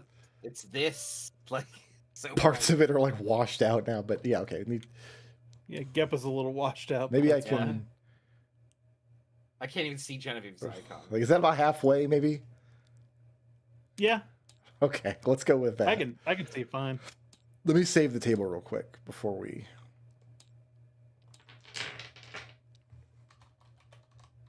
What are the chances that I spelled Triceratops correctly? Sorry, Hugo. Even odds. There's like a back door here. Yeah. And as you come into the area, you hear a voice on the outside of the back door. Just say, "Oh, shit." Hugo cocks his head to one side, calls out, "Hello?" And give me a perception check.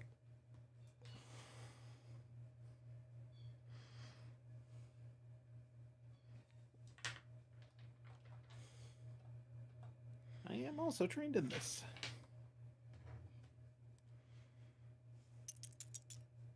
Oh. That's a 17. 17. For a moment, you hear what sounds like the sound like a boot heel tapping against hard soil. And then you call out hello. And appearing just in the doorway is the maidservant you were introduced to earlier, Christa. And she holds her hands deferently in front of her. "Yes, Master Hugo, how may I be of assistance?" And as she speaks, just all of the smoke she was just inhaling rolls out of her nostrils and into the room. Oh, I apologize for interrupting your break. I'll leave you to it then, I suppose. And when you turn to leave, she kind of steps forward, like, "You're not going to tell the MC, are you?" No, of course not. And she just silently gives you this thank you gesture, and then she slips back out the door.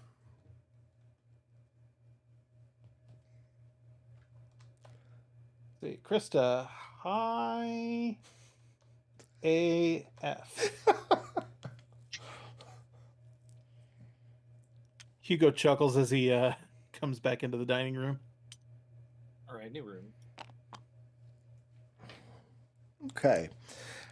I need... The taxidermy room. So, Geppa, are we bringing Ellen in on this plan that Alister has concocted? Do we need Ellen for it? Alister has name-dropped Ellen here. I just figured that was the easiest way to do it, given that she's a rogue. Well, I guess it's kind of up. Does Geppa want to do this, or does he want to try to convince Ellen to do it? I mean, if Geppa can do it himself, that's fine. I've got a great stealth score, and if it's dark, no one can see me, so yeah, I'll do it. So, Geppa, while everybody else is kind of fanned out to the house and is looking for clues, you have a job to do. So give me a stealth check. You got it. And I have some... Let me know if this fails, because I got a bunch of extra stuff I can throw on it. Okay. Oh, no, I don't. I never haven't picked up stealth yet? Jesus. All right. Can I give you a bardic inspiration die? Sure. What is that, a 6 now? That's an 8. An 8 now. And then it explodes with sound if I successfully That's a hide from D10. someone. That's a D10. All right, so that's going to be a stealth of 24. Okay.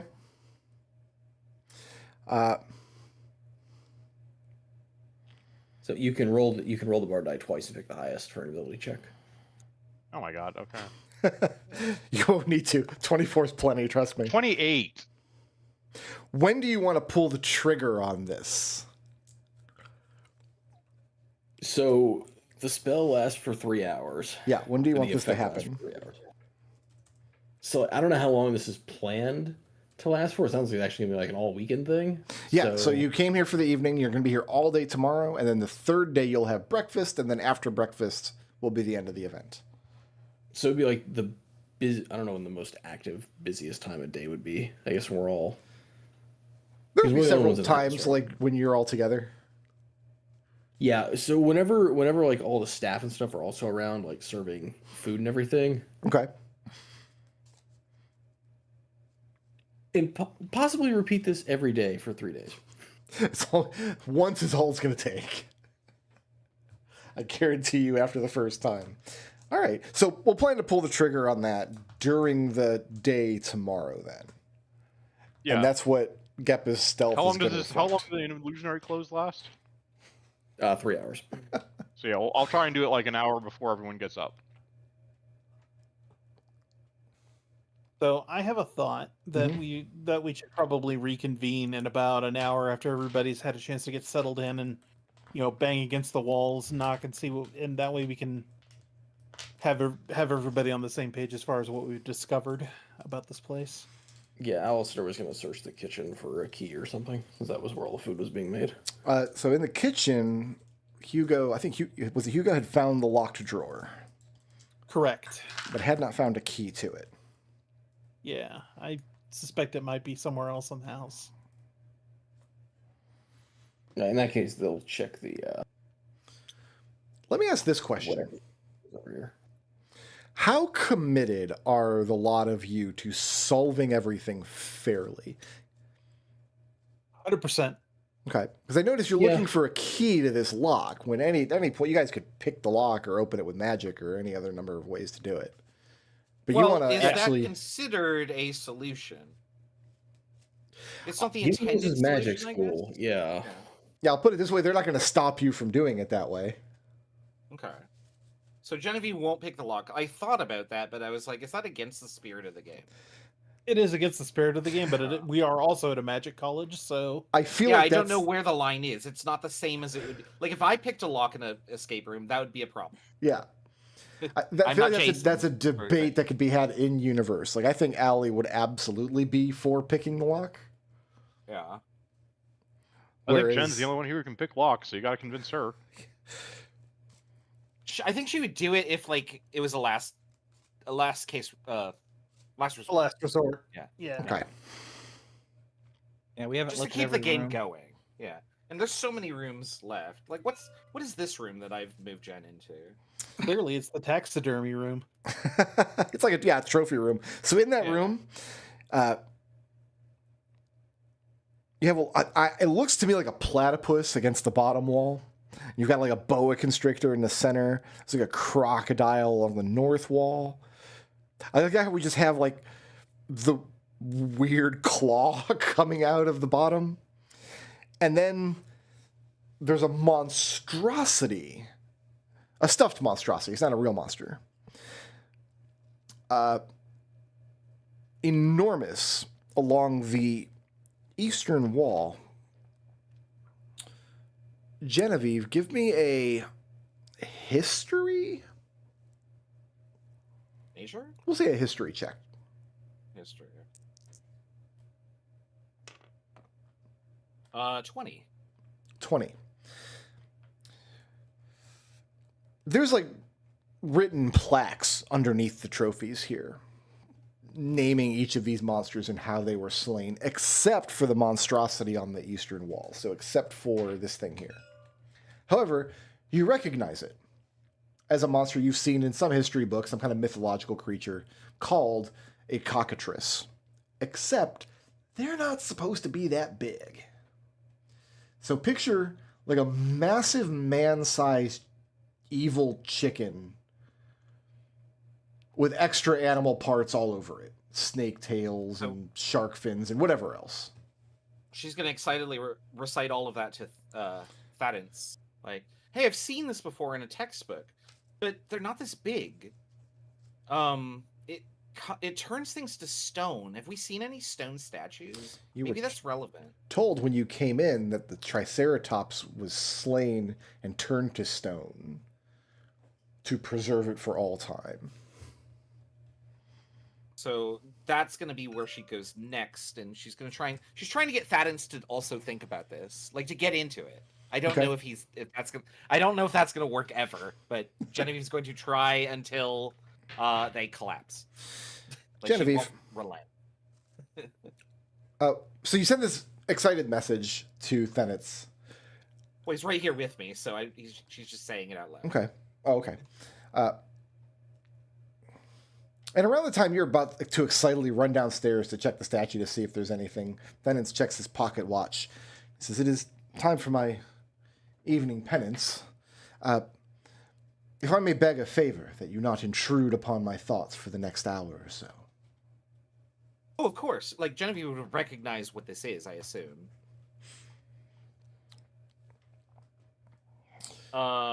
So she'll say, use the bedroom. Mm-hmm. And do you want me to lock the door? Well, it would lock so from nobody inside. else can come in? Well, I mean, she can pick locks. I assume you could pick them closed.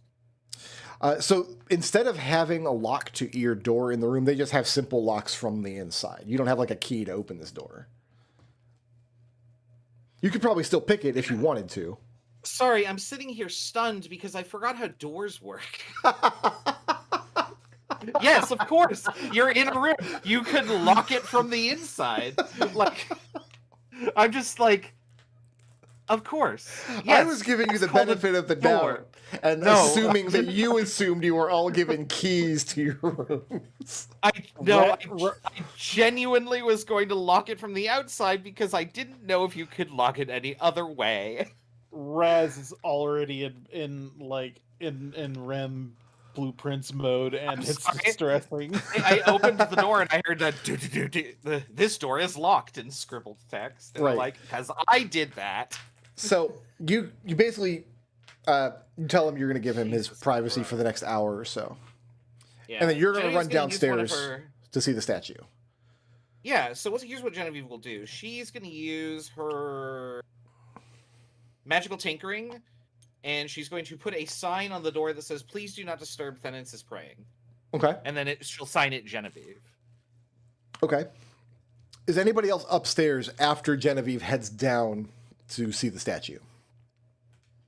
I see that like I said, Leo and Allie are up here arguing. yeah, probably spills out into the hall at some point. Yeah, as you guys are coming down, Leo, you hear something coming from one of the rooms that just sounds like, it kind of sounds like a branch slapping against an outside window. But it's a little too kind of close for that to be the case.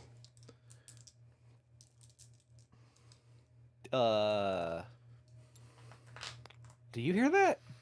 I'll ask Allie. And she's about to argue with you, but then she kind of glances around. Oh my god. It sounds like someone's jacking off. We just got here.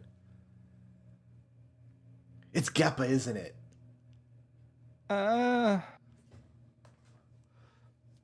don't want to think about my friends ever doing that. Like, I'm gonna go. Probably not, and then just kind of walk away, and then I'm going to find the. Easy enough. The sound's coming from this room. That you know. Is Genevieve in here with Thenance, or is this? No, Thenance is alone, and Genevieve's putting the note on the door, and she's probably like right here. Well, Genevieve I'm has not even gone thinking downstairs anything to about the statue by this point. Oh, I didn't know what the timing is. Yeah. Okay, so he'll be over here. Yeah, so you come around the corner and you hear this sound that sounds like slapping from inside, and there's a note on the door. Please do not disturb. Thenance is praying. Thank you, love Genevieve, with little hearts. That's exactly. Yeah. What Yeah. I'm going to be like, I'm not the most hip person, right? Okay. I think Allie would agree with And that. yeah. That's not like a euphemism, is it? What, hip? No, I mean like the praying thing. That's not like. She said she thinks he's in there like masturbating. Allie Leo's thinks just that, confused. yes. Well, so Leo's just confused. You don't know a lot about religious people, do you? Allie's just standing there, like, From the excited, south, and she thinks it's very funny, like mouthing, "Oh my god."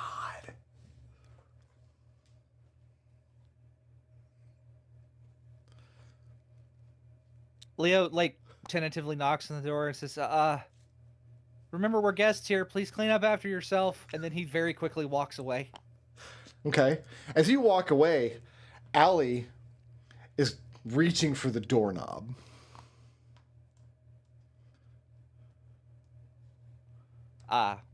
Leo kind of looks at her very horrified. And she tries the knob and finds it locked. And the sound inside is not arrested. Okay. Let's go look in another room, I guess. She said, "Yeah, I'm going to look in a room, all right." She reaches up and pulls a hairpin out. No, don't do that. Oh, she's doing it. Can she?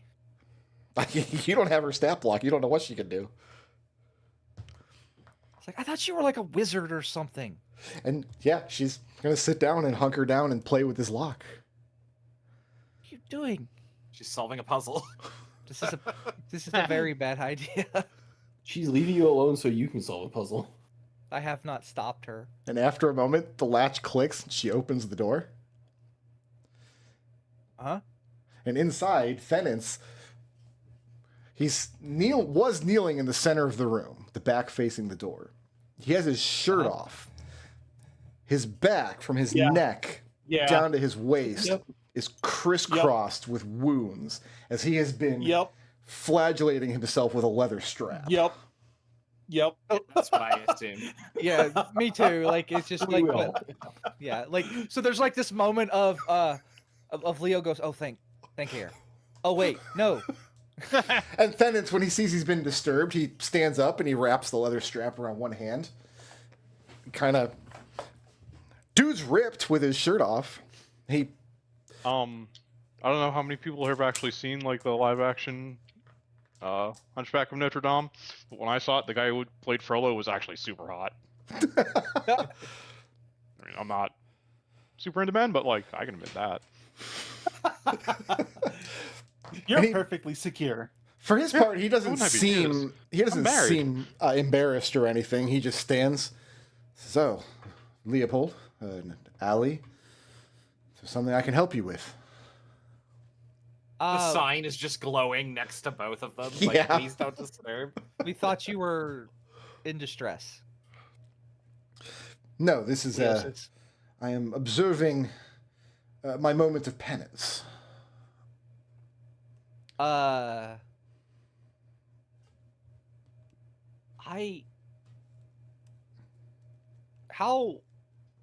is that something like the doctrine like calls for? There are various Etherine cults throughout history. Some are more extreme than others. This would be very, very concerning, yes, in modern times. Yeah. The Etherine Church has been through a large reformist pattern in the last couple of decades. This would be very strange. Would it have been strange before the reform, like around the time of like, Raven Flumph? Would that have been strange? If Ekon and Pladden had caught someone doing this, it would have been considered strange to them.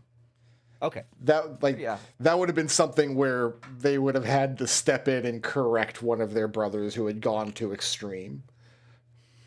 All right.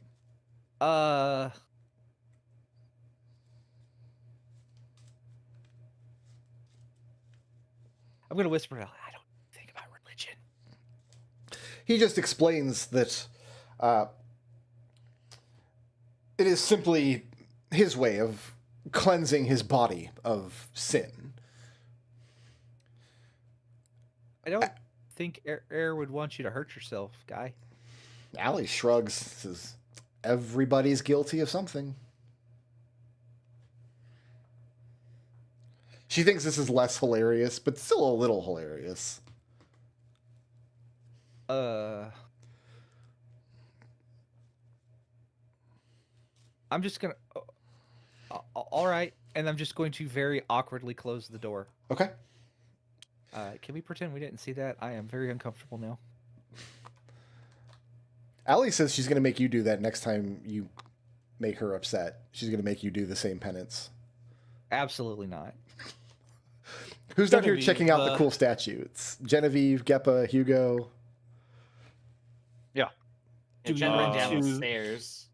Geppa's just going to climb up the statue. Okay. Do we want to like take another 10 minutes or so and regroup in the dining room or the sitting room and compare what all we found with each other? Well, Thenance is busy for an hour. I put a sign up, and I don't think nobody's gonna bother him. I was going to finish up the encounter here at the statue, and then whatever Alister was doing, and then reconvene in the dining hall, and that's where we were going to break for the day. Yeah. Okay, so, then an hour then. Geppa, you're just climbing all over the statue? Yeah, I'm just going to climb it. Okay. Solid stone statue of a Triceratops. A Triceratops would be considered a mythological beast. Some kind of unseelie creature from old tales. Who knows if they ever existed. Geppa's putting holes in with his freaking like creepy claws. No, I'm not using my climbing claws to do this. Maybe he wants to look at the plaque. At the plaque? Yeah, and it talks about the creature could not be slain by mortal weapons. And so outwardly forces of the shadow were turned to instead.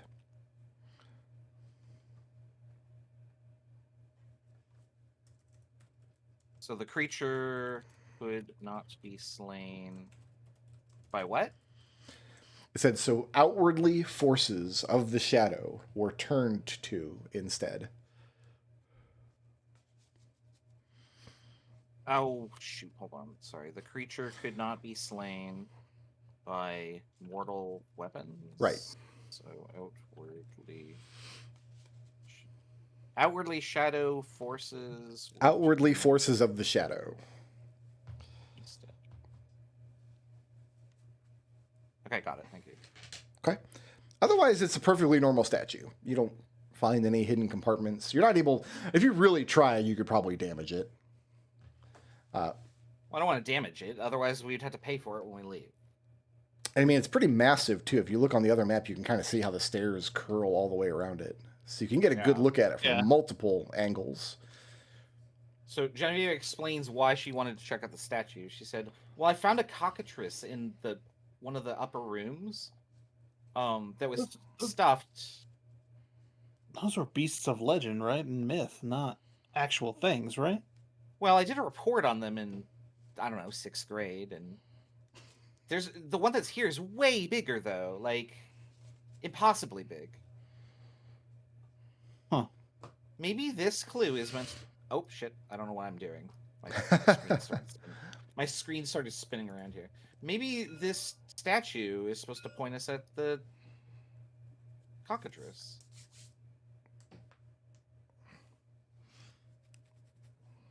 What is Alister doing back Perhaps. here in the servants' quarters?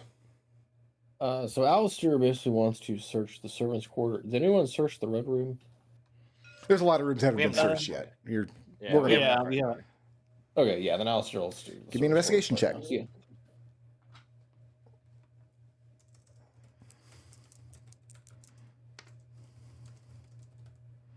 Let me see if I have dice I can use on this.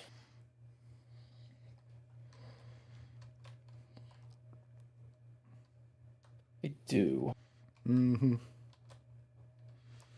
Because I can't roll for shit today. What else is new? Yeah, sadly.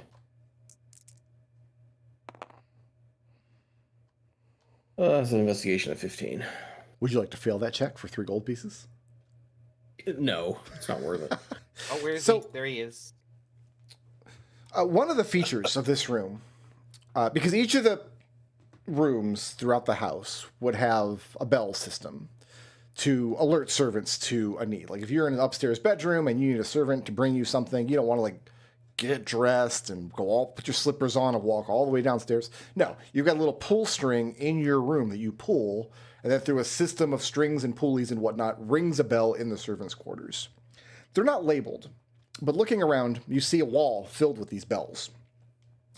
And you manage to identify what you think would be one for each of the bedrooms in the house where the quality would stay, plus the rooms where you think servants might be required. For example, the sitting room, the banquet hall that you were in. However, there seems to be an extra bell. That was my question. There's one too many.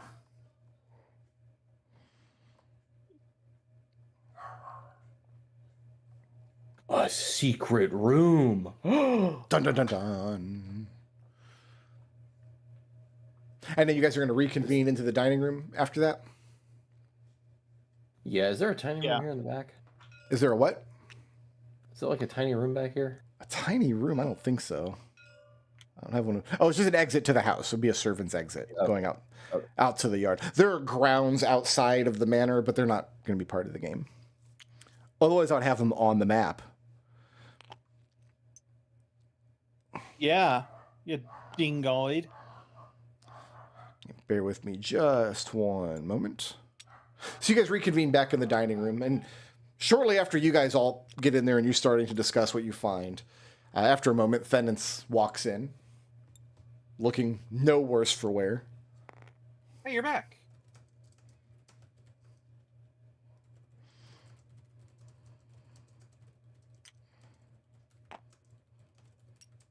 I guess my sign did the trick, huh? Leo, did you and Allie find anything? No. I'm going to no. Learn nothing.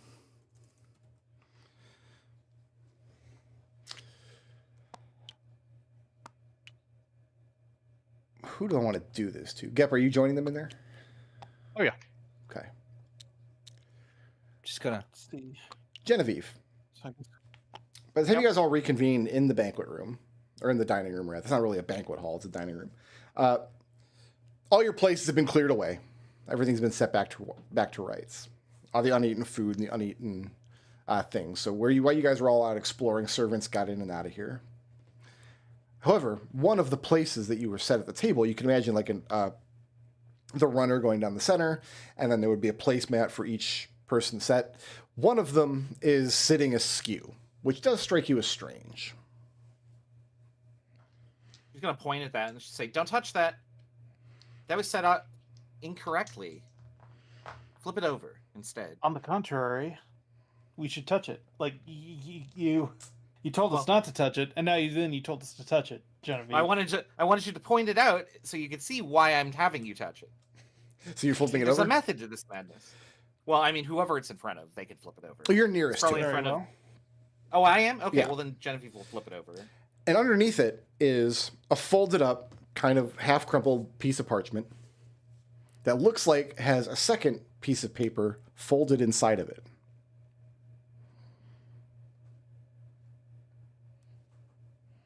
She'll open the first one.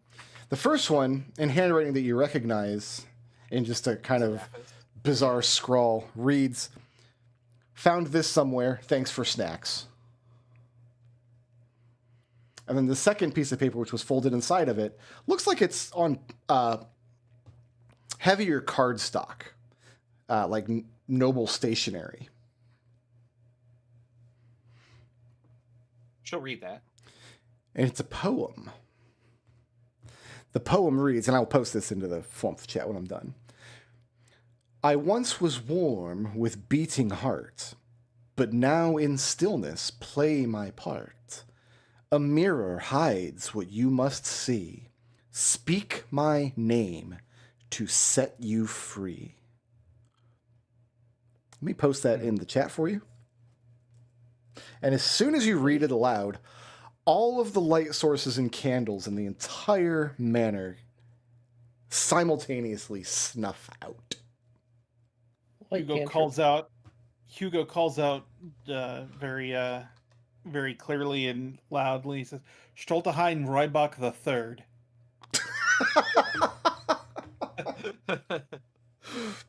Da da da da da da. So that's what we're gonna call it for the week. So let me just real quick to go over the clues that you guys found. I put a little mark next to the ones that you've got. You found a locked drawer in the kitchen that you've decided not to pick and that you don't have a key to. You didn't find this one. I marked that one mistakenly. You found the scratches under the dining room table that read "Never trust a backwards man." You found the giant cockatrice upstairs. You read the plaque in front of the statue that talks about outwardly forces of the shadow. You found an extra bell in the servants' quarters, and then you found... Well, the riddle was left for you. You don't know where it was found. So, why don't I go dark for a second so I can add up all the encounter experience that you guys totally didn't earn because you didn't fight any monsters. What I'm going to do is tell you that I'm going to add up your experience, but then I'm just going to go to the bathroom. That's all I'm going to do. And you guys can think about some blips. You're just going to ponder what 0 plus 0 is? Yeah, ponder 0 plus 0. Now, have you drawn the lavatory today? Can you actually go to the bathroom? I'll be back in 2 minutes. Who's the most creative today? I kind of want to give it to Alister for this plan that hasn't happened yet, but I guess maybe we should do that next time. It's on a timer. No, but I mean, we haven't actually seen what the plan is yet. I just Yeah. Oh, okay. The fact that there's this so Oh, much right. I stuff forgot going I'm in on it. You don't know the plan and I do. Okay. I don't have any idea what this is.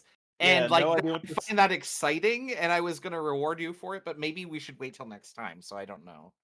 Yeah, gotta wait for it to What's actually another rip. creative? What else creative?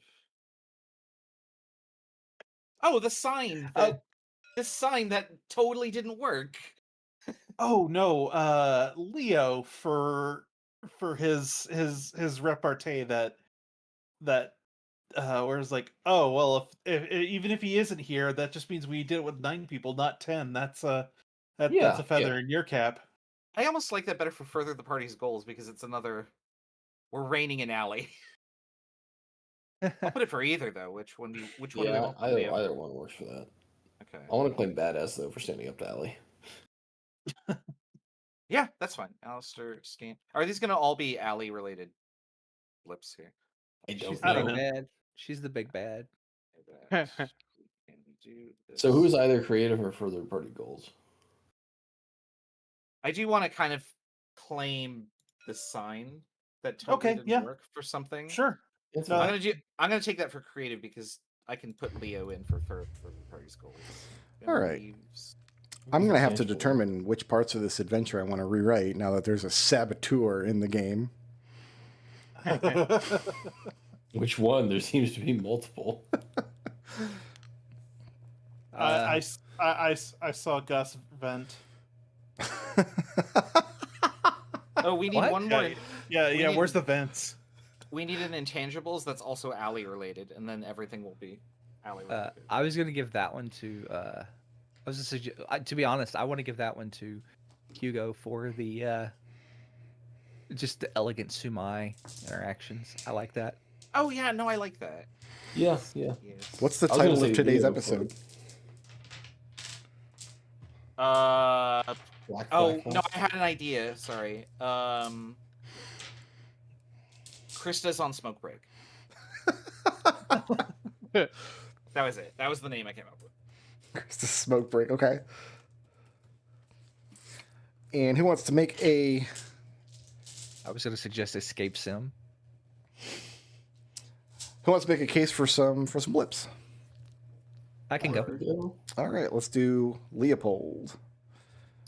Lawful good. Everyone has a place and purpose. For Leo insisting that he is responsible for Allie until he gets to her, up until the moment she walks into her house, room, whatever the hell she lives in, broom closet. I don't know, wherever witch's tower. Anyway, my ideal. I might fail, but I'll never give up. Dealing with Allie feels like constantly failing a saving throw, and I haven't given up yet. Okay. I mean, I legitimately haven't given up trying to be nice to this awful person, hoping that maybe at the end of the day she's going to be a better person. Mm-hmm. Lead by example, golden rule, treat others as you want to be treated. Sure. Flaw, the only one of us can be the best, and it's clearly me. For Leo is just as bad as Allie when it comes to winning. Yeah. You have something in common. That's great. It's like Leo. She's like, well, I want to win this. And Leo's like, well, now that you've said this, I want to win too. I've definitely been in situations in escape rooms where two people have very different ideas on how to solve the escape room. Which is exactly what happened in here. Yeah. Leo's like, okay, let's look in here. And Allie's like, let me pick up every object and place it in a different spot. Yeah. So I expect the way the rest of this adventure is going to go. Who wants to go next, and why is it Hugo? Yep.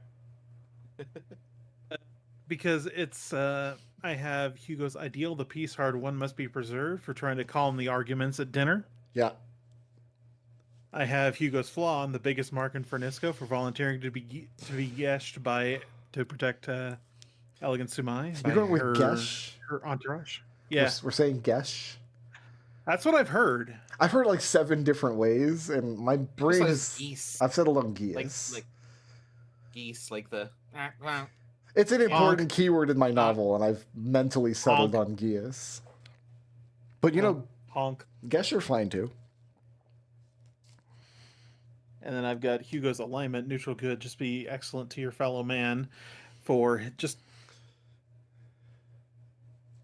trying to be oh my gosh, just being a nice guy. He just a winning smile. Aw shucks. Just a stand-up bloke. Yeah. He's trying to be a gentlemanly, courtly man, despite the fact that he's common born and a complete jackass, making a complete ass of himself. At least he didn't get caught slapping his back in his bedroom. I once I heard that, I was like, let's go find that Isaac gif from Castlevania. Alister, you don't want any blips, do you? No, I got my level. I'm fine. He's fine. Alignment, chaotic good. That would be a good use of reward for trying to get the rat boy to talk and calm him down. Okay.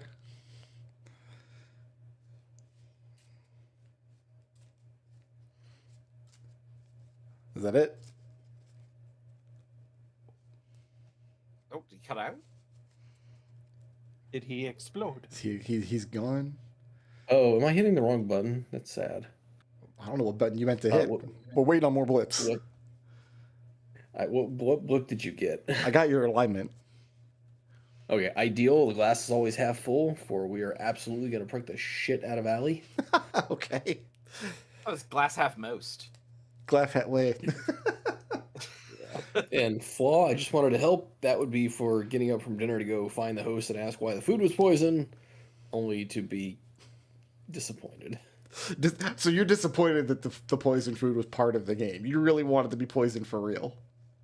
Yeah, it was just so predictable.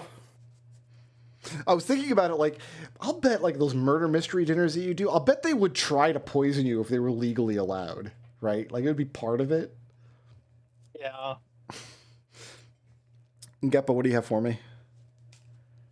So I've got my ideal. When I set my sights on something, nothing can stop me for finally meeting Rafa after much attempting. Good job. I've got my alignment. Chaotic neutral. Why shouldn't I do what I want when I can for going in on the prank? Sure. I've got my flaw. When I'm bored, watch out, and I'm easily bored for just deciding to climb up the side of the skeleton. Okay. No other reason for it. And then I've got my Bane, Heart Ellen for bringing Ellen inadvertently into this on the wrong side. Yeah, that seems that seems appropriate. I mean, this Bane affects all of us. Do we all get credit? No, you don't. No, I know. You can take some blips though if you want. Okay. Alignment chaotic good. Everything has an explanation. I bet I can figure it out. For trying to find the connection between the taxidermied cockatrice and the stone statue in the main hall. Honorable mention to Genevieve and me arguing with the test proctor that fireball spells only produce heat, not expanded gas. Fair enough. Yeah. Ideal, what would Eugenia Veritas do? For creating trade wins bingo for her dorm mates, mostly to track where trained wins is at any given time. You know, scientifically, but it's fun. Let me stop you there. I'm going to check with Treble. Eugenia would have picked the lock on the door. Yes. Yeah, thought so. Yeah, 100%. She would have picked. She would have she would have picked the lock on the drawer. You mean, right? She would have picked the lock on the On the drawer. Yes, in the kitchen. I'm sorry.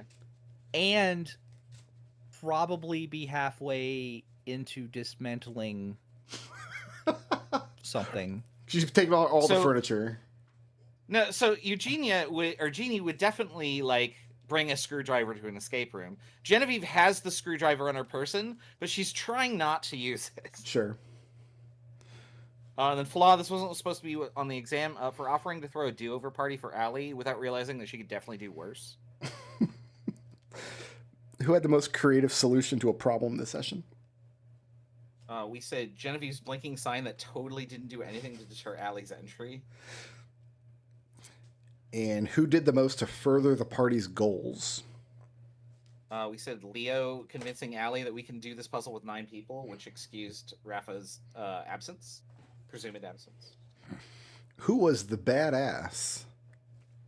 That was Alister for standing up to Allie and claiming his own room. And who was intangible this week?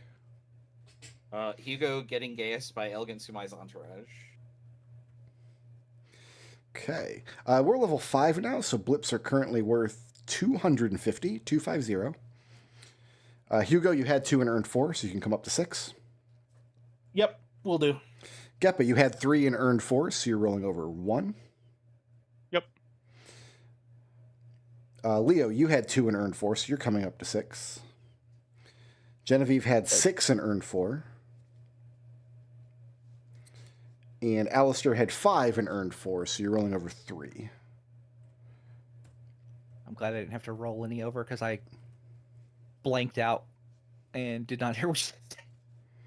250. They're worth 250. Yeah, they're worth 250, but you got earned 4, so you're coming in with 6. And when we come back next week, we will find out what happened to all the candles in the house.